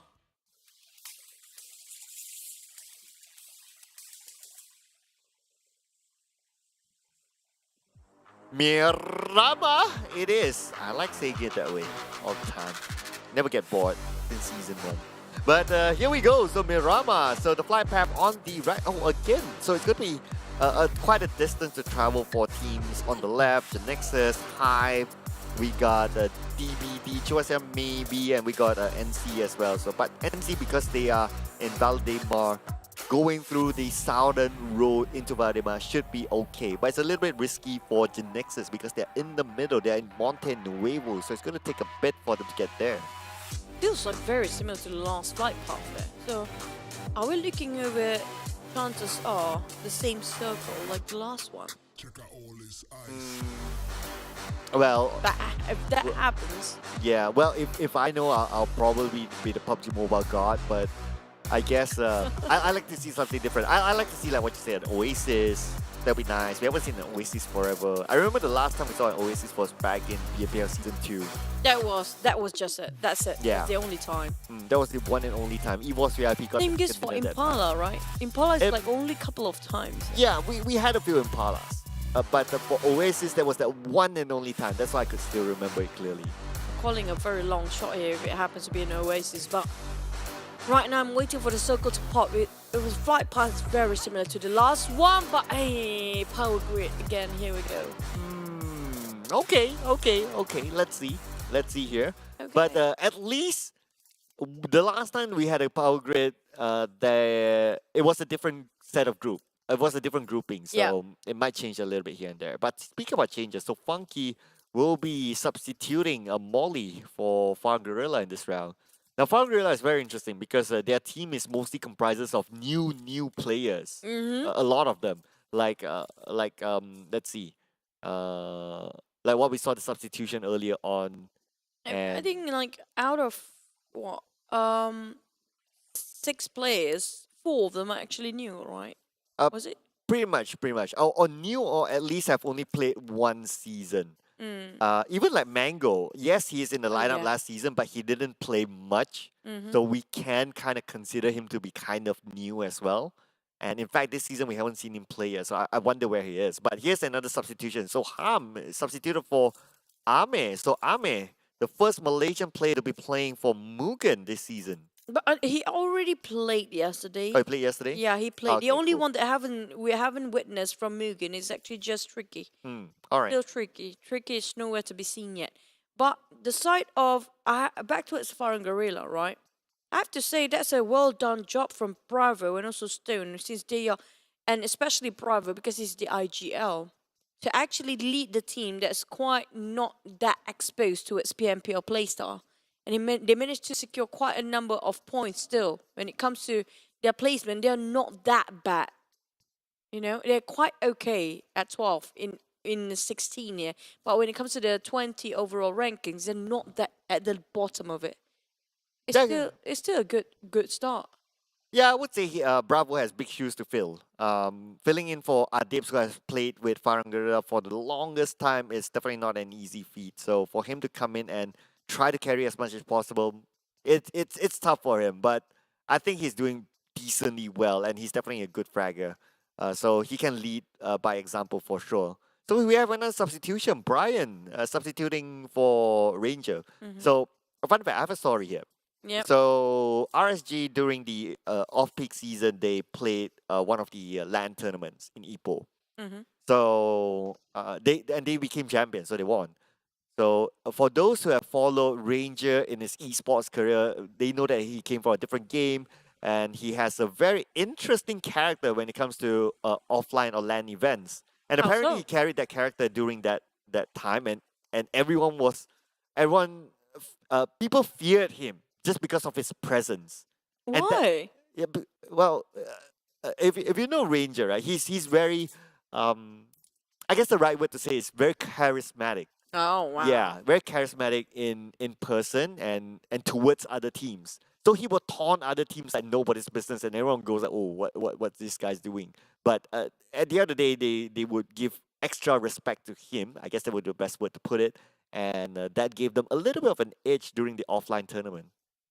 So he performs well better when it comes to offline tournaments then. Yes, Ranger is a big character when it comes to offline. And we have bantered this for quite a lot last time between there are some players really brilliant their performance when it comes to offline, and some of them are more comfortable when it comes to online and offline. It's like two different things entirely. Some of them, especially the ones that are actually too comfortable with online, the problem is when you're having the tournaments offline, they're not used to the crowd. They're not used to the pressure on set. They're not used to the shouting, the lights and everything. That's a bit of a problem actually. Yeah, and the thing about in an offline setting is that you're not in your comfortable setting. You're not in your own chair. you're not in your own table, so you don't have things that you're accustomed to. You need to adapt to other things. And besides that as well, like what you mentioned, people shouting left and right, sometimes it gets distractive. Yeah. So that is also something to adapt. And during that tournament, Ranger was actually the MVP because he has so much offline experience, even back in the day when he was like, doing all those stuff, even overseas. So he lived to play this kind of offline. So that's why they benefited from him. Of course, online is going to be a different vibe. He gets a different vibe offline, right? But online. But if RSG were to play an online tournament, even in PMPL, assuming that we get PMPL online, hopefully in the near future, and RSG is Offline or there, I online? think they stand a good chance as For long as offline, Ranger. we Yeah. got confused with online, offline. Yeah, things. sorry, there are too many similar terms. But yeah, you get what I mean. I get it because I think it's a more stronger mental fortitude to fight in offline because you can't control the crowd, you can't control how people treat you. Well, online you get the options to not look at the comments, don't look at this, don't look at that, don't care about this and that because you are playing in a gaming house and within the same places where your teammates are. But for offline, you don't have that options anymore. If your mental fortitude is not strong enough, in this case, Ranger is really strong then, but he's performed more better when it comes to compare with online. This is kind of harder to get than online. Oh yeah. If anyone were to search his pictures online, you will see his old pictures. Even the picture tells itself like he's very aggressive when it comes to an offline setting. So you can see him shouting, you can see him standing up and like taunting his opponent just by that one picture. I have it in my head right now, but you guys at home can search it out. It's online somewhere. So yep, good information to have. Yeah, that is skill set that's needed to have by pro players too. Right now, recently, in the past few years, we've been playing a lot of online, so that's not really an issue for now. But in the future, hopefully, most of back then in our old days, most of our tournaments are actually held offline or LAN. It's not even online. Yeah. But for the future, I have a feeling we might be heading back towards the offline tournament where the set is really great and you will love the energy. But back towards the game we go. We saw just now, was it Tabah NSEA coming in very late from the southern part? Just now it was chucked in by the blue. Yeah, I think so. Same goes for Access actually. Yeah, it's Tabah NSEA. It's their regular play style to come in a little bit later, especially when it comes to this kind of map. So they're at the point where if it works, why change? If it's not broken, why fix it, right? So it's working out for them, and they're the first team to get 3-digit points. Go on. I can't say the same for MUGEN though. Oh, MUGEN. I just wait and wait with our hopes being crushed down. Whenever MUGEN got a spot, like they can actually do something, they do anything out of it. I just stop believing anymore. Now back to us on the side of Yoodo Alliance. This is a team. Oh wait, the circle. Oh, this seems like a day one circle, isn't it? Almost. At least it moves away from that high ground towards the left side of Hacienda, where HYVE is at. So it's a bit different. This time it focuses onto that San Martin area. It was. We ended up in Hacienda de Patron that day. Yeah, but it was the high ground on the left. Oh yeah. Yeah, so It's this time slightly off. Yeah. yeah, this time is more focused onto the town. So we might see a compound fight finish towards the end. And that's going to be an urban war. And a very long one, if you ask me, because there's so many compounds in between. It means they're going to play around the corners. But Axis Red 1 is actually the furthest away from the circle just now. If you guys witness the map as we speak. And they are taking this as long as they need to. As long as they need to. Because this is still the second phase of the circle, which is going to hover around to 10 more seconds possibly to the third phase later on. So that's where everything go haywire. Because why? A third phase where it starts to get hit for the blue zone and the teams will not wanting to tank the blue anymore. But the center of the circle just now around St. Martin, will this be another team secret match then? Because that's what happened yesterday. So far, it looks like their home ground, San Martin, where they're obviously very familiar. They have been playing San Martin for the longest time, ever since in the back in the day of season 1. So if it's there, then definitely they have that advantage, no doubt. And people need to come to them. So as long as they can defend, they know how to defend, which I'm pretty sure they do, they'll be okay.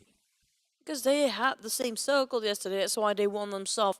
Last Mirama of the day number 1, but day number 2 seems like a deja vu, but maybe a different case here. Back to us on side of Farang with the Scar L.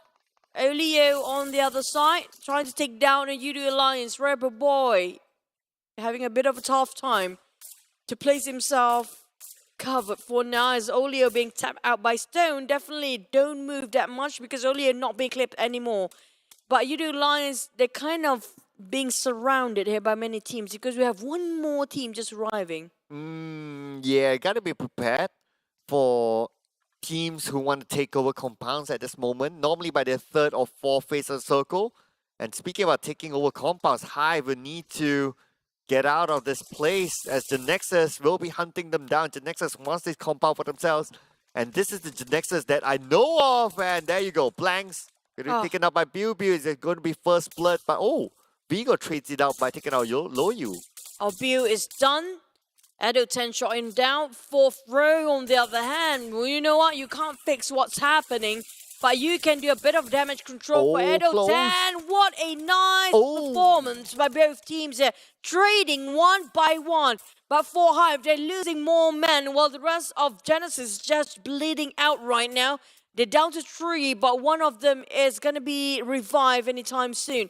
But the circle shrinks again is actually very different from yesterday. It's a bit towards the side of La Bendita or even Minas Generalas. And might end up on top of Graveyard, who knows. But the thing is, a lot of teams already in the center of it. Yeah, we see a number of teams in the center at this moment because I guess there's a lot of there's a good amount of high ground there that teams will want to pick before the teams take them first. So some of the teams resort to just going straight into the middle. And that's absolutely fine. There's no right or wrong formula to that at the end of the day. Now, giving focus onto NC, I believe they will be coming down from the southern side and getting into the circle from there. But Sem9 tries to stop them at the tracks. They're playing a little bit of a gatekeeping role, but I don't think Sem9 will stay there any longer as they have a compound to secure. That's true. Around Picardo, NC just going to bypass this one, not wasting any more time. They will try to, the thing about NC is that they will try to get themselves as much compound along the process and try to take covers and camp it out for a bit. But in this case of all rivals, they don't have anything to cover with them or anything to cover with at this point. With RSG, they're trying to hold towards their compound here, marking their territory, but I think it's 4 rivals not taking that warning shot. They want to take and flush them out, and Voki going in first in the front line. Voki now at the lower ground, RSG at the high ground. Brian with a nade, yet to cook up. Brian tosses out a nade without much cooking. Explodes, but it will not connect to his opponent. Again, it's going to 4 rivals against RSG. Voki breaking out his own nade as Appy goes down. How did Appy goes down? It's actually Voki right in front at first, but never mind. Right now, Jumper and Voki trying to do damage control, but they taken down on Brian first. Voki cooking up the nade. Couple of more seconds to go and just gonna toss it right now, but it's taking its own sweet time. A bit lopsided, a bit messing there. While we have also Voki trying to take the other way round. It seems like a nice work duo coming up from Voki and Jumper. Things work out for 4 rivals right now, but they need to pick up their mates first. As Luke and Kim still there, would they want to go in? Because it's a bit too late. I think it's a bit of a waste if RSG is still forcing the fight here. No, they definitely won't go in. First, if they go in from that position into the warehouse, there's not enough time. Everyone would have resetted. That's number 1. Number 2, they will put themselves at a disadvantage because they're at the low ground. So definitely not going to be an option for them to go ahead with that fight. So they're going to stay and chill since there are only the last 2 members left and we're still like 16 teams. So they're going to focus on survivability instead. Tabah NSEA, so X is just going to pass But the thing is, they don't want to pick unnecessary fight for Tabah NSEA. Usually when they are top 10, then only they really go all in here. Just giving off warning shots, but Frankie's still trying to connect everything that fires. A lot of bullets being sprayed left, right, and center as Axis stuck in between. Now, that's not a good timing, but DBD caught Tabah NSEA from behind. Very almost the same, just like last rotations, where DBD chasing tails of the side. Chasing the tails of the Tabah NSEA, and now Axis stuck in between with Sam9 the other side. I mean, like Axis, this is just graveyard for them. Ooh, yeah, it might be. But 20 more seconds on the clock. Let's see if Axis can do anything. But DBD has a high ground advantage, and they're going to overlook Axis. They're going to lock Axis in, and Axis will be pressured by the blue. Just look at how far they are from the circle. It's going to be hard for Axis. Oh no, Axis. Noob definitely will not be picked off by any of his teammates, will not be revived here. As Team Hawk even, they want to be part of it. And Tabah NSEA don't want to waste. You know what, you guys are fighting here, it's not worth it because still 16 teams well and alive here. They make sure they got themselves in the zone first, in the safe zone first. But Farang waiting as a gatekeeper on the southern part. Sam9 on the other hand still lingers around graveyards just to make sure if they can get any extra points here. Ooh, Sam9 now. They're still playing on the outside of the circle, but look at the amount of teams right in front of them. They need to deal with Crit VIP at least. At Crit VIP, they have a compound, so it's going to be an advantage to them. Now Bosskurr in the middle of the circle with a couple of teams right in front of them as well, but no rush in terms of getting those compounds just yet as they still share the same circle. Bosskurr spotted out Team Secret out of nowhere. Where did Team Secret come up from? Was that a motorbike, by the way? That was redONE and I shot. Just parked themselves outside of Crit VIP. What a decision. That's not really a good one in this case because there's so many teams on top of graveyard right now. They just walked themselves into a battlefield.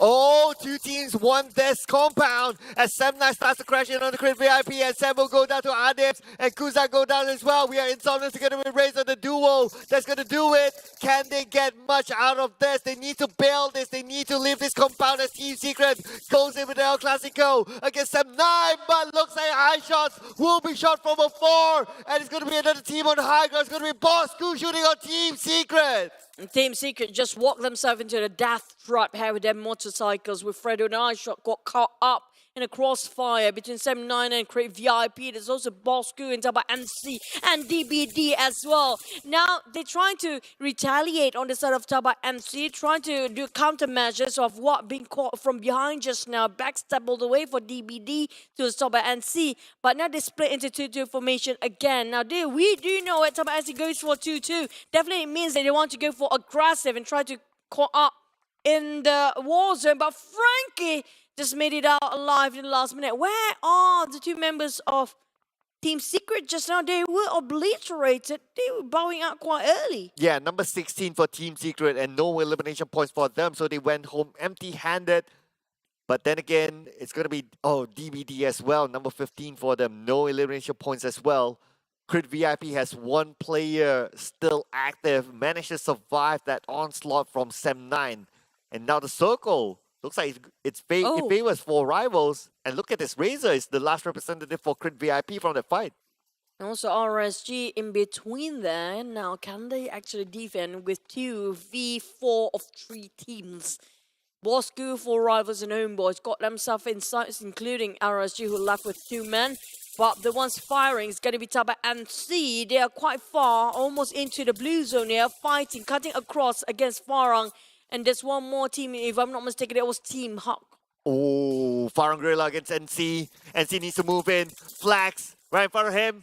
Magix gets 1 over Mins. There's going to be 1 up here for NC. And the nade coming in from a 4 from Funky. Stone tosses his own nade as well. Trying to get flags, but not able to connect those nades. Oh, dominating with 5 eliminations. After last game, they are really on their best momentum here for Tabah NSEA. But Farang, right now, they won what Tabah NSEA has. That's going to be the previous chicken winner, but this time it's going to be Dez. Genexus eliminated at 14 with only 2 eliminations. We're talking about Farang still taking the fight against Magic. Finish off straight away. It's a sealed deal for them. It's going to be 3v one of Farang left remaining, actually. Only Funky left. Oh, Funky, the last man standing, going up against the rest of NC. Looks like Rush will be burned down by Funky somehow, and Flags will be taken down as well. Oh, no. Could this be a moment? Come back here for Funky. Oh, Okay, no. Frankie, let's go. Here we go. Frankie versus Funky. Who Oh! will be better? One and Funky clutch! Funky clutch! 1v3, the hero for Farang Guerilla. That was insane. That was a clutch, but Crave VIP right now is they're being burned inside the abandoned church. It's gonna be Sam9 winning this one. We're down to a 9 team in a flash here. One more team out. Oh boy, this is really a close call. And Team Hawk now fighting against who? Is it HomeBois? Sam9 just arrived from their backs. Yeah, Sam9 won that fight against Razor. It was 4v1. But now they'll be forcing themselves to move. Team Hawk trying to stop Sam9 from going further forward. Sam9 still playing by the rim of the circle. A lot of open space between them and that high ground right in front of them as our boy from afar tries to stop Sam9 at the track. Zolly, the Scar L, now forcing himself into the blue for a bit, boosting himself up first before he heals himself with last first aid.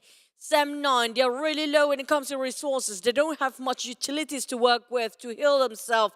But MUGEN happens to be there as well. They are clinging towards the edge of the circle. But Virgil spotted out HYVE. HYVE International, here comes a bit of too early for that nade just now, if I'm not mistaken. It didn't pop off yet, was it? A smoke. Now, 4 men of MUGEN forcing into Vigo, where he's standing by. Fourth row, a bit on the backside. He saw it. He saw the rear end of Vigo.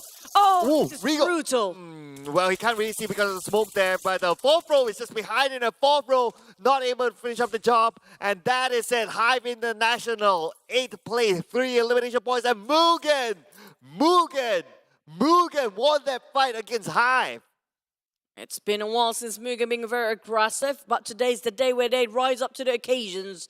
On the side of Bosskurr, they got off center of the circle, but it's just so hard for them to actually squeeze into the center again as the circle shift. Dap Sam9, they tank a bit of a blue. Now, right now, they have to go into center because the circle is too small for the 7 teams that remains. Oh, Virgil goes down to Kim. RSG, they do have the high ground advantage, and Kim will secure the elimination point out of Virgil. Ham tries to get onto the high ground. They do not have the circle at this moment. Kim will poke up with Nate.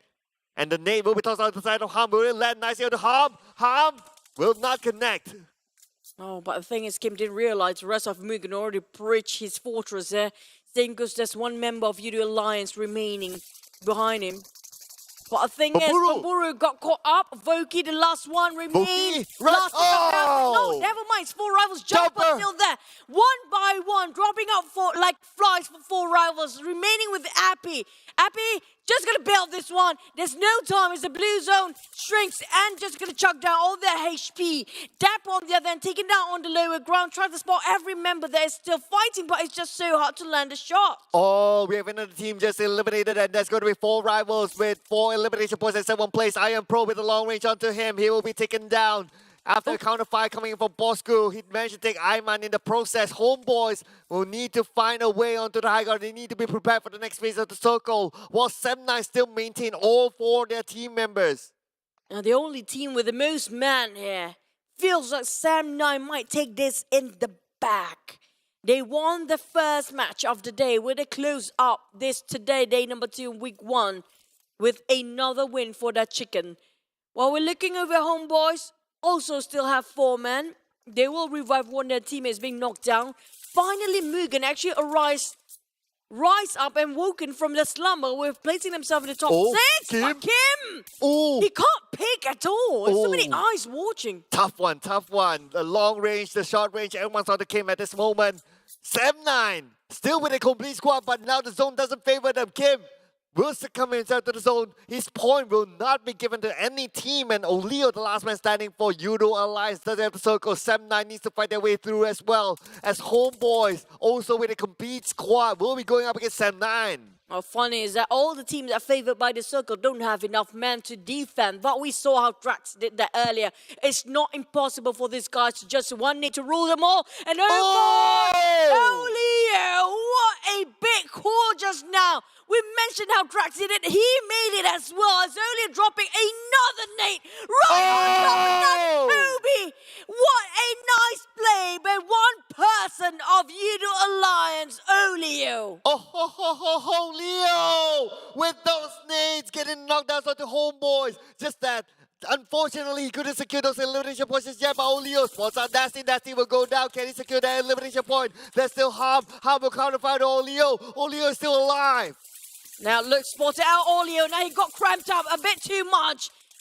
Luke's trying to spray him down, but I think it's Olio will finish off. He got himself only 2 eliminations just now, but it was well done, and also such a valid effort coming out from Yoodo Alliance. HomeBois, a lot of them are bleeding. One person is bleeding out, but still, where are the rest of Sem9? He got the most man. They slowly crouching into the compound. Same goes for HomeBois there. Oh, Luke is now in trouble, sharing the same compound as Sem9. Putra tries to find where Luke is, and Luke just too much for him to handle. Looks like it's going to be RSG out at 5th place. 2 elimination points as Sem9 has a key compound.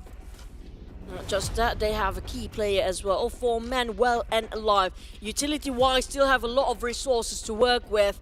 HomeBois will have to be within the walls there. They can't even push themselves into the compound. Bosskurr dominating this compound earlier. They can't make a move yet. They're down to only 1 man. Same goes for MUGEN, but HamTanK making sure that even though he's solo-handedly trying to take down all the teams, he will try to fight for his life. DBS. So close, but it's done and dusted, but Iron Pro! The blue zone Is there? so close. Just nice for him, but the shots coming in from Putra from behind, taking down Iron Pro, but Trix is there to counterfire on the Putra, and now Trix is still alive. Trix, he was down, but the captain is now he's up, and now he's picking up his teammates. Will that be enough? But okay, wait a second, hang on a second. There's nowhere for them to move now. That's all of them kind of waiting for the circle to shrink even further, and the blue zone there is. Right now it's the time for them to get out from every corner they are trying to cover themselves, to hide, to take covers from, because the next moment the circle shrink, if they, especially on the side of Bosskurr, if they stuck there, it's going to be a bit of a problem. For HomeBois, on the other hand, they have only 1 way in, and that's going to be how Trix made it. Now, how will the rest of them make through? Get to Sem9, but Sem9 is just so comfortable right now. Our boy, he'll play for place on boy at this moment. Adis tries to pre-fire onto the opening. Will not connect his shot. The neighbor will toss up by 6. That will send Adibs away, and it could be an opening for HomeBois, but they do not know that our boy is just right behind them. Will our boy pull the trigger? This is really crucial for our boy. He doesn't have any choice than to shoot a couple of players right in front of him right now. He does have an exit out. For now, they're going to Molotov, tossing over.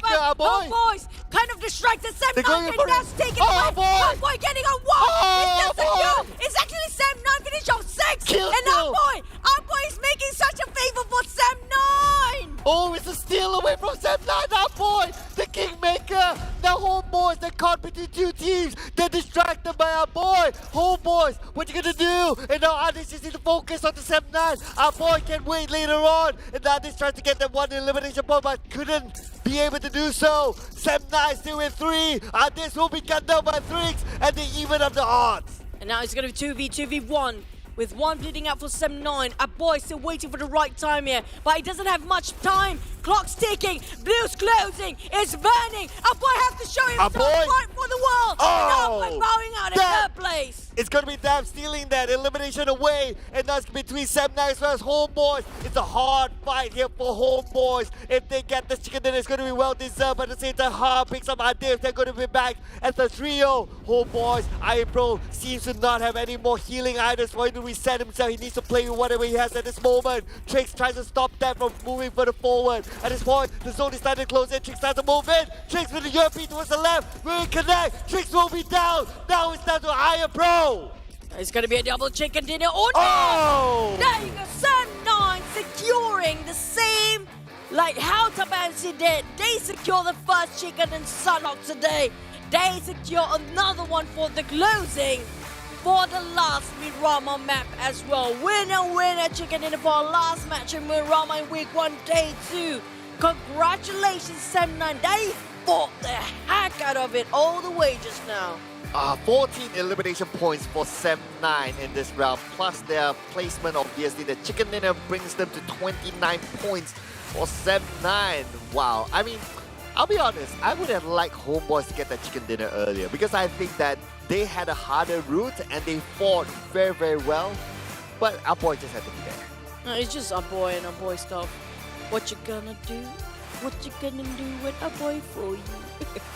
Wow. A boy. Yeah, there you go. Yeah. But the thing is that Molotov really makes such a big play towards the side of Sem9.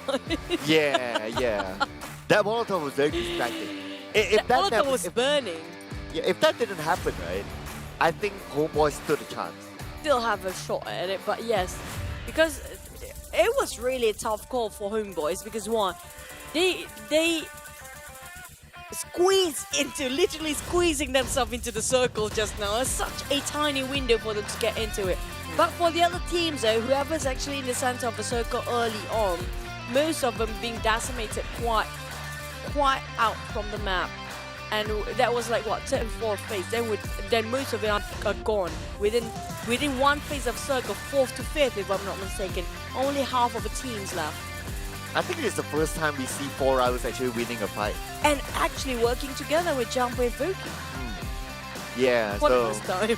yeah, so it's refreshing to see. Maybe it's their turning point. We do not know yet, but it had to come at the last game of the day, so we need to wait till tomorrow to see more samples. But what was interesting as well for this win, Sem9, they didn't have it easy too. They need to go through Team Secret, they need to go through Crit VIP at some point, so they fought their way into the circle. It wasn't a given circle for Sem9. Yeah, most of them are not given, except for, who was it again who was actually in the center of the circle? 4 rivals. Or was it 4 Couple, right? yeah, that 4 we couldn't make it though. Yeah. So we saw just now how Farang was actually right at the edge. They were too busy fighting against Tabah NSEA. Tabah NSEA trying to execute the same plan that he had the past few games, but it won't work out here when it comes to the last match, especially with this kind of circle. It's kind of hard for them to go against that. This is where Sem9, they got themselves all the conditions safe, but we really have to give a lot of respect to its HomeBois so just now. And the same goes for Bosskurr. They have been trying to get into there for the longest, for the hardest way that is. But when it comes to utility-wise, they don't have that much for Boss though. Yeah, the most utilities used out of the top 4 is MUGEN.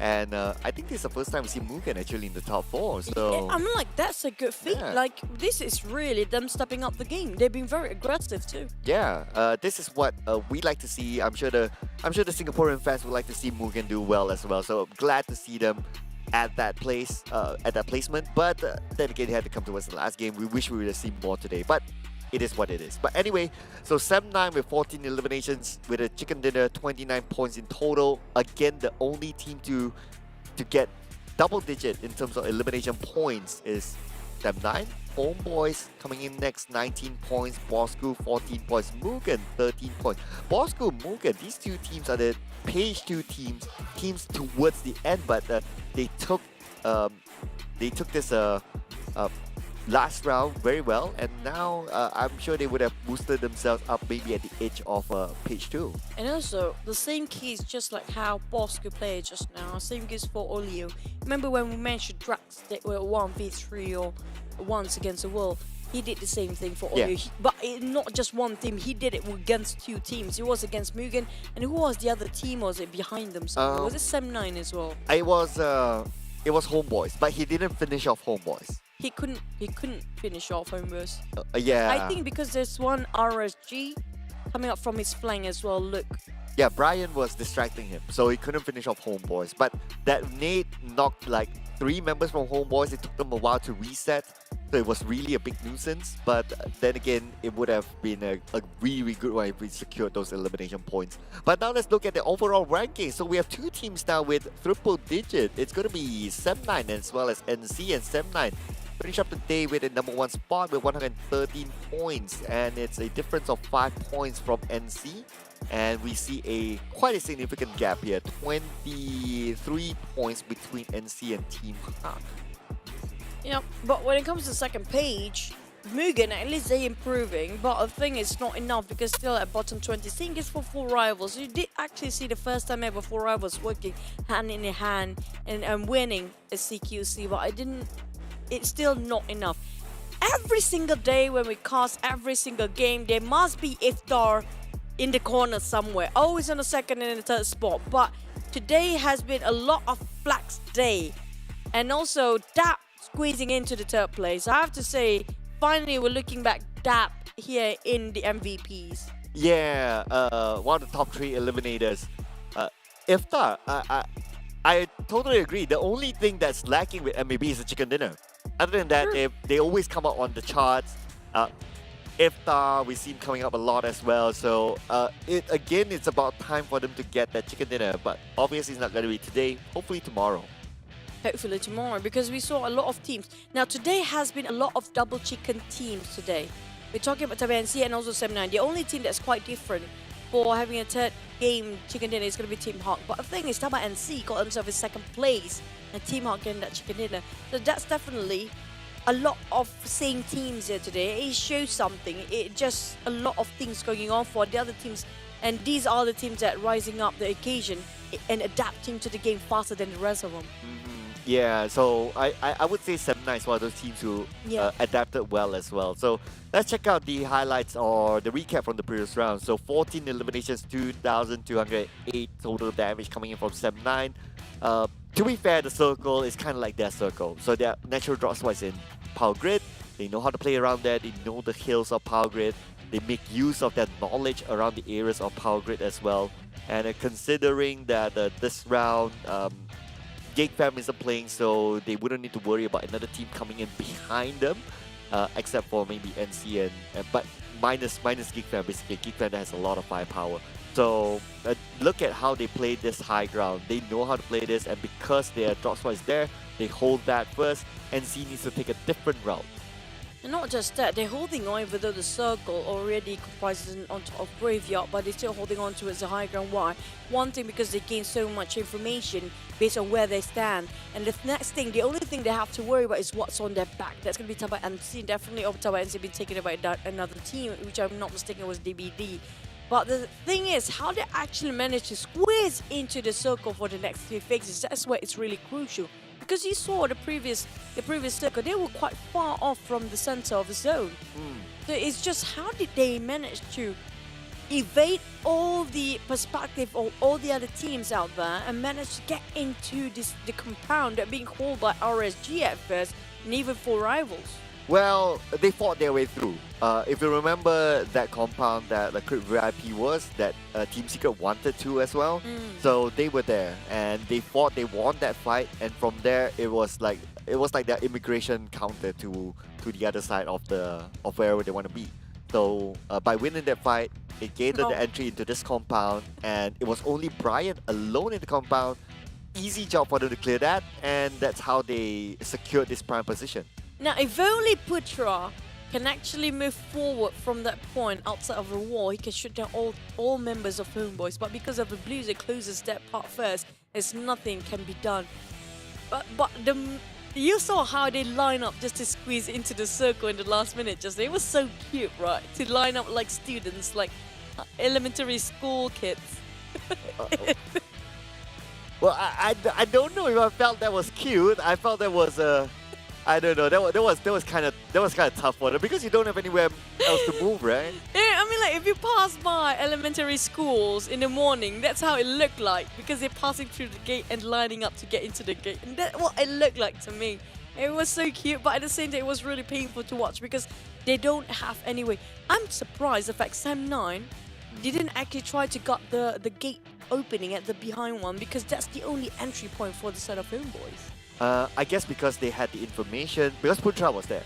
So he had the information that, okay, HomeBois is there, and then they kind of know that the zone is already at that corner. So if HomeBois were to go through the back gate, they would take like maybe 70% damage or 80% damage. So it's not going to be worth it. So their only entry is to the front, whereby they only take like maybe like 10 or 20% of damage from the blue. But the thing is, the Blues includes the damage that where Putra was at first. The Blues includes that part first. So that's where Putra has that information. Okay, but anyway, we need to speak to one of the teams. So we will be throwing on to the interview, ladies and gentlemen. So who will it be? Stick around and you'll find out.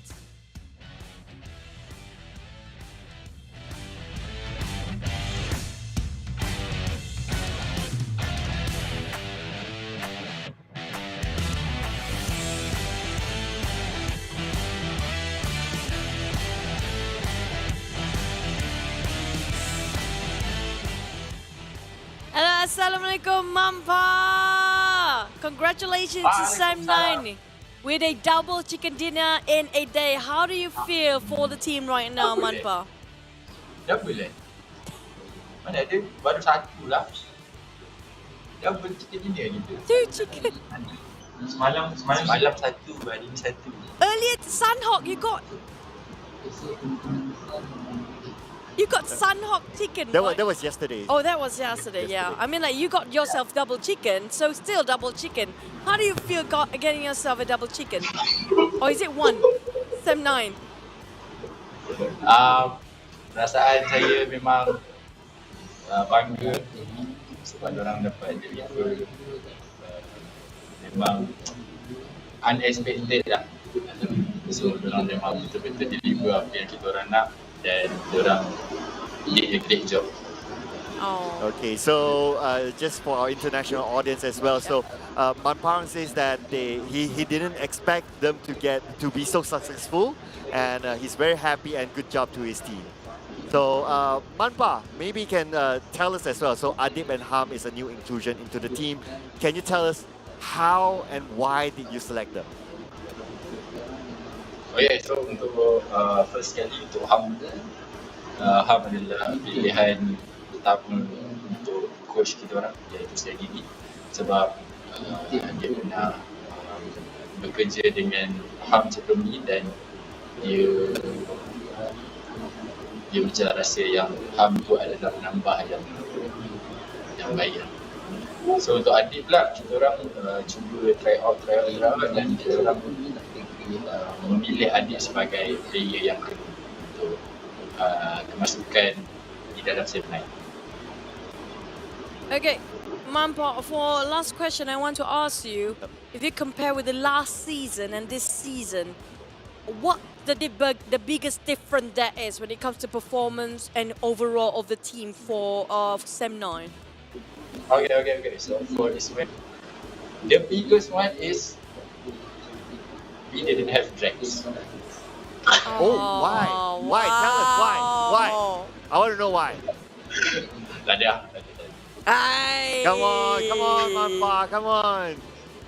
Okay, sebenarnya Drax tu abang kesayangan pada Dad.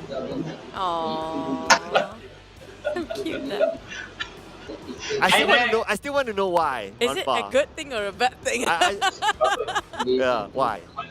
Jaga saya. Sebab Drax jaga dia dulu. Tapi dia jaga diri sendiri sebenarnya. Tapi saya kredit lah kat dia. I think we need... okay. So, good luck untuk berlabuh dengan Drax dan Stone dan lain-lain di tim baru. Okay, alright. I guess thank you so much, Mamparang, for spending time with us. All the best for Sam9, but I will still want to know your answer in the future, okay? All the best. We say your hello to Drax, okay? Bye. Hey. Thank you, Mampa. Good luck. This is a feisty one, honestly speaking. Okay, but I think we need to translate some of those for our international audience as Yeah. well. So the second question that we asked was why and how did he select Adibs as well as Yeah. Ham? So Mamparang said that for Ham, it's because he has worked with Sly Didi, their coach. Before this, I believe it was Anti-Circle. So Sly Didi believes in the capability of Ham. I'm not going to It was contest that. his selection. Yes, it was his selection. And for Adibs, they had a tryout. They felt that he had good synergy with them and they just picked him. So it was as simple as that. And for the third question, it was, what was it again? I asked between this season and last season, what was it? What's the biggest difference for Sam9? He mentioned that the biggest difference is actually they don't have Brax anymore. Oh, So I'm not sure, was it a good thing or a bad thing? yeah, interesting. So So his response was, wait a second. We'll talk about the PMPL Watch Party, but we'll tell you about his response soon. So stay tuned, ladies and gentlemen. But the PMPL Watch Party will be happening starting this weekend in Paradigm Mall Selangor. The following weekend, Paradigm Mall Johor, and in Ipoh Perak from the 6th and 7th of August. 13th, 14th of August will be in Suria Sabah, office in Sabah. And what's going to happen there is the PMCT live LAN tournament. After the PMCT, there will be a PMPL Watch Party. So as you go and support your favorite teams, community teams there, you can stick around to watch the PMPL party as well. And now we have to translate that second half. Oh yeah, well they did mention that Drax used to babysit on the DAP, but Dap said something like, "I'm just giving him that credit. He usually takes care of himself." So I'm not sure which, like, there's a grey line there. But he said thank you everyone that actually supported for the side of Sem9. But I have to apologize for you guys because of my really bad handwriting, just doctor's handwriting. First match of today, it was won by SMG, not Sem9. So the SMG and the Sem9 really close enough. But it was actually Sem9 Putra got the MVP. So if you actually look at overall, aside for Tabah NSEA for MVPs, right, most of them actually are Sem9 players as well. Yeah. I mean, I'm also very curious to know what's actually Manpa and also just Dap. leave it be. I don't want to dive too much into it. I would want to. Check out my socials. The drama, my god. Check out my socials. We'll talk about that later after the show. Not really after the show, but you know, follow us. But anyway, we're done for round 2. Or day 2, in fact. Oh my god, it was such a blasting day, honestly speaking. But you guys watching at home, tomorrow there's still more. Yes, we have day 3, ladies and gentlemen. So make sure you're still with us. But before we end the show, we'd like to thank again our official smartphone partner, that's Realme, this beautiful phone right in front of us. Also our official digital telco partner, that is Yoodo, and our official live stream partner, TikTok.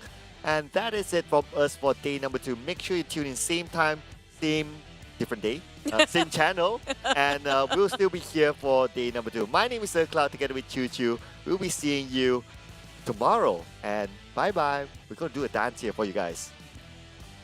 We're gonna do new dance moves, you know.